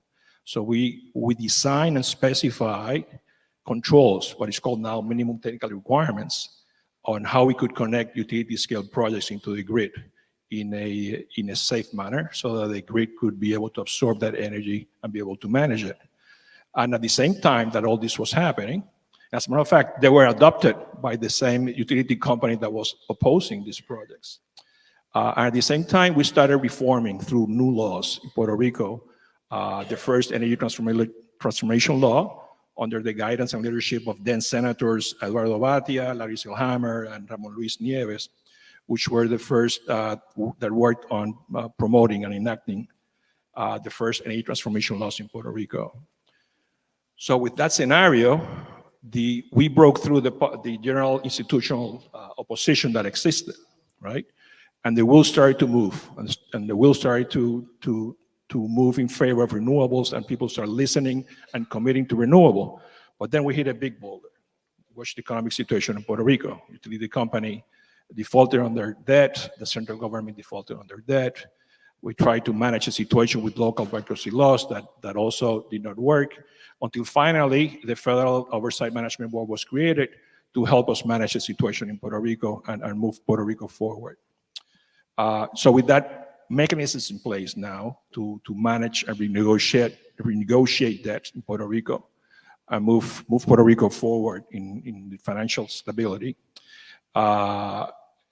Rooftop solar started to gain traction in Puerto Rico, and we started to see a lot of penetration of rooftop solar at the residential and commercial level. We also, was a lot of interest reinitiated in the PPOAs that were left on the table way back when all this thing initiated, and they were starting to negotiate them. So there was a lot of interest in, again, restarting the whole effort for renewable energy. And at the same time, there was an integrated research plan that was first published, which included the attaining 100% renewable energy in Puerto Rico. So now with all these mechanisms in place, fog started to clear. Things were clearer. There was a path to move forward. But then nature conspired against us. So within 2 weeks time span, we had Hurricane Irma Maria hit Puerto Rico. A year after that, the southwest region of Puerto Rico got hit by earthquakes that created a lot of damage. And then after that, COVID came along. So that was another step back in the development of renewable energy in Puerto Rico. So after overcoming all these disasters, now again, we had a lot of funding to reconstruct the grid that helped initiate this process. A solicitation process because of the IRP also was announced for proposals for 3,500 megawatts of renewable energy generation in Puerto Rico, plus more than 1,000 megawatts in batteries. So once again, the wheel started moving forward in order to attain our goals and overcoming all these hurdles and paths. And today, I can tell you that all these things basically came together. And right now on rooftop solar, we have an estimated 650 megawatts of rooftop solar installations. So we have the highest penetration per capita of rooftop solar in the whole United States. We have 270 megawatts of utility scale projects running in Puerto Rico right now. We have 150 megawatts of renewable energy projects under construction. And we have 700 megawatts utility scale projects that were awarded in this first process of solicitations. So this is only 700 megawatts out of the 3,500. And these 3,500 megawatts are only to cover 40% of our needs. So there are more to come. And so it's more renewable energy penetration coming in Puerto Rico through rooftop solar and utility scale. So where we stand right now after all that tortuous journey, I think we're at an inflection point where the wheels in motion cannot be detained. I think we're moving forward. I think the short-term goals have been established. The mechanism to attain them are in process, and they cannot stop. So short-term, the future is positive. Long-term future in Puerto Rico renewable is also very bright due to the plans to continue in penetration with 3,500 megawatts plus whatever is required to hit 100%. So that has been a transformation. And I'm very excited right now to tell you that definitely Puerto Rico is back on the path to transform their energy system in a sustainable, cost-effective manner. And we're back. We're back. So, Julian, it really is just an incredible story, what has been happening here on the island. And we are seeing at Invest Puerto Rico, we're seeing Puerto Rico become a test bed for renewable energy solutions. We also know that Puerto Rico does offer some of the most competitive incentives to bring, energy solutions to the island. Can you just give briefly how you leverage incentives to be able to make this happen? Sure. I think what makes Puerto Rico very attractive, and we're seeing it because it's been a lot of interest, a lot of people looking into Puerto Rico to get into helping us develop the industry and reach our 100% goal. I think there are three pillars that make Puerto Rico very attractive. First, the legal framework. We have a law that clearly states that we have to achieve 100% renewable by a certain date. And we also have an independent regulator that ensures compliance to those goals. From the operating point of view, we have an IRP process that basically set the path or the plans on how we're going to get there. It gets revised every 5 years, and it's under revision right now. But it certainly includes and has a permanent topic, which is 100% renewable attainment within a certain amount of time. The solicitation process is also an operating mechanism that definitely provides certainty on how much more capacity we need to put in place in Puerto Rico. So the current solicitation process asks for 3,500 megawatts in generation. Only 700 have been awarded, so there's still more opportunities to happen with certainty, which is part of our resource plan included. Plus, there is a defined process to expedite the permitting in Puerto Rico, which is part of achieving this, right? We have to go through a lot of permitting. So it's a defined process so that we can expedite this process. And financially, you can mention them all, right? The income tax on these projects is only 4%. The use of the federal investment tax credit is applicable. The guaranteed loan programs that have been offered through the Loan Programs Office of the United States Department of Energy is also part of the equation of financing. These projects can also participate of grants or programs from other governmental agencies like the U.S. Department of Agriculture, from different housing agencies. There is no value-added tax, or IVU. It's called IVU in Puerto Rico, value-added tax. There is no value-added tax on the installation of these projects. There is no value-added tax to import these components into Puerto Rico. So basically, the benefits for installing and developing these projects, whether it's rooftop solar or utility scale project, are there in Puerto Rico in order to make it more agile and minimize cost in this process in the island. There are certainly many tax benefits. In fact, Act 60, which is the incentive code, has around 300 pages, right? Yeah. And I think, when I talk about incentives, I usually talk about them in 4 buckets. Essentially, the preferential tax rates of 4%, which Julian mentioned, along with many other 100% on capital gains, exemption on capital gains, municipal tax exemptions, property tax exemptions, construction tax exemptions. Then you have research and development tax credits, which are arguably some of the most competitive in the entire world. We're talking about up to 50% tax credits in eligible R&D activities for those folks that are really using R&D in their operations. Cash grants. The government of Puerto Rico does provide cash grants based on job creation, investment in machinery and equipment, and finally, workforce incentives. And so I say this because as you all are thinking, if you're interested in investing in Puerto Rico and establishing an operation on the island, we are the entity that can facilitate this together with our partners. I want to go quickly back to Francisco and Fermin. Talking about PREPA's current financial situation, can you talk a bit about that? Sure. First of all, PREPA went to a bankruptcy process back 10 years ago. Since then, there has been a lot of different plans, and where we are right now, it's that we are really close to have an end on the debt restructure. But more important to those that are looking Puerto Rico as a potential opportunity to develop projects, it's really important to recognize that all of the independent power producers that are on the island have been paid even through the fiscal situation that we have been going through. There is a rider within the structure, the rate structure that we have, that basically is a pass-through.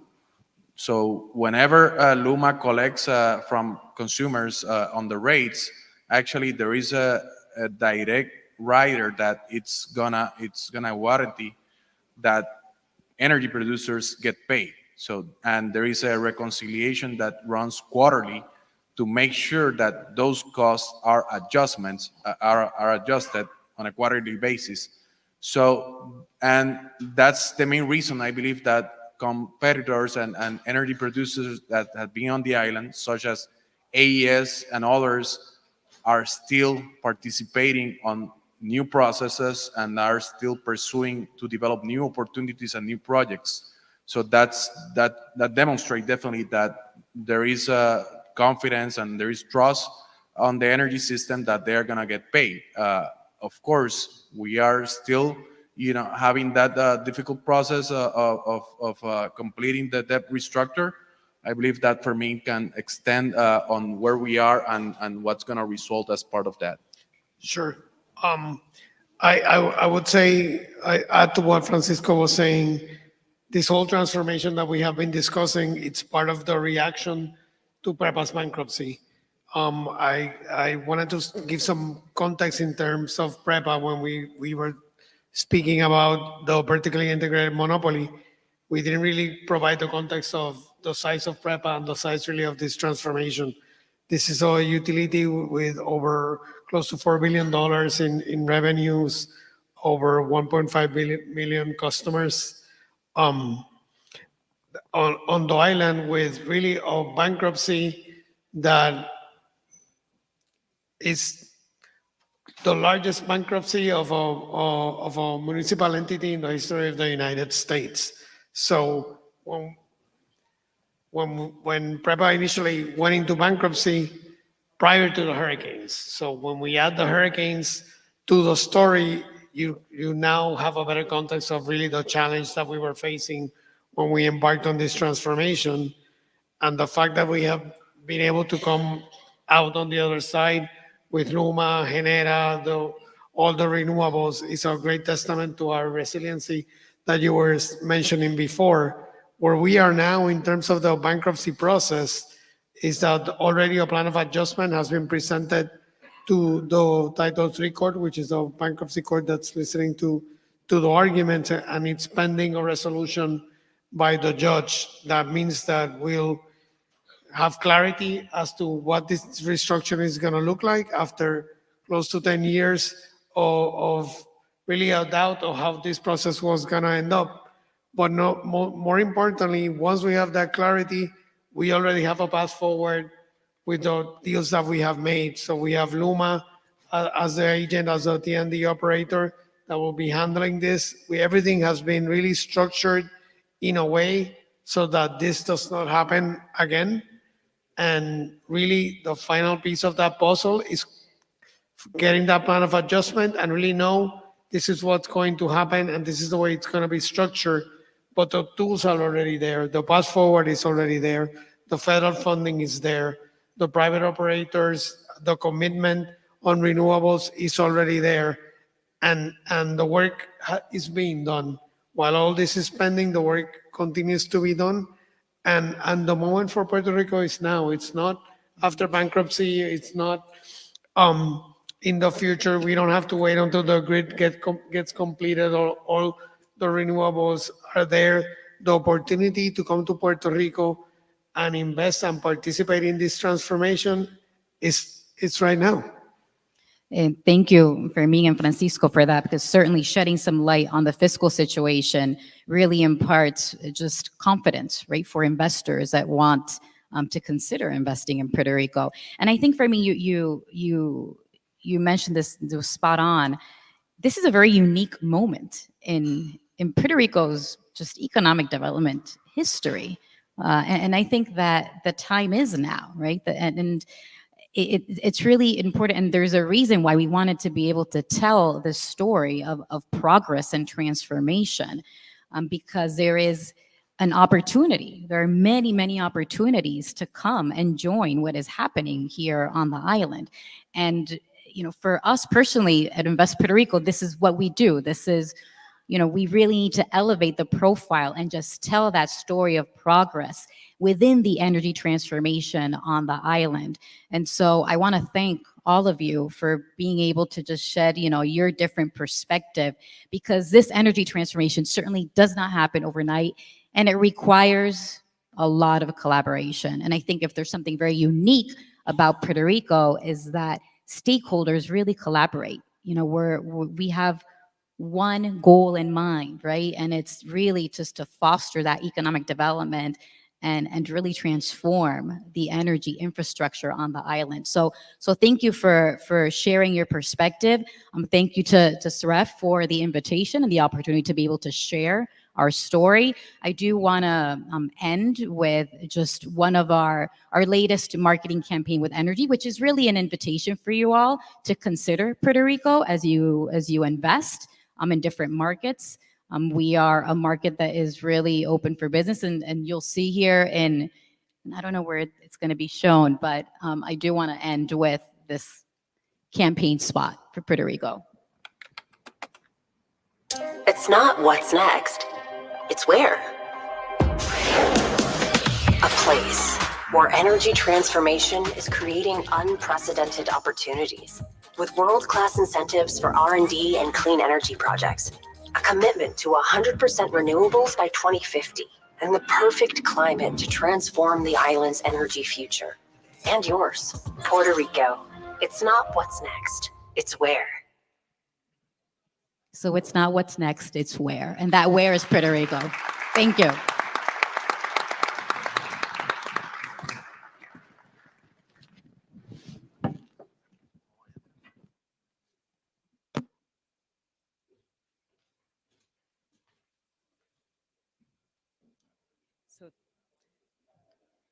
So thank you very much, Ella, and the panel. And with that, I'm just going to quickly ask the next panel to come up and give you the quick takeaways on this in terms of the attractiveness of the Puerto Rico. Mentioned legal framework, the independence of the regulator, and the goal to achieve 100% renewable energy. The operational side, there's significant opportunities for investors to meet the target, and there's a well-defined process to do so.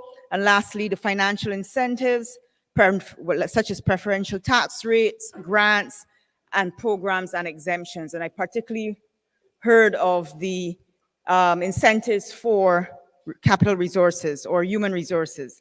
And with that, I'm going to invite, for real now, Joseph Williams, Coordinator of Sustainable Energy at the Caribbean Development Bank, on the panel on modernizing regulation to scale up investment across the region.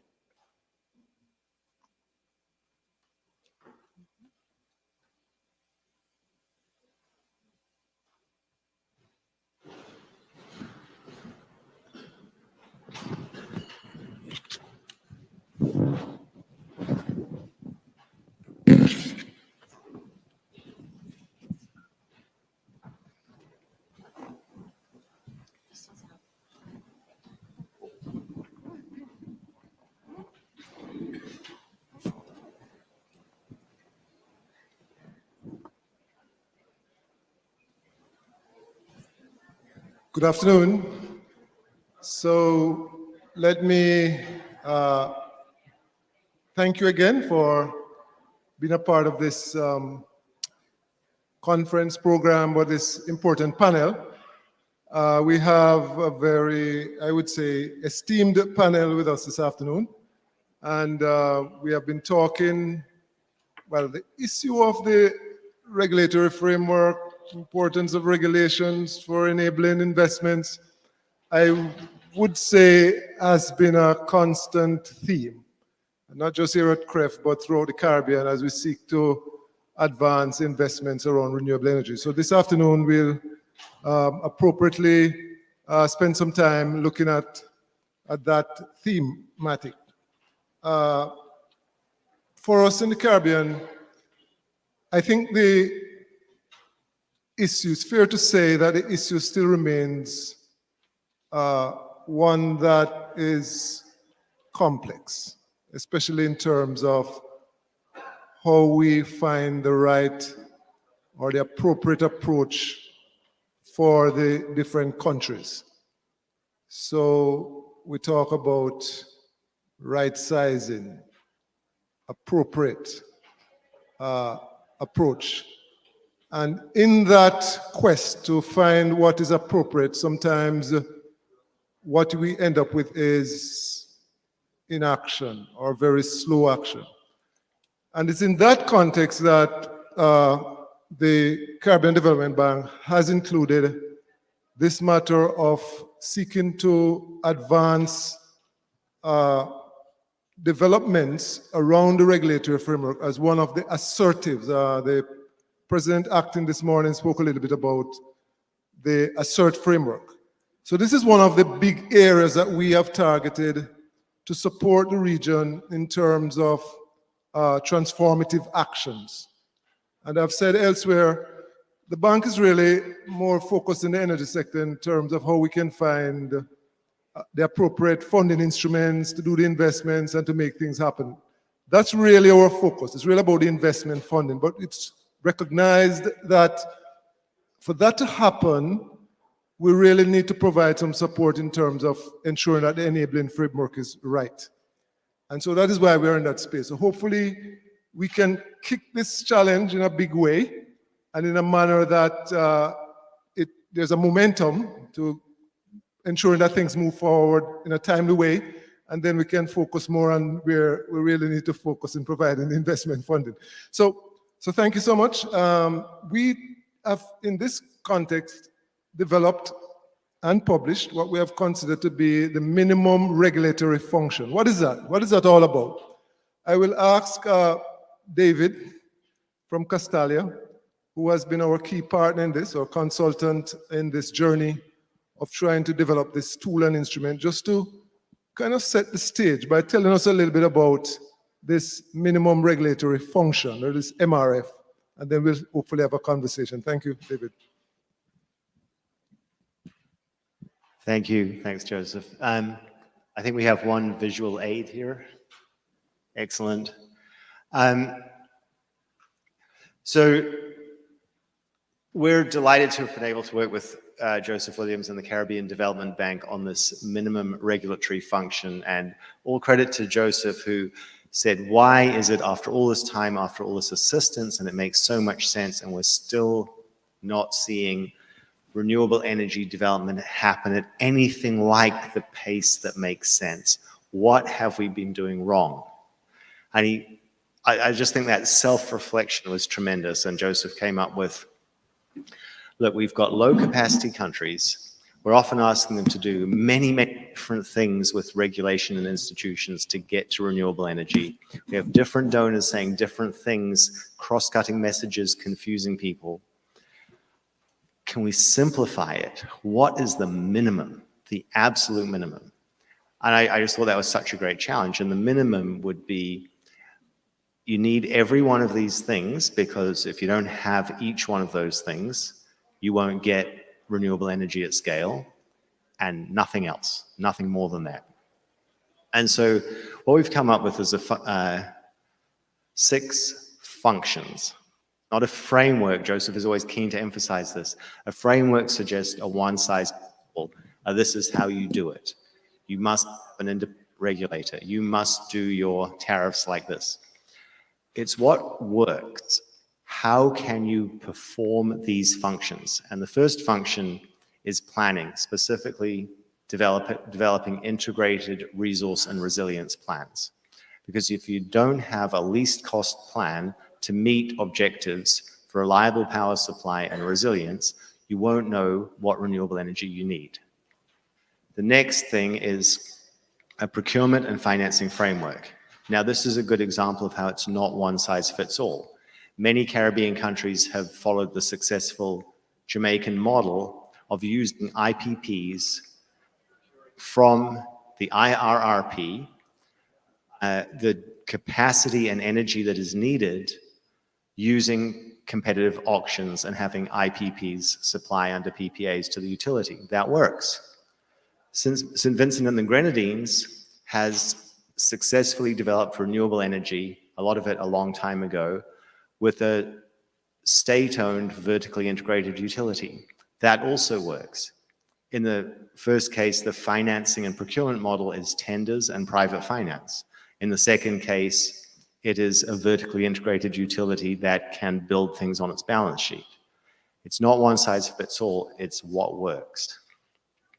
Then what developers need to develop renewable energy projects is access to the site, the resource, the environmental permits, and the grid interconnection.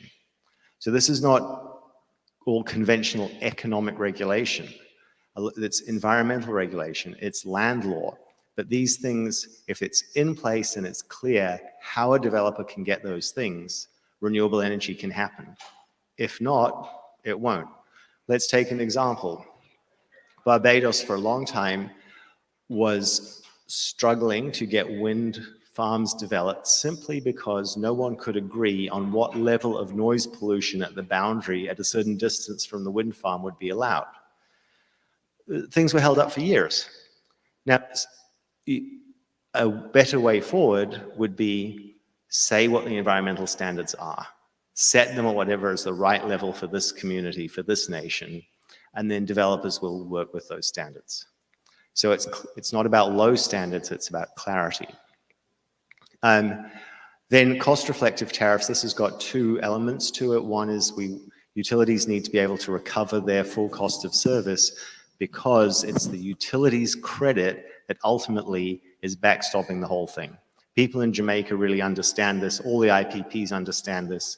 They say we cannot do anything to undermine the creditworthiness of JPSCo because our ability to finance our power plants depends on our financiers believing that JPS can pay us under the PPA. Now, if it was another model, vertically integrated state-owned utility like Vinlake, it's still the same thing. They still have to be able to finance their functions so that they can get the finance to build renewable energy projects which they own.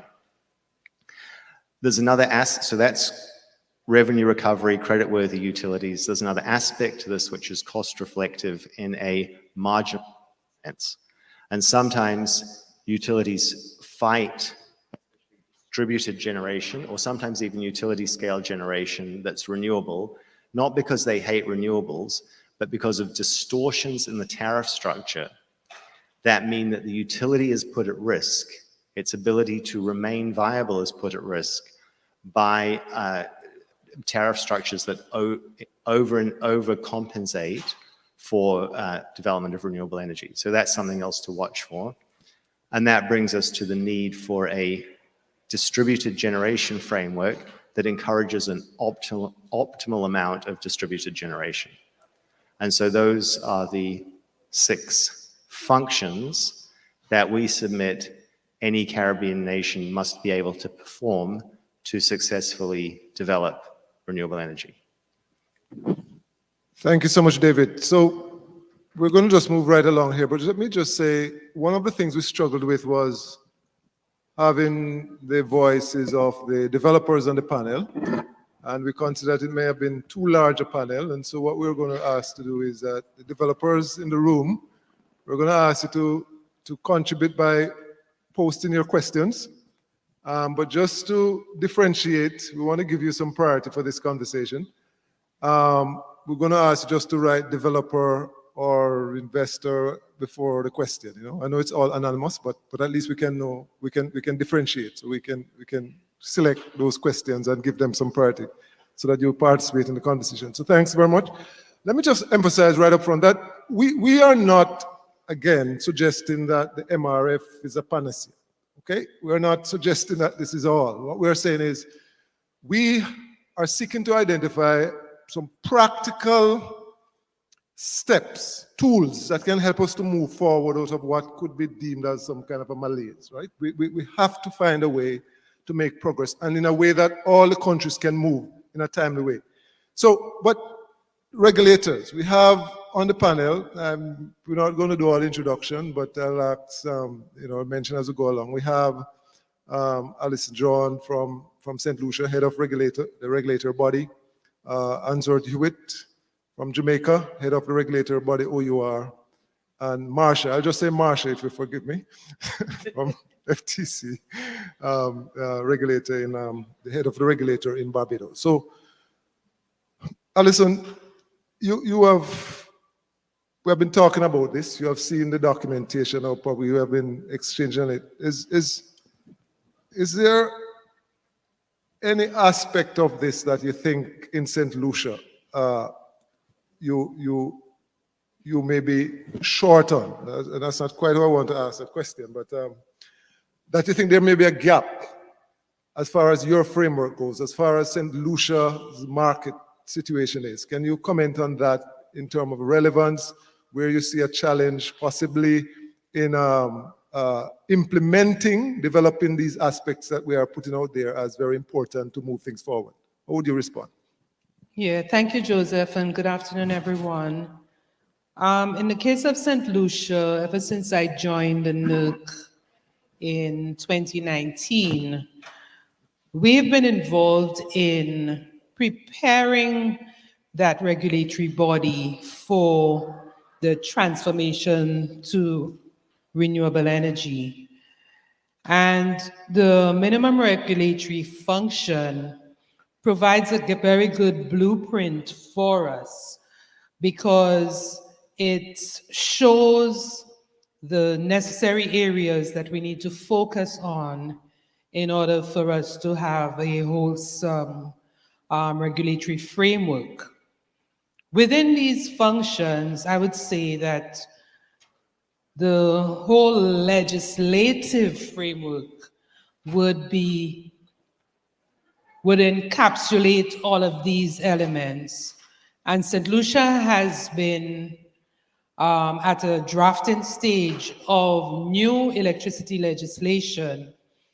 But within the components of that draft, there lies the authority of the regulator to have all of these elements. So, for example, in the draft legislation, the regulator would be responsible for commissioning the IIRP. And there is a draft IIRP in the making with the support of CREF. We also have been focusing on capacity building in the procurement area, but I believe we would need further assistance in the whole procurement guidelines because the legislation speaks to the authority of the regulator to pursue procurement through competitive bidding, but we would now need to focus on the whole guidelines, the processes, the procedures, and all of what is necessary for us to go through that process. We already have a finalized grid code, but again, incorporating it within the process. So I think for us, the gaps that we recognize are really in terms of the internal processes, the procedures, in order to strengthen the legislation when it becomes enacted. But for us, everything we do impinges on that legislation. So we're very eager to see us coming within that new legislative framework in order for us to drive greater investment in renewable energy in St. Lucia. Thank you so much. Thank you so much for that, Alison. Marsha, I'm going to go over to you.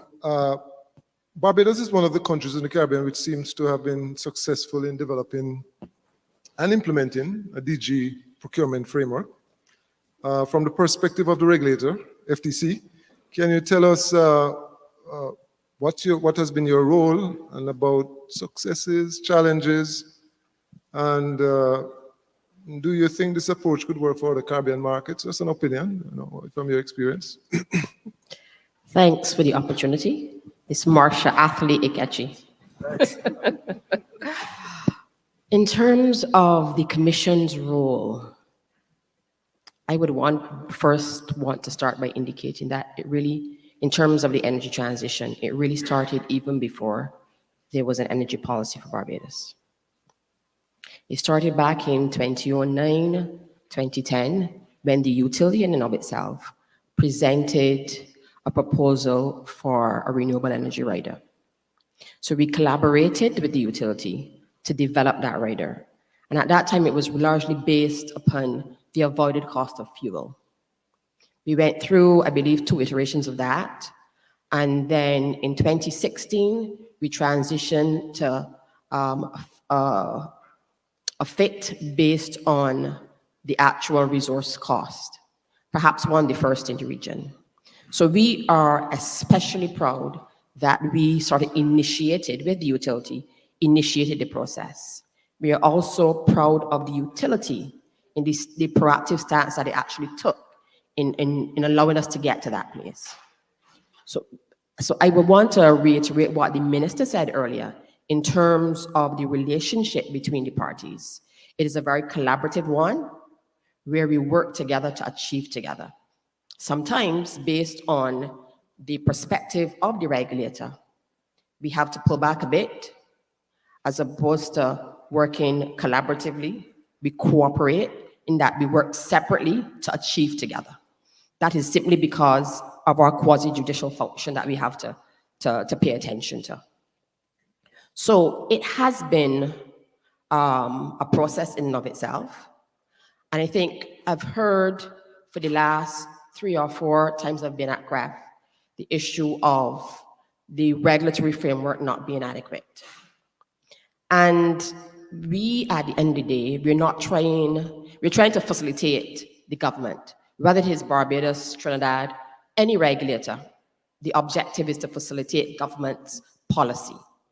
How do we get to do that? One of the critical things in terms of regulation, we have to work based on empirical data.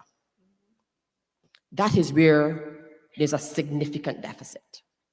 We as a region, we are not in the habit, we have not historically been the type of persons, type of agencies where we collect data and where our decisions are data-based. We have to move away from that. And especially when the transition today is as critical as it is, given the economic implications, given the social and environmental implications, we have to work on the basis of data. That is where the asymmetry is. The utility might have the data, the IPPs will have the data, the developers, but in getting them to share that data with us, that is where we often have a challenge. And if we are to, as the presentation, if David's presentation indicated, if we are to develop and issue cost-reflective tariffs, we have to have access to that data. And not only to that data, but we have to have access to that data in a timely fashion. Because for me, at the Fair Trading Commission, we believe that we are in a position to develop tariffs that are justified. What my challenge is with my institution is being able to deliver it in a timely fashion, because the 2 things go hand in hand if you're going to be effective. So it is for us, again, to implore the entities to provide that data as is required. We also seek to verify that data as well. But when there's an absence of that data, we have to go to proxies. And we know a proxy is not the same as. So you might end up with a situation where it is not exactly reflective of what is happening on the ground in that particular jurisdiction. And then you hear the complaints. But that is not the objective of any of the regulators. We want to set it within the context of the region. To do so, again, we need to have the data. So to break the barrier in terms of the regulatory challenges, one of the things I would implore you to do, have the conversation, share the data, so that we can move along at speed, move along more efficiently, move along in a sense that we get to something that is workable, that is bankable for all parties involved. Because we recognize that we are part of a puzzle, but there are other elements to that puzzle, and we must come together to be able to deliver for the people of the region in an efficient manner. Thanks, Marcia.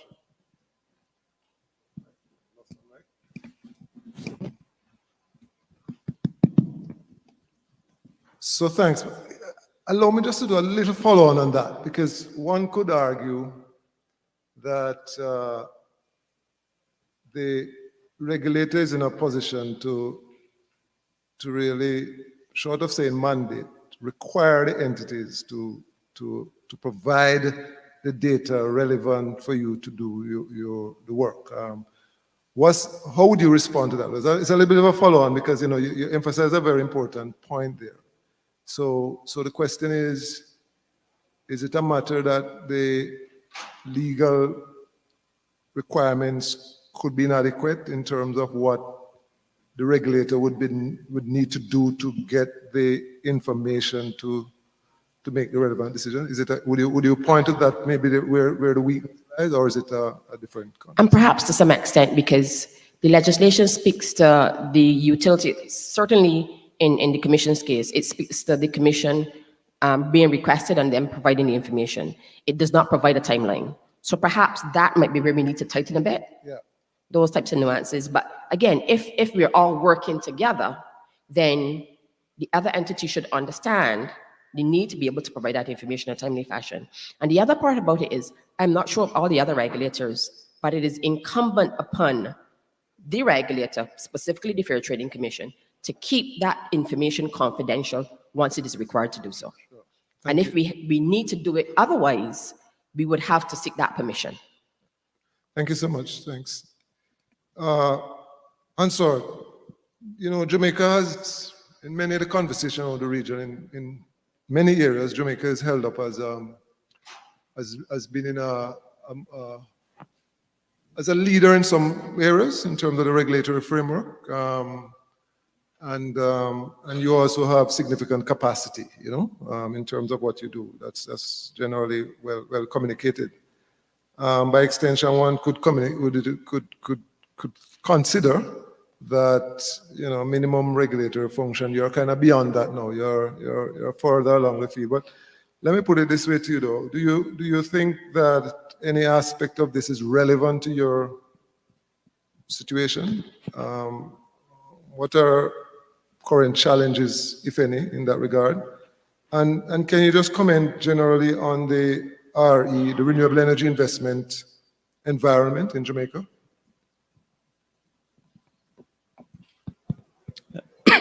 Thanks, Joseph, and thanks to CREF for the invitation and the opportunity. Yes, there is a sense that Jamaica has a good story on renewables. The evidence is that we have built on the lessons learned from each procurement, and that we have ended up better off each time in terms of price and quantity and the process itself. So we have gone to the market in 2008, 2012, 2016, and we're currently in the market. But, looking back, and sometimes things look much better in retrospect, because sometimes while you're going through the process, it feels a little chaotic. So I think that it has been a learning process for us, and it continues to be a learning process. So I'd not like us to think that Jamaica is there. Having said that, I think our success can be explained in terms of, one, with the long history with PPAs, with no defaults and fair regulatory oversight, I think. I think we have a relatively robust regulatory framework that allows for predictable rate reviews, rational decision-making, a structured appeal mechanism, and we have provisions for, we have worked out the provisions for PPAs, and we improve them each time. And then there is the matter of how we monitor how those are executed. and dealing with the grid connection issues and so on. We have worked out a very good relationship as well with the grid operator, because we consider the grid operator to be vital to this process. And that if you have a process where the grid operator has this sense that they're not going to be able to recover their assets, then you really have a problem, and there's an incentive to stall the process. We also have some clear definition of responsibilities, and we have tried to insist that people stay in their lanes even while we cooperate and collaborate. So the ministry knows what its responsibilities are, policy and planning. The regulator is about economic and technical regulation. There's the environmental regulators. And then, of course, there's a grid operator, which has its responsibilities. And of course, now we have the generation procurement entity, which does solicitation. And of course, we have to keep the single buyer credit-worthy, because that is a linchpin. Now, do we still have some problems? Yes, we can, the process can still be improved. We have been slow in concluding the planning. You know, the IRP, the first one took a little time, and the second one took a little time as well. Part of that is that there are still, even with our experience, we still have some constraint in terms of personnel and resources. What has worked for us, I think, is that we've tried to make the process as collaborative as possible, and there has been both formal mechanisms for collaboration and cooperation and informal mechanisms. So we have had an energy council, for example. At one point, we had an electricity enterprise team. And of course, the OUR approach has always been to consult, and we find that the GPE in its own process has taken on that as well. Consultation, collaboration, and we have tried to keep the grid operator abreast with what is happening, try to understand what their concerns are, and try to deal with those concerns as we go along. Thanks much, answer. Interesting indeed, because you know, as I've said, there's a perception that you have it all, but the truth is that there's always a room for improvement. David, I want to come back to you quickly. Well, come to you quickly in a question. This matter of appropriate framework, right sizing, is it a moving target? Once a country would have gotten it, is that it? Or is it something that over time you still have to work at? And help me a little bit, because there are so many elements, right? It's about the right mechanisms, having the tool, the expertise, but also taking into consideration the context of the country. And you spend a lot of time and invest, and you think we have it right. Is it right always going forward, or is it things could change? Is it dynamic? I think usually in life, every time you solve one problem, another one appears. And we can already see in the questions here some of the next level issues that are coming up. So for example, there's a question about storage, how's that considered? So that would fit into the minimum regulatory framework in the sense that, or function I should say, in the sense that you can do an IRRP with storage, as countries are starting to do. Your tariffs and PPAs can include storage, but a lot of nations won't be doing that yet, and maybe don't need to do that if they don't have so much variable renewable energy that storage is an issue. Jamaica is now looking seriously at transmission, and as are other countries, and how do we both achieve, another example would be St. Kitts and Nevis. So integrating transmission into an IRRP process that in the past has focused just on the generation resources. So there'll always be new challenges, but this is a really good place to start. Thanks much. Okay, we'll just move quickly to get in some perspectives or questions from our, well, we want to give priority to the developers. We have the first question. While regulations are important, how do we work with a utility that is state-owned, but actions are contrary to the national RE targets? Now that one is We need the regulators to help us, but maybe you could also chime in, David. But anybody want to try that one from the regulators? Or Well, the utility in Jamaica is the electricity regulator is not state-owned anymore. So that's not the nature of the problem that we have. But we do have at least one state-owned utility in another sector. We have found that the key to understand some of the reluctance that we get is to understand what is the what are the perspective of the utility, what are the fears, what are the concerns about making the utility whole.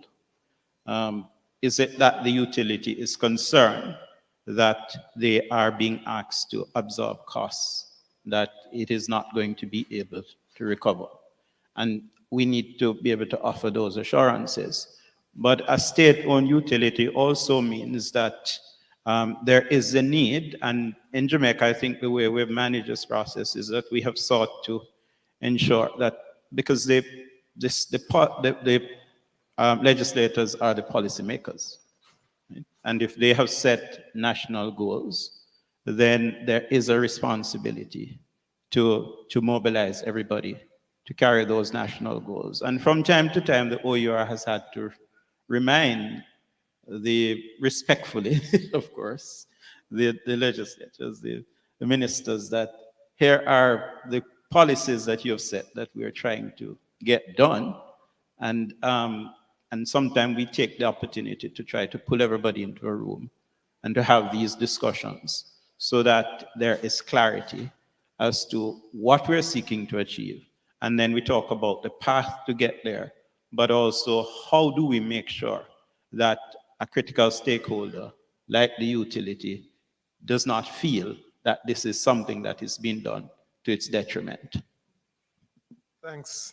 Any other comment? No? Yeah, I basically want to concur with what Answered said. And I think it is important for, at the onset, when you're even planning as to what those targets might be, you seek consensus. And that can only happen if there's inclusive and meaningful consultation. There's one thing to tick a box and say we've consulted. There is another thing where you have those engaged and informed discussions. Understanding, as he said, what are your concerns? What are your limitations in terms, or your perceived limitations in terms of achieving what we're seeking to achieve? What is the cost-benefit analysis? When we go through that type of iteration, then persons begin to buy in, because at the end of the day, it is one objective, and we have to go forward with a singular vision. So that is imperative. But for me, if it is a state-owned utility, then you have that tripartite conversation between the utility, the government, which is the parent, the owner of the utility, and the regulator, so that we can go forward. Thanks. We'll just take another one quickly. Has there been consideration within state policies for private installations, specifically geothermal? Some mineral rights makes this restrictive. Alice, you're a geothermal country. But I think generally what we have seen is that in the context of the geothermal development, because we are a bit involved in that space in the Eastern Caribbean, the countries are sensitive to this dimension, and where it is not yet in place, they're actively working on pursuing and moving that aspect forward. I want to segue a little bit to a question that has come up from time to time about the independence or the ability in small markets for regulators to fulfill their role as independent, or to be independent in terms of whatever that means. So maybe you could tell us a little bit about what that means and any challenge in that space around fulfilling your function as an independent regulator. And I raise it because I think maybe it was yesterday in our workshop, but some parts of the conversation today in earlier panels. I think that theme came up somewhat.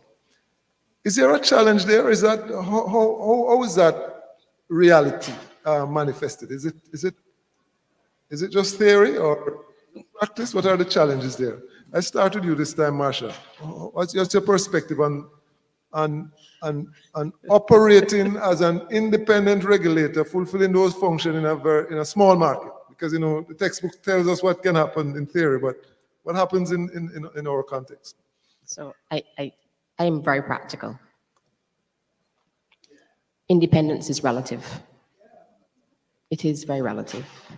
When you have a regulator being financed by government, they're pulling the purse strings, and it is done on a yearly basis, annual basis with any budget. There are some constraints. Also, the independent regulator is set up to do what? To facilitate the policy of government, whether it is in energy, telecoms, or any deregulated spheres. The expectation, though, certainly for Barbados and is enshrined in the legislation, is that you give directions of a general nature.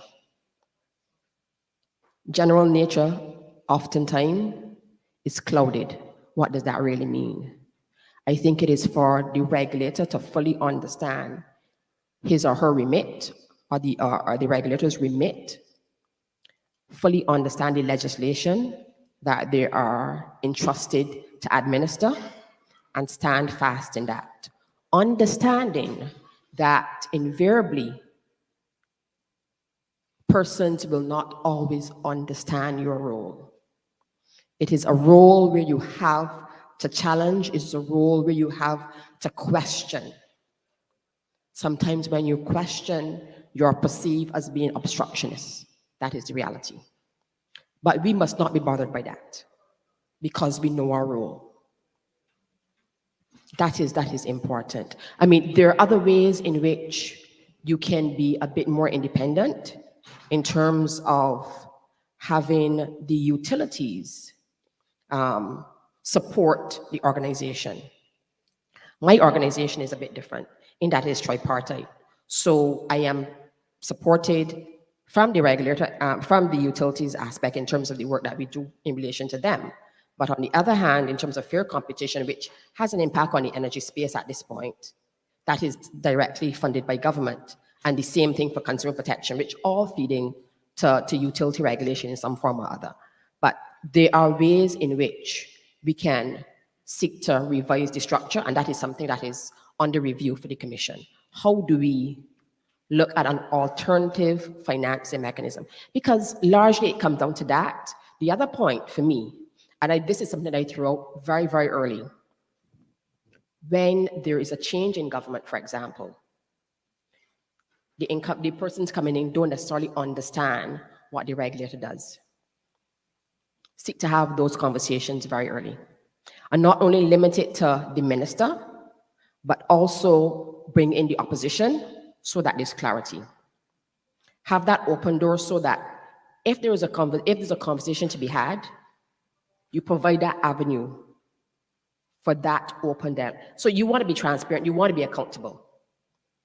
And the only way you can do that is saying here, if you have any queries, instead of, you know what we in the Caribbean do, we go to the media and we have a conversation.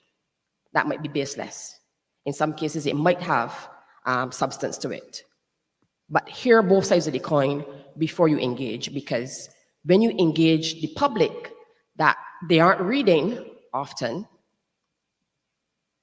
whether it might be a politician, a stakeholder that has a blowhorn, then it is difficult to retract that. And then as the regulator, having that quasi-judicial function, we are not in a position to go and respond to those type of statements. That is where, say, for example, the Commission, that is where we're having some serious challenges. We're feeling the burn of that because we cannot go and seek to correct at every point, because that is really not our mandate. Thanks. And so, I'm going to come. Let me answer a shot at this one, given Well- their long history in this. Yeah, label yeah, I agree with Masha. The matter of independence is important. And I must say that the OUR is perhaps one of the few regulators who has actually ended up taking the government to court and taking it as far as the apex court and succeeding. But every time I tell that story, I say that it is also a tribute to the political commitment of the government of Jamaica to regulatory independence that the OUR, having done that, was not dissolved, right? So, but I think that it's important to have your independence set out in terms of what are your responsibilities in law, what you can do and what you can't do. But I also think that it's important to preserve that independence. And one of the good ways we have found of doing that is to set out our processes very clearly. We say what we will do and how we will do it. And while we're doing it, we'll tell you that we're doing it. And when we have done it, we say what we have done, and we explain why. We find that that becomes a safeguard, because the minute anybody try to say, well, do something different, we can say, no, but this is a process to which we have committed. And it's a process that we have worked out. We have consulted with our stakeholders. It is clearly set out. If we're going to depart from that, it has to be clear. Independence is not an excuse to be arrogant, because the government, as Marsha pointed out, the role of the regulator is to execute policy. Regulators always have to be concerned about this matter of democratic deficit. Nobody votes for me. I don't have to face the electorate and explain to them every 5 years what is happening, right? So I have to accept that. But we will insist that if this is the legal authority you have conferred on us, we're going to exercise it. And these are the ways in which we are exercising it. And if you disagree, you must show us why it is inconsistent with what is legal. Sure, thanks. Alison, you are the newer institutions of the set here. Tell us about that in your context. Yeah, well, I agree with what Masha and as answered said earlier regarding independence, but also having to depend on governments for subventions and so on. But from the other perspective, the independence of the regulator really protects policymakers from being exposed to some very difficult and challenging decisions. For example, no one wants rates to increase, especially utility rates. And it is the role of an independent regulator to do so. And so a policymaker can use the independence of that entity to blame it on the regulator for increasing rates rather than them doing it themselves.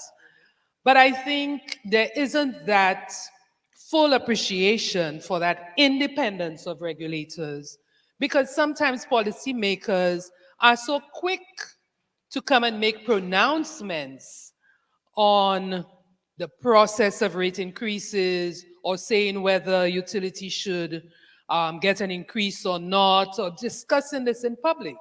I believe that regulators, and if you pursue the PERC training, they tell you that no one loves the regulator, because the regulator is the entity that will make some decisions that are sometimes undesirable. But if that role of the regulator is well respected and appreciated, then the regulator can serve as that buffer between policymakers and the electorate. The other thing too, while the regulator may be independent, we also have to be sensitive to the environment, to the external environment. And so while we implement government's policy, we have to be cognizant of the decisions and the timing of these decisions. So, for example, should a regulator make a determination on a rate increase on the eve of a general elections? These are things I think we have to be, we have to be sensitive to, but we ought to be able to show our independence by the transparency of the decisions that are made. And as Marsha alluded to, ensuring that there is widespread consultation of stakeholders and not just a few in small circles, small silos, but there is general and broad consultation. Also, that the data that you have is factual, is clear, so that if there are any challenges, we will be able to defend and respond. So, Joseph, I think as regulators, we sometimes have to be fighting for recognition, and that ought not to be so. While we are independent, there ought to be an arm's length approach to the manner in which we deal with our stakeholders. But at the same time, there ought to be that understanding and that knowledge of what we do, why we do it, like Ansel is saying, and really stick to what we are about. We must respect ourselves and ensure that the decisions that are made are wholesome, they're sound, they're fair, in order that our stakeholders can also have that level of respect for us. And in so doing, they will recognize, we wouldn't have to go and raise a red flag and say that we are independent, but they, by our decisions and by our actions, will recognize the independence that's in us. Joseph, if I can just add, so for me, the couple of things I say to my staff: base your decisions on data, empirical data, and the social impact, and history will absolve you. Don't worry about the rest. Thanks. So I'm sensing that there may be need for support around education in terms of the role and function, and even this whole question of independence. And I think to the extent that stakeholders, the consuming public mainly, is a big stakeholder there, understand how the function of the regulator translates to even affordability, right? Or cost-effective approaches. I mean, if the procurement and all those things are not there, and the value for money proposition and so on, there's a role there. So I'm taking that as one of the things that, as partners trying to help to support you, I think that's something that we can, as the banks and financing agents, can see how we can help there. I want to come back a little bit to the MRF, David, and bring you in here.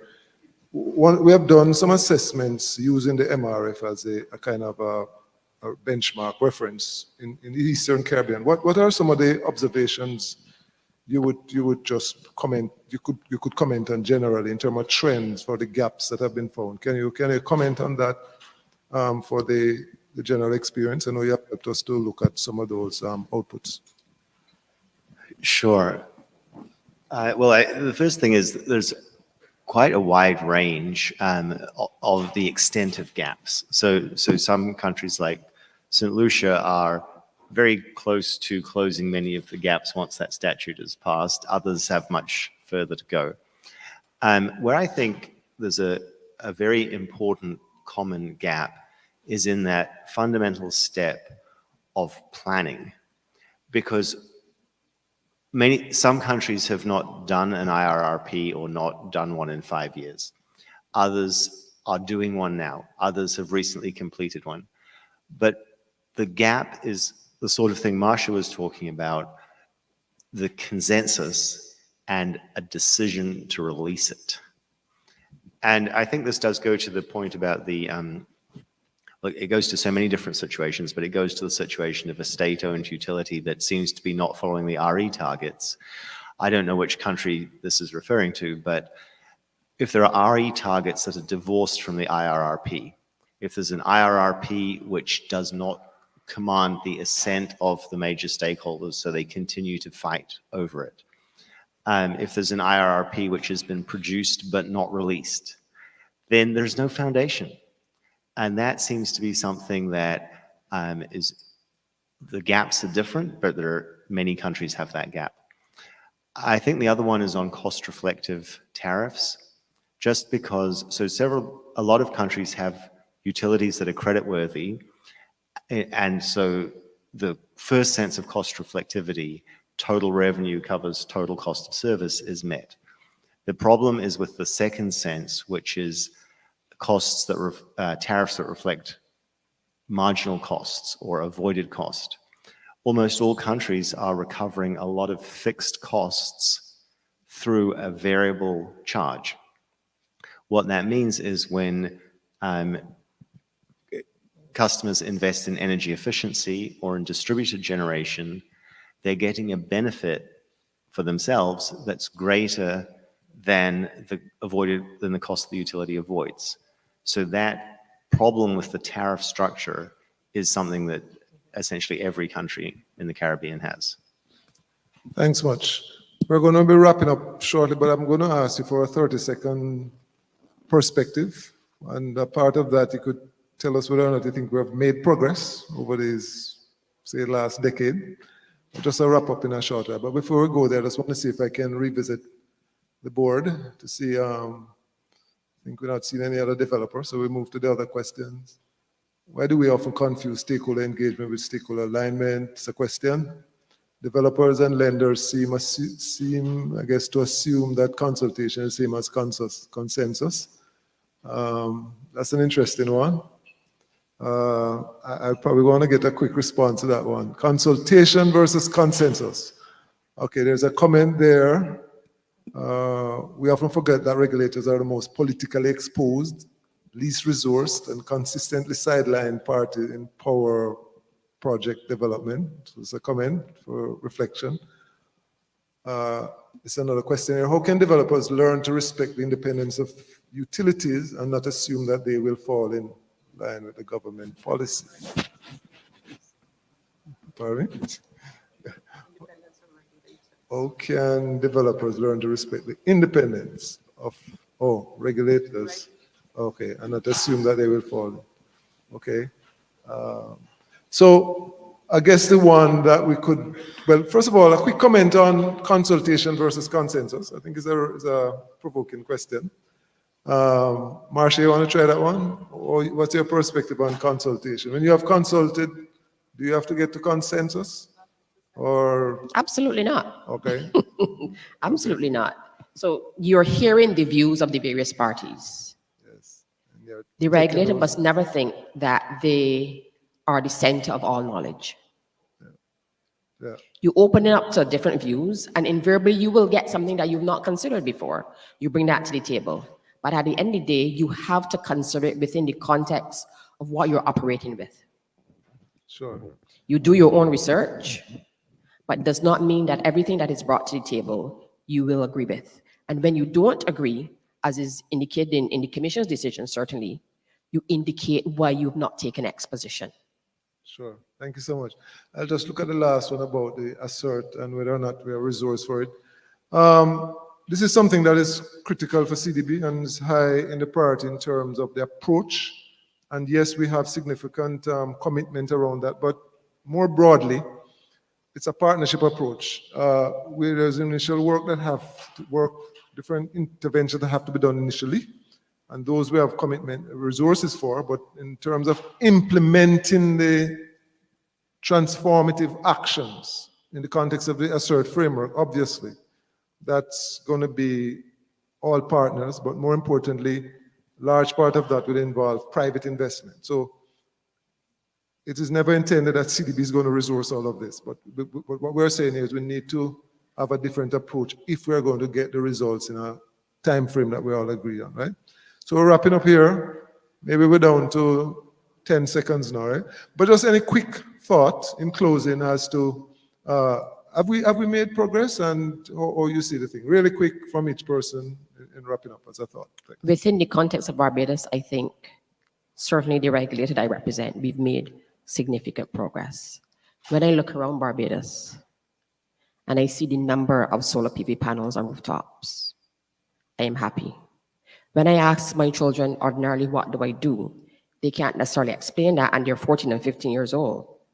But they can say, you work to get those things there. And I am happy with that. My team is very, very small. And I want to take this opportunity to say, small but mighty. Barbados has a slogan that we operate above our weight, we punch above our weight.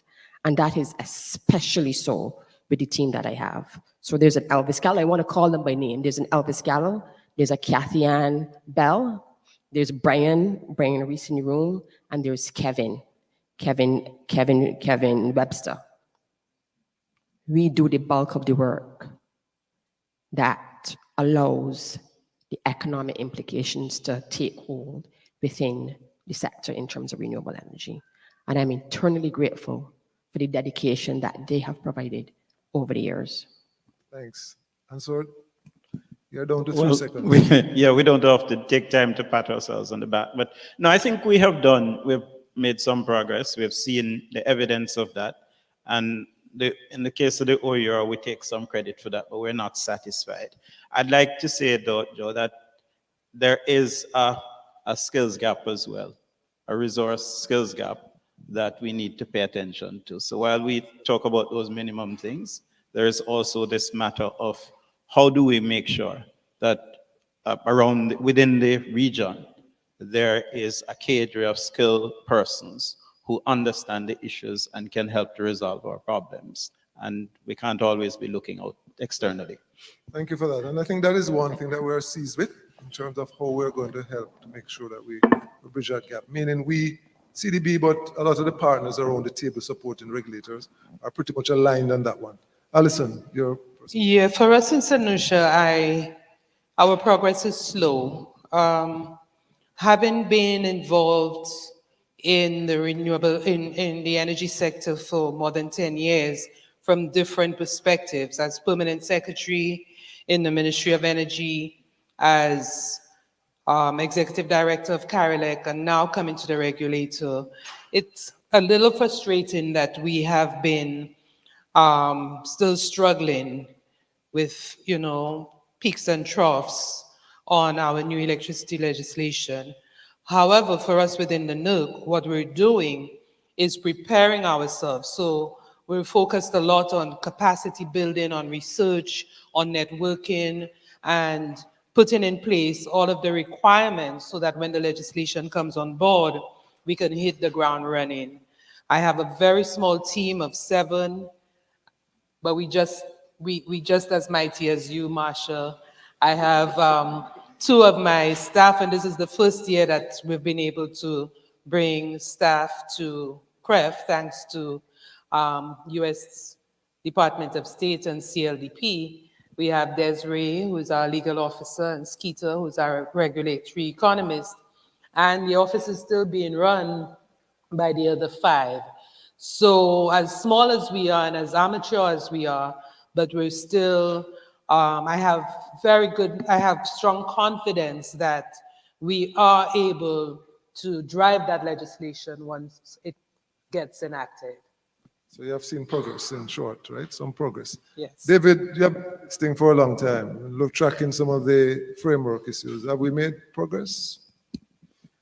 I think the answers of the panel provide a good snapshot of the region, actually. There's some countries that have really accelerated. There's other countries that I would say are poised to accelerate. Thanks. Ladies and gentlemen, join me in thanking the panel for this wonderful work.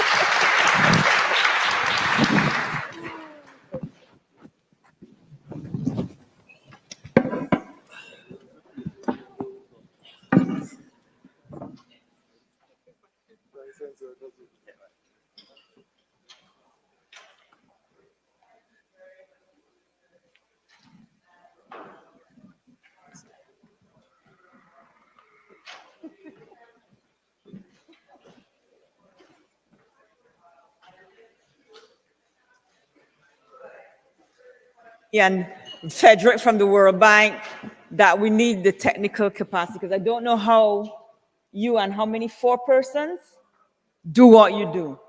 I don't see the minister here, but I really do feel that we need the technical capacity to get the things that we need to do done.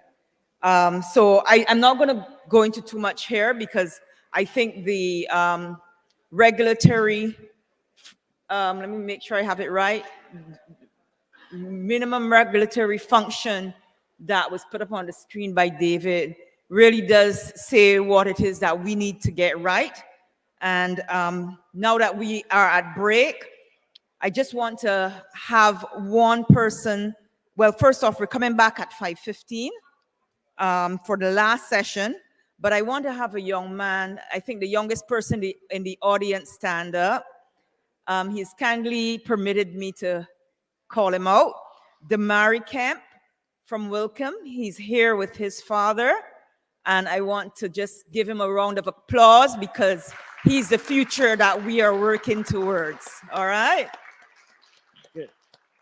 All right, so please be back at 5:12 so that we can start sharp. We could end, you could go and get your drinks and then get an early night's rest for tomorrow's walk and run. See you in a few minutes.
All right, good evening again, everyone, and we're calling the next panelist up. So I'm going to ask Dr. Indra Harat Singh from the University of the West Indies to come on. And this session will be dealing with the optimizing the opportunity in Guyana, Trinidad, and Suriname's oil and gas bonanza, committing to low carbon development.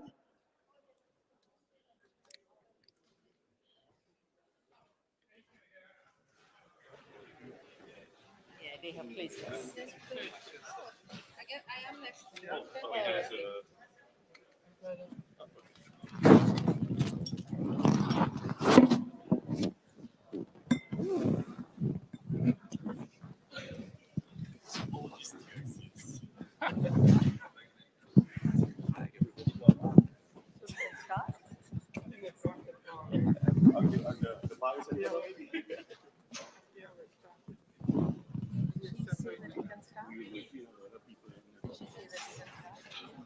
She doesn't like it.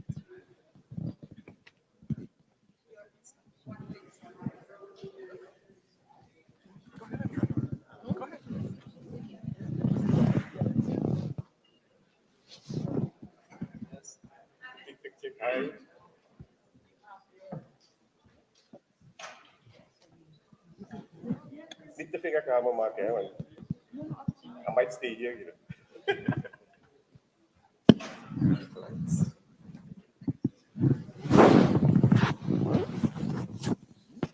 Good afternoon, all. Well, we really have a few people, but we could hear a little good afternoon. Yeah, this is, I will tell Kerry next time, don't put me as the last panelist.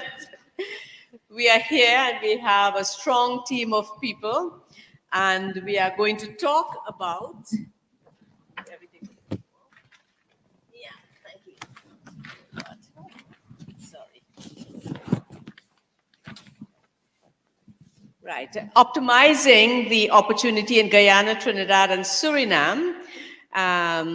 We really are looking at committing to low carbon development as Guyana, Suriname, and Trinidad seek to incorporate a low carbon growth strategy.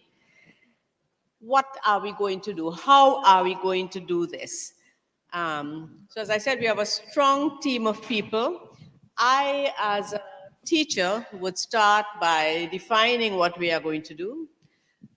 So I guess everybody here knows what low carbon development means, but I still would like to say it's a new pattern of development that aims to reduce carbon dioxide emissions while at the same time not affecting our increase in economic welfare.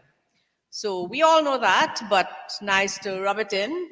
And it has its roots in UNFCCC, which was adopted in Rio in 1992.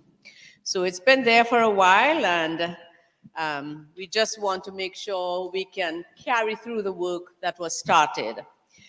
We have people from different disciplines, but as I said, all strong. So we have, starting from right here next to me, we have Siobhan Wood, who is the head of the Energy and Energy Statistics Division in Guyana. Welcome. Thank you, Andrew. And then we have Vernon Paltu, who is the president of National Energy Corporation, no longer corporation, National Energy of Trinidad and Tobago. And next to him, we have Anand.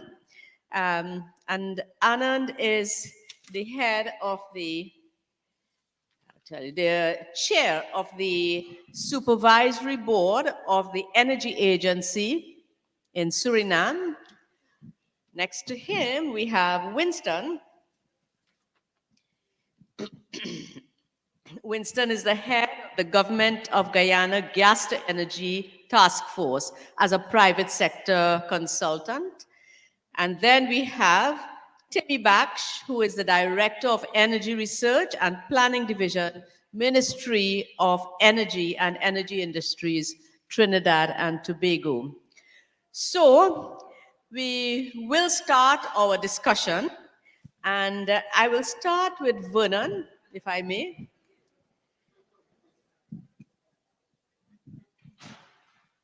So Vernon, I want to ask you a couple of questions, and we are talking here mostly the Trinidad context. So what is the state of energy transition in our country, Trinidad and Tobago? Usually you get a lot of licks because people feel we are rich, we have oil and gas, and we are not doing things which are friendly to our environment. But I know that we are doing some stuff. And also I would like you to address what kind of policies and targets we have. So go ahead. Okay. So thank you, Yep. thank you, Indra. And let me first of all thank the organizers of CREF for inviting me to be part of this important event once more this year. And so from our perspective in Trinidad and Tobago, in terms of transition, as Indra would have indicated, we are primarily a hydrocarbon economy. However, since around I think 1994, thereabouts, our gas production would have surpassed our oil production on an equivalent basis. And for us, we view natural gas as a transition fuel. It is low carbon as compared to traditional petroleum. And from our perspective, we feel that we have been on a road to transition for some time now, since we started commercial gas production and commercial industry in the late 1970s into the early 80s. So where we are in transition and in the transition stage is the point where we are fully developed gas economy, and we are now in the phase of converting to a lower carbon future. From a lower carbon future, we have actively embarked with, through the government of the Republic of Trinidad and Tobago, on programs that involve renewable energy. So we would have started started construction and the first utility scale renewable energy project, a solar PV project, which is being led by a consortium of two multinational companies together with our national gas company. And this is a 92 megawatt solar PV project. It is the largest standalone solar PV project in the region. So it's a significant start for us. In addition to renewable energy, there are active programs on energy efficiency.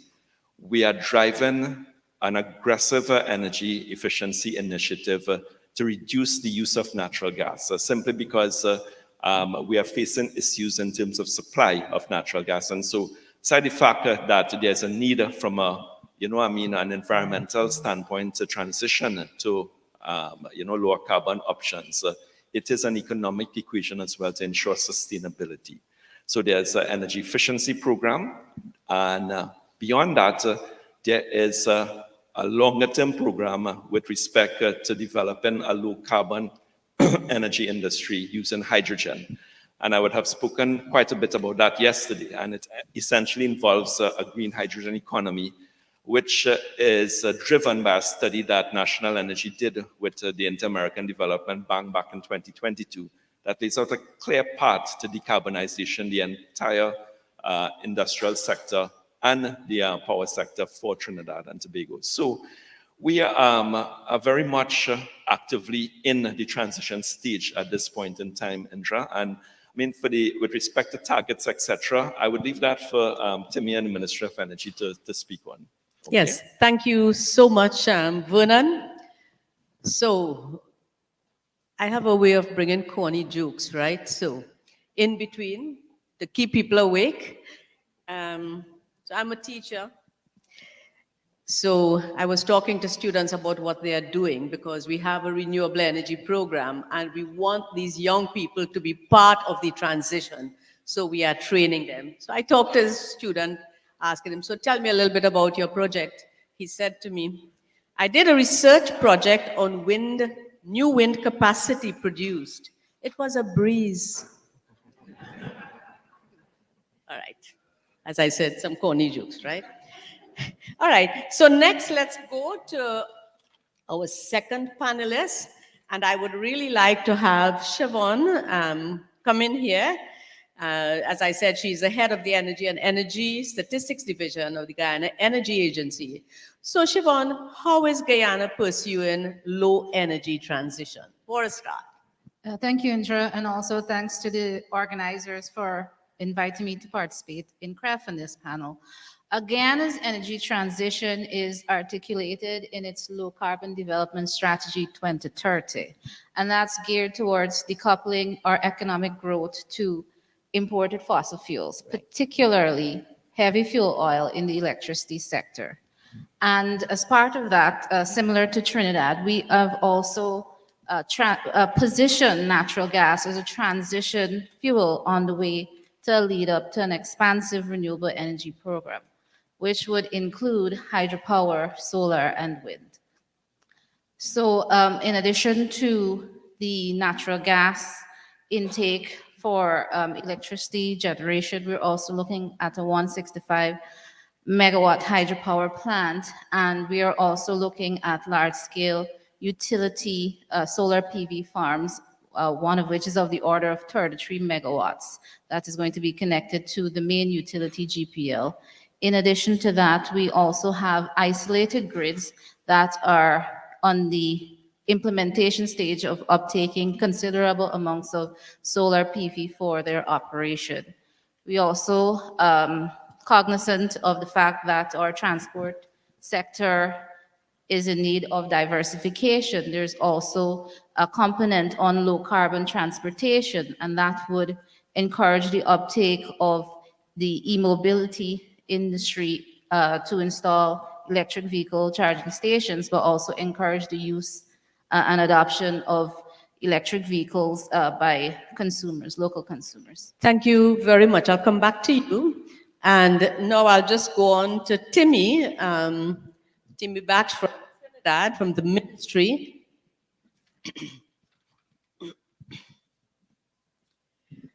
Timmy, you would know a lot about the policies that the government have adopted for this transition. So maybe you can talk a little bit about that. But also, we know that Trinidad and Tobago has traditionally been dependent on fossil fuels for our economic development.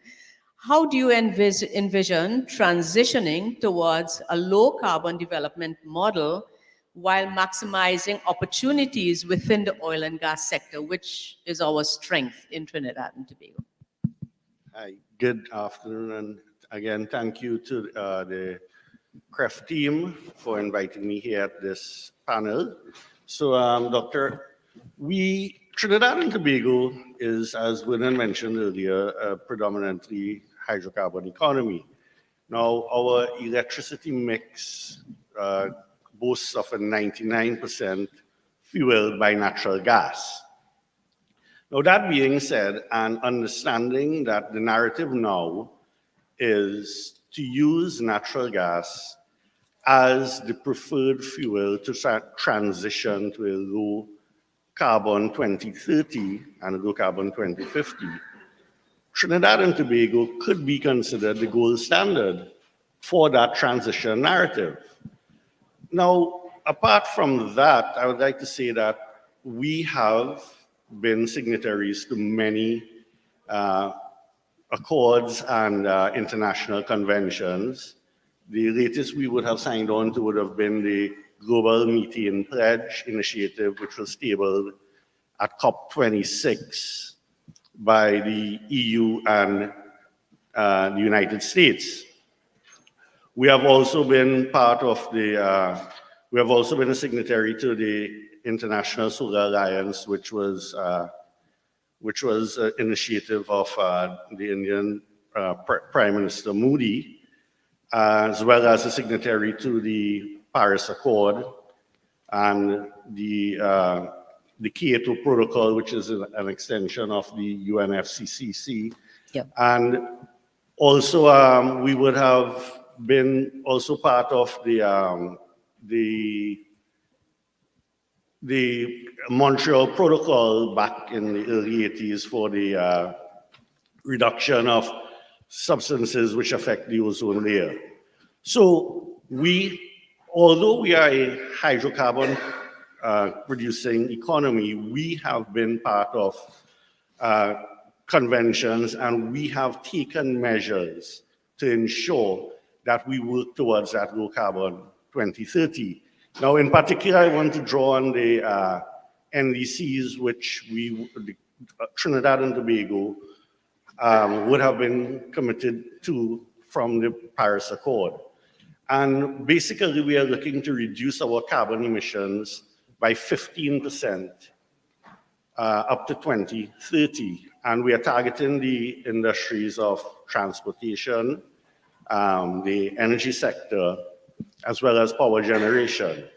And this, in real terms, will equate to 103 million tons of carbon equivalent reduction by 2030. So, as a hydrocarbon producing country, we have been proactive in taking steps to reduce our carbon emissions. We also have many projects on upstream, midstream, and downstream in the energy sector, which would take into consideration the reduction of carbon emissions, especially from the petrochemical sector, and utilizing new technology as well. And new technology, as you know, as the technology gets better, you have more efficiency and capital expenditure goes down, as well as your emissions from the various processes in petrochemical production. So with that, I wouldn't like to take much of the... yeah, that's a good start, Timmy, and I'll get back to you. So there was this farmer, right? And the farmer was cutting down trees. You know, we all conscious about certain things that we must not do. He was just crazily cutting down trees. So someone approached him and asked him, so, sir, why are you doing that? He said, but I have a solar-powered chainsaw, and this makes me feel less guilty about deforestation. Laugh now. All right, we're moving on. I think Kerry and Matt wouldn't invite me next time, but it's okay. So we're moving on now to Winston. So Winston,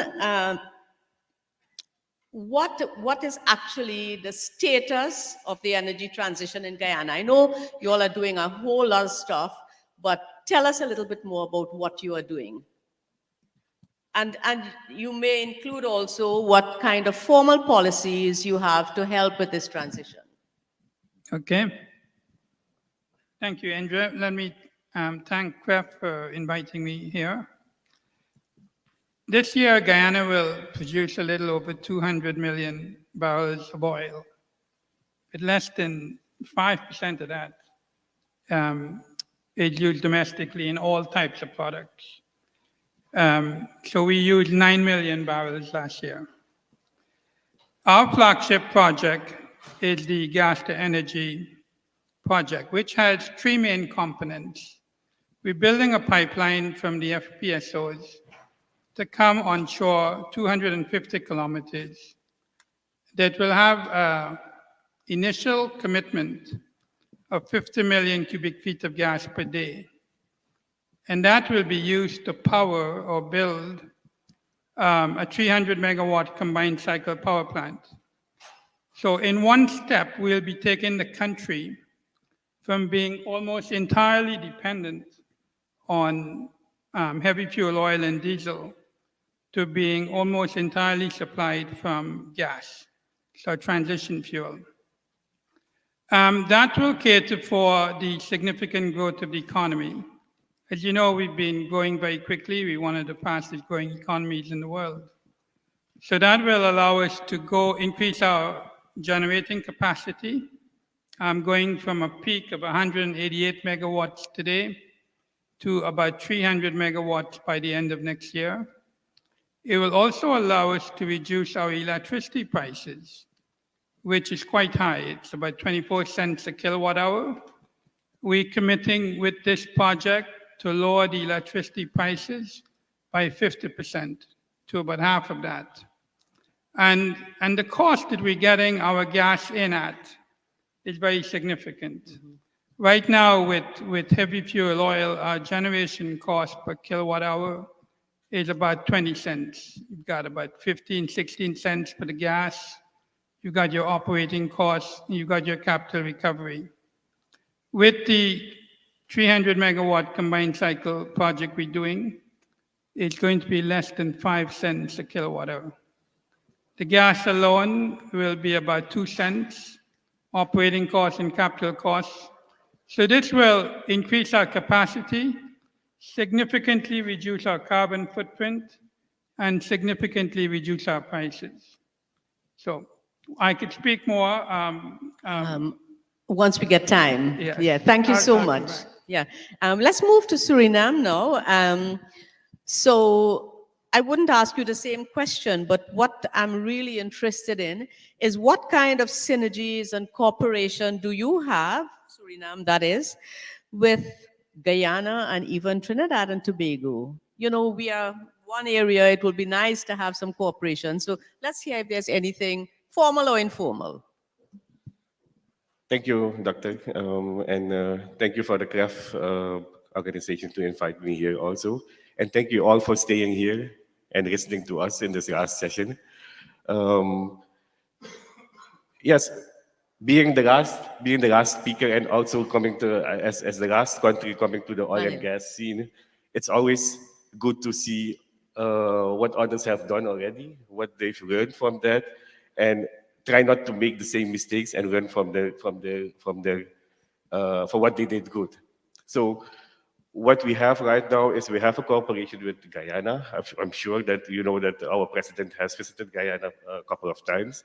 We're looking at what is going on in Guyana and how do we cooperate with Guyana to at least look for the gas as the transition fuel. Same thing has happened also with the Trinidad. So we also looking. We also have some cooperations with the Guyana, with the Trinidad, on what's going on there. So they have the experience right now. Guyana is building up some experience now. So we are in the phase of let's look at what's going on there. How do we manage the same process in Suriname? Thank you so much. I'll come back to you because I want to hear a little bit about the Amelia Falls project. So let me engage the audience. I want to ask you a question. Why can't wind turbines ever make plans? Can anybody tell me? Anybody? I didn't hear. Okay. Other answers? All right. They're always up in the air. That's why they can't make plans. Vernon, I want to get back to you quickly and want to just get some other perspectives. What incentives are in place for the energy transition projects that we have? And how do you see, from the energy development strategies, countries would enable cooperation with the energy transition in the region? Okay, so that's fair enough, Indra. Mm-hmm.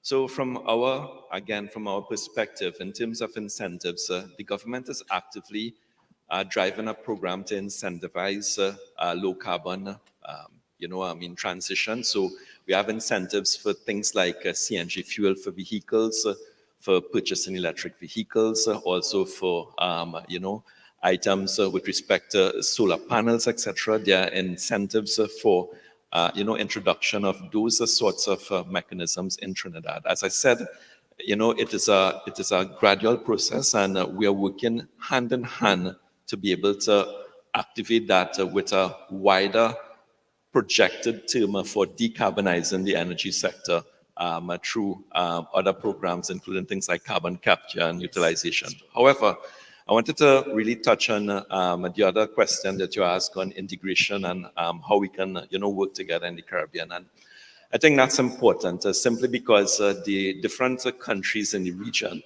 are in different stages of energy development at this point in time. So both Suriname and Guyana are in the early stages of fossil fuel development. And that's important because Trinidad would have gone through that already. So the reality is that, renewable energy as the focus of this conference is not cheap.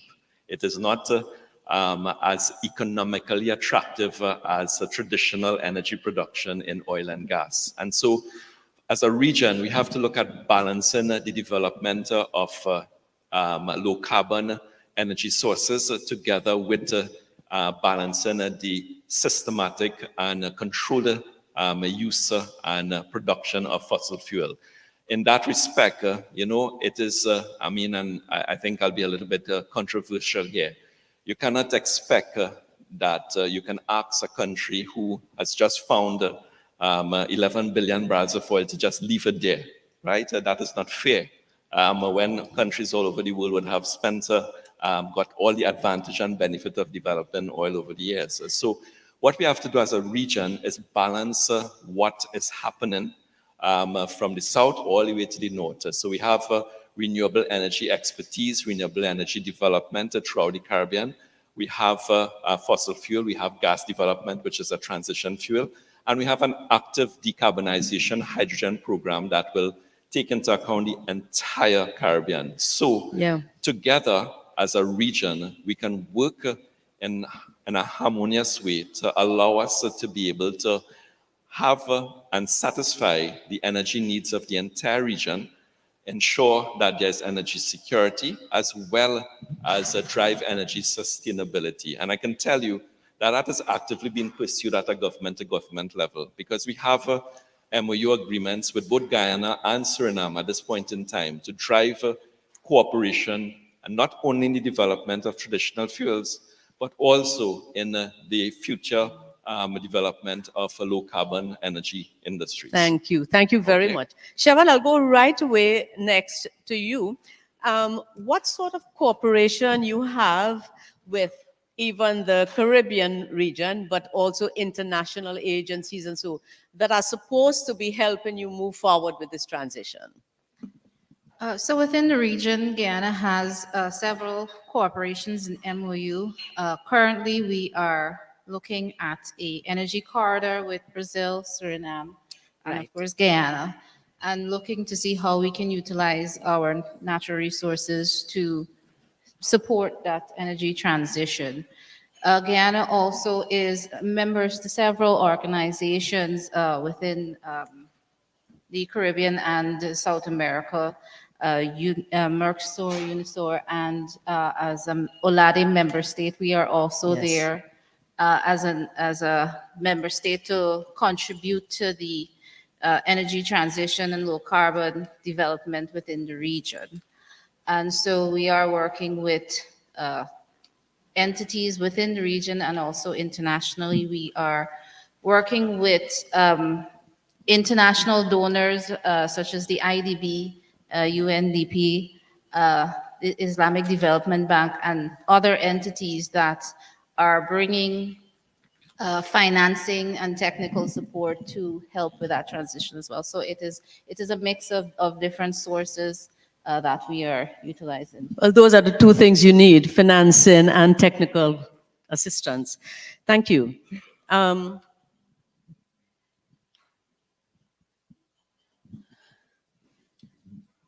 Winston.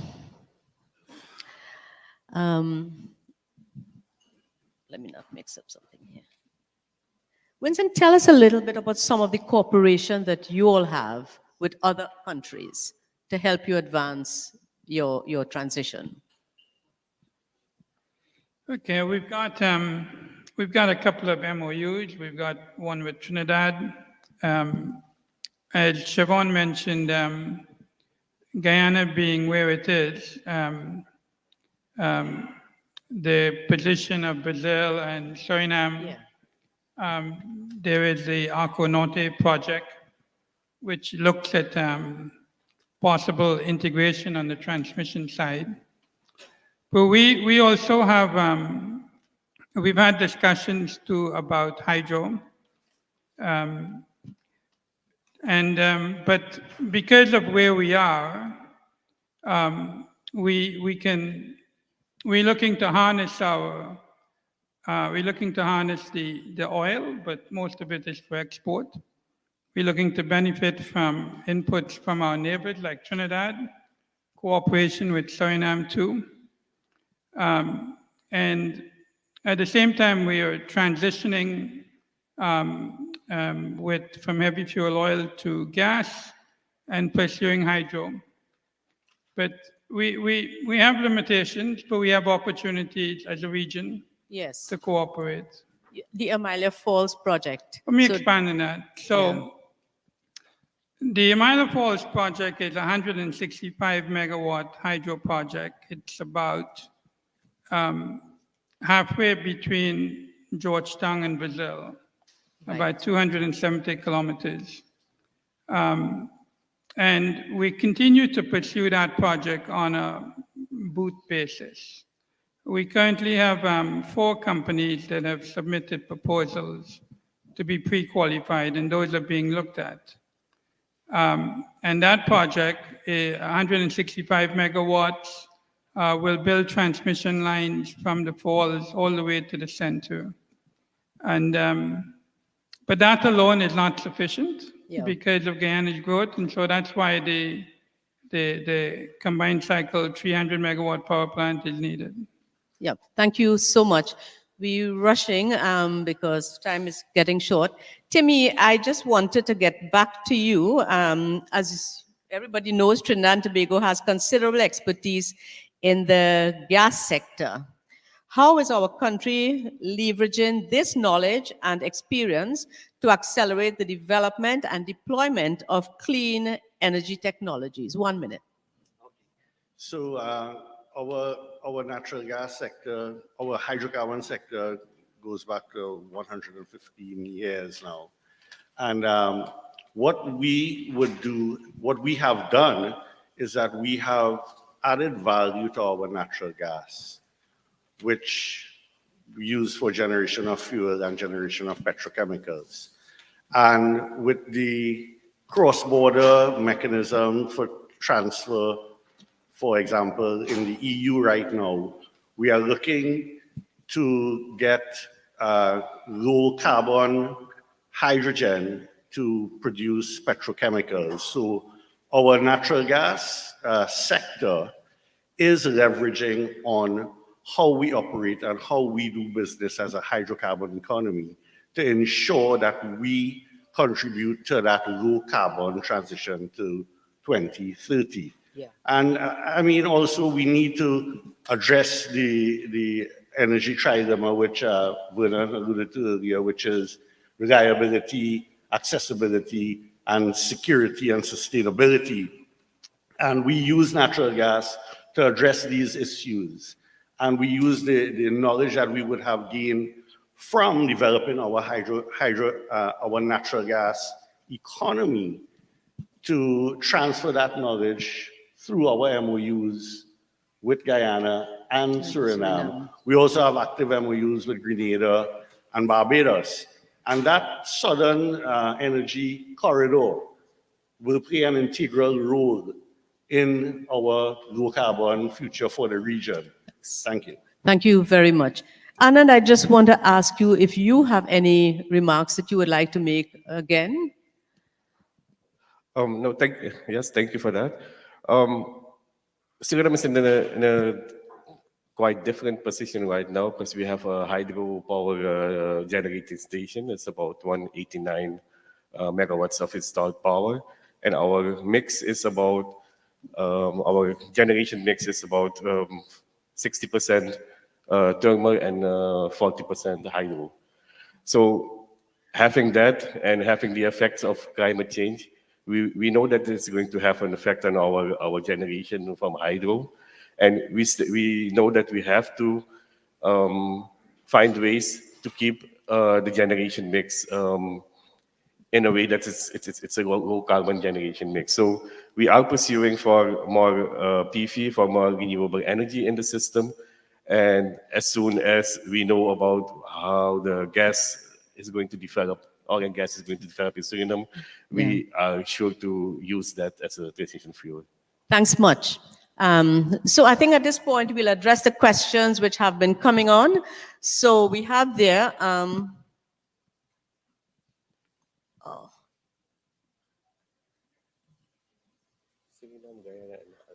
I go to the second question there.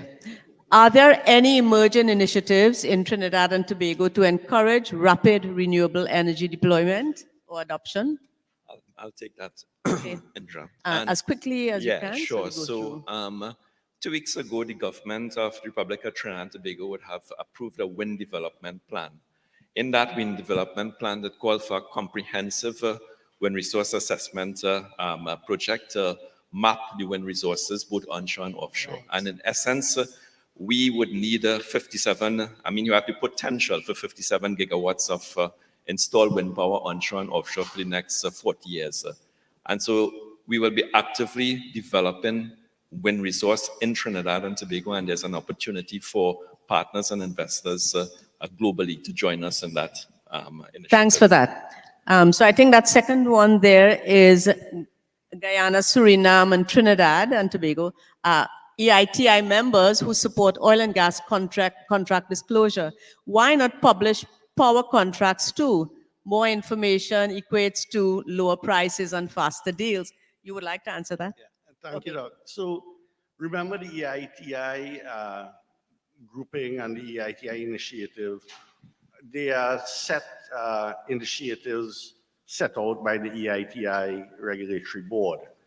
And I am not too familiar whether or not that is part of the criteria for publication right now.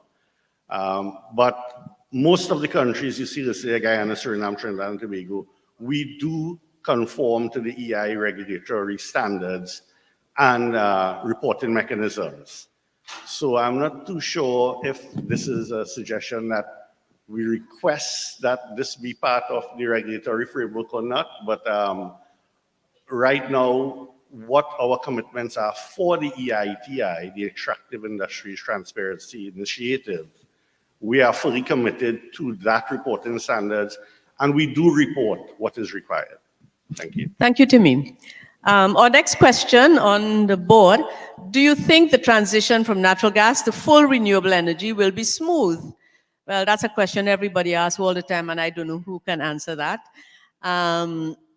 How do you consider issues like stranded assets and societal technical lock-in? Doc, I want to refer to the first part of that question. And natural gas is used as a tool for the transitioning and to get to a level where we can get renewable energy to be the dominant energy source. So I think it is complementary to renewable energy and renewable energy technologies. With the second part, I don't know if would anyone take that? Or? Yeah, very quickly, the issue with stranded assets as a result of the transition, I think doesn't really come into play actively if it is that we are looking to decarbonize the energy sector. And for us, for example, where we are looking to transform to a hydrogen economy, we can utilize our existing gas assets to transport hydrogen, to produce hydrogen, to export hydrogen, and even produce. Okay, so that is something that it's actually a benefit, the gas assets. Big project, okay. But we're looking forward to that. We already addressed the other question somewhat. What is the current status of RE policies in Trinidad and Tobago? So we'll skip to the next one. How are Trinidad, Suriname, and Guyana planning to achieve the net zero greenhouse gas commitments under the Paris Agreement? You want to take it, Winston? Yeah. Winston? Yes, okay. Well, first of all, Guyana today is already net carbon neutral because of our forest agreements and our preservation of the forest. for the foreseeable future too, despite significant economic growth, because we're going to continue to pursue natural gas as a transition fuel, because we're continuing to pursue the hydro and solar, we project, despite our significant economic growth, that we will remain net carbon neutral. Thank you. As for Suriname, we Please. are a carbon sink right now. So actually, we would like to keep it like that. The issue is that we have a hydro power station, so we need to look at if we are going to invest more in other types of generation, we have to do it in a way to keep the country in the carbon sink. Okay, thanks. Siobhan, perhaps you could help us with this. How are oil and gas countries dealing with carbon sequestration? Just to build on what was already mentioned, Guyana already has a specific deforestation rate that we are maintaining. It is incorporating numerous strategies to ensure that the standing forest remains there. As part of the RED Plus platform and initiative, we're actually able to generate economic value from the standing forest. Right. And those funds and the carbon credits that are derived from those standing forests is actually on the carbon market for sale. And we have the example of the Hess Corporation that has been able to purchase some of that carbon credit to help in terms of their environmental goals. And there's still significant amount of credits available on the market. And of course, we are considering the impact in terms of the communities in those areas. So much of that resource is actually going to be generated back into those communities to help in terms of socioeconomic development. Yeah, that's good. Thanks much. I have a question for you, the audience. Why did the wind turbine become a meteorologist? Quick, quick. You all don't know? It always knew which way the wind blew. All right. Not so funny. Well, let me give you one more. What did the solar panel say to the sun? I will let you all think about that while we try to close off the panel. So, does anybody on the panel want to add to what you have said before? Okay, Timmy. Yeah. Okay, Doc, thank you.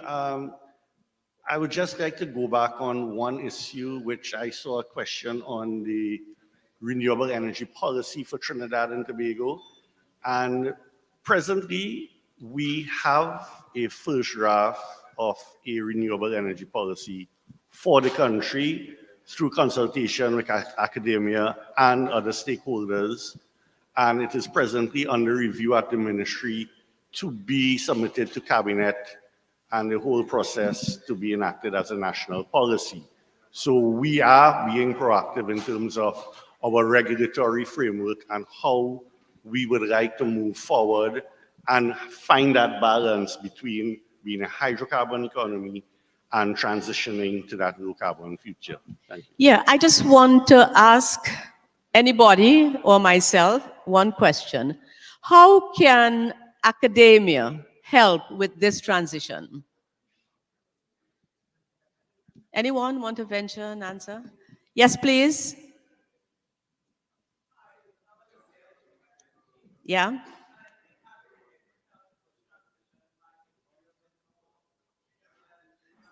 We don't have a mic. A microphone is coming to you. Just hold on.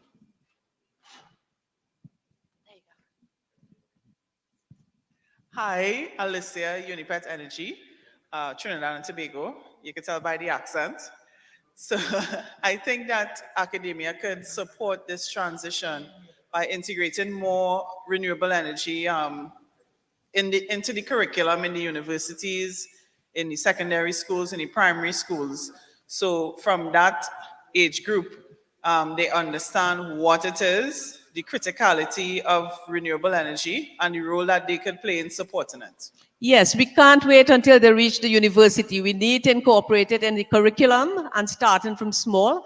And at the university level, we have in the physics department in Trinidad, we have started a master's in renewable energy technology program since 2013. I worked on that and it's been going well so far. And we've been training roughly around 20 students per year, per cohort. So I think that is one good move. So we do have trained personnel. What we have to do is to find jobs for them. And I don't think we have much time left. So I just wanted your answer on my last question. What did the solar panel say to the sun? Any answers? Sorry? Where's the microphone? Keep shining. Keep shining. Okay. Anybody else? Someone in the back? You have the microphone? Quickly.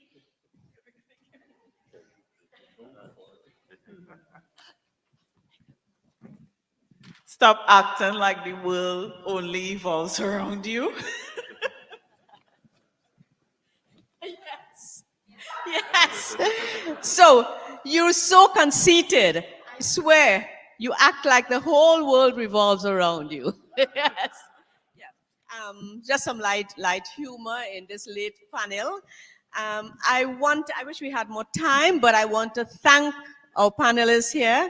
Everybody was running through. We had discussed more stuff, but we just don't have the time, and I don't want to keep you from your cocktails. So I want to say thank you all very much for staying and making this panel happen.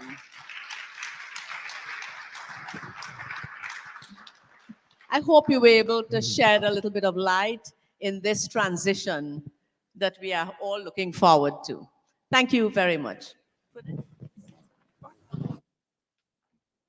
Thank you very much, Dr. Indra and the rest of the panel. And it's really good to hear that Guyana and Suriname are achieving their net zero emissions by their forests and the carbon trading, as well as hearing that Trinidad is creating a carbon sink.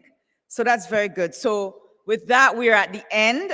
Before we go though, we have Raquel Moses, who's gonna come up for a quick few minutes to speak on the Caribbean Climate Accelerator stats, and then we'll do a quick wrap up.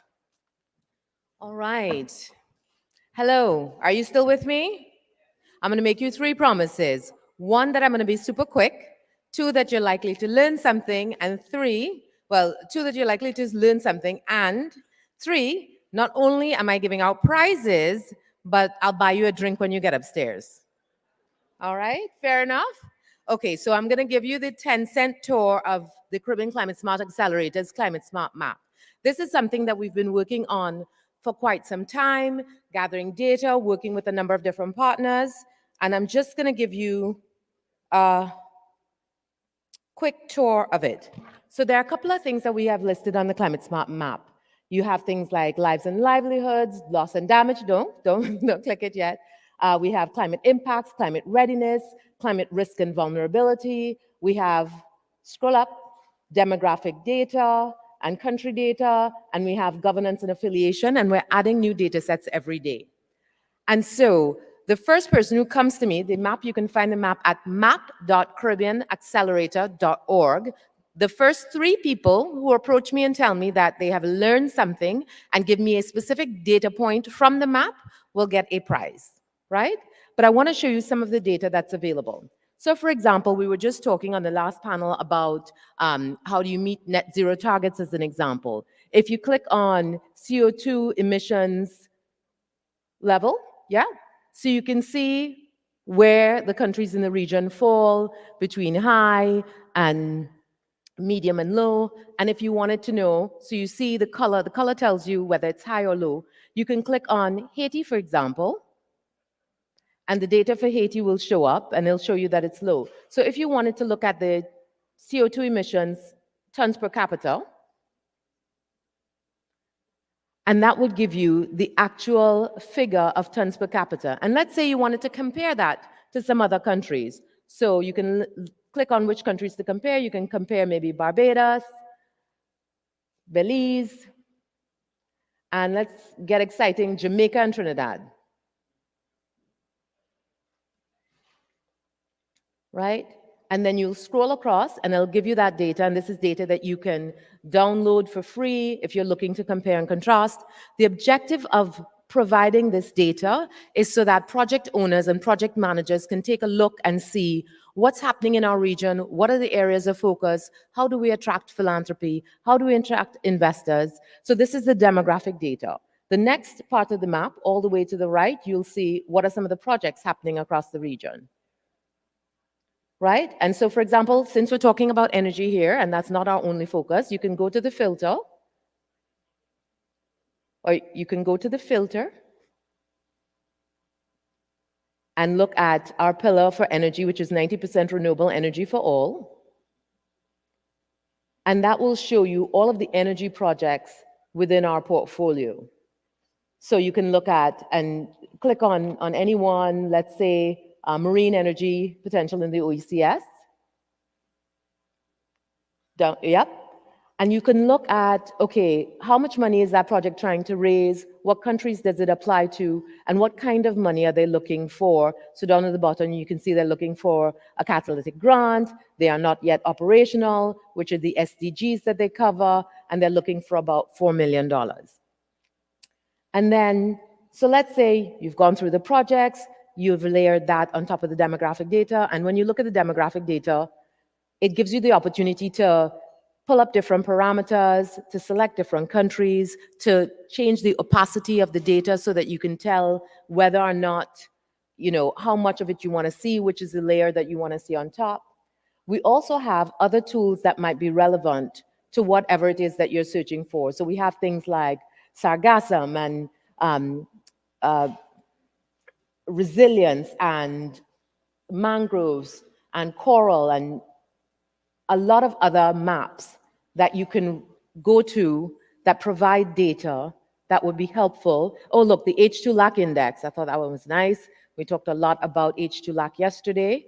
So you can go to the, I'm not saying to go to it now, but you can go to the H2 LAC index.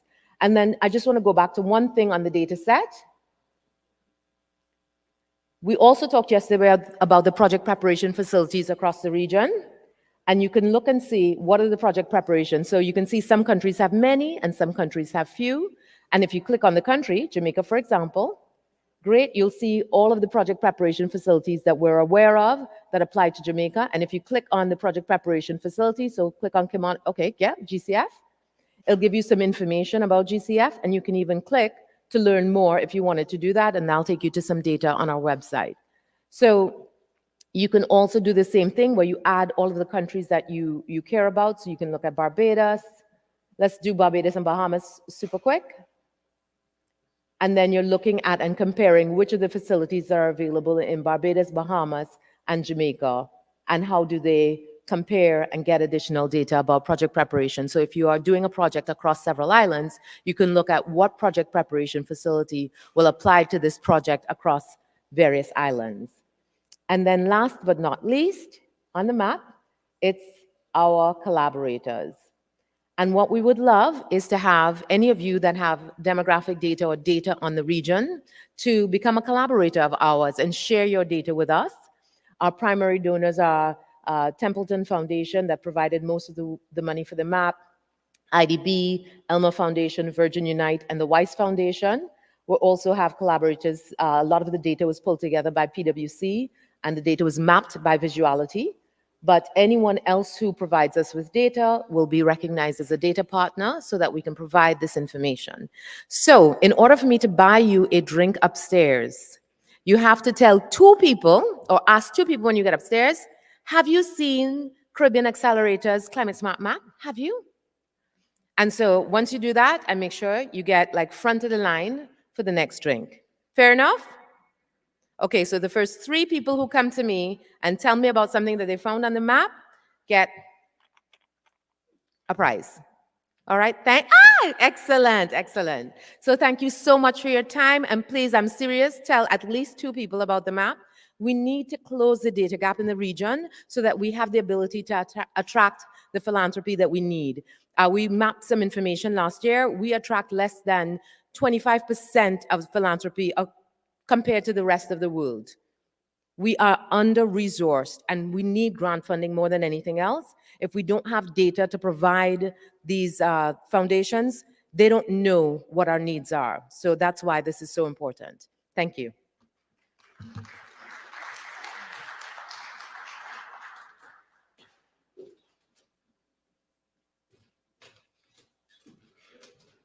Thank you, Raquel, and thank you to all of you that stayed and listened.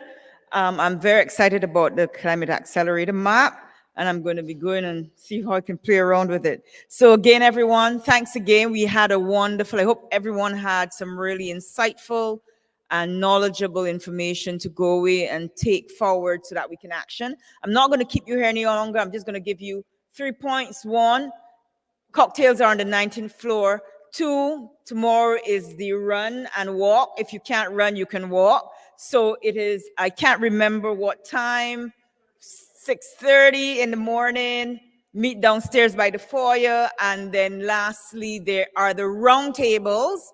So please make sure you're early and come and join and contribute. Have a good evening, everyone. Thank you.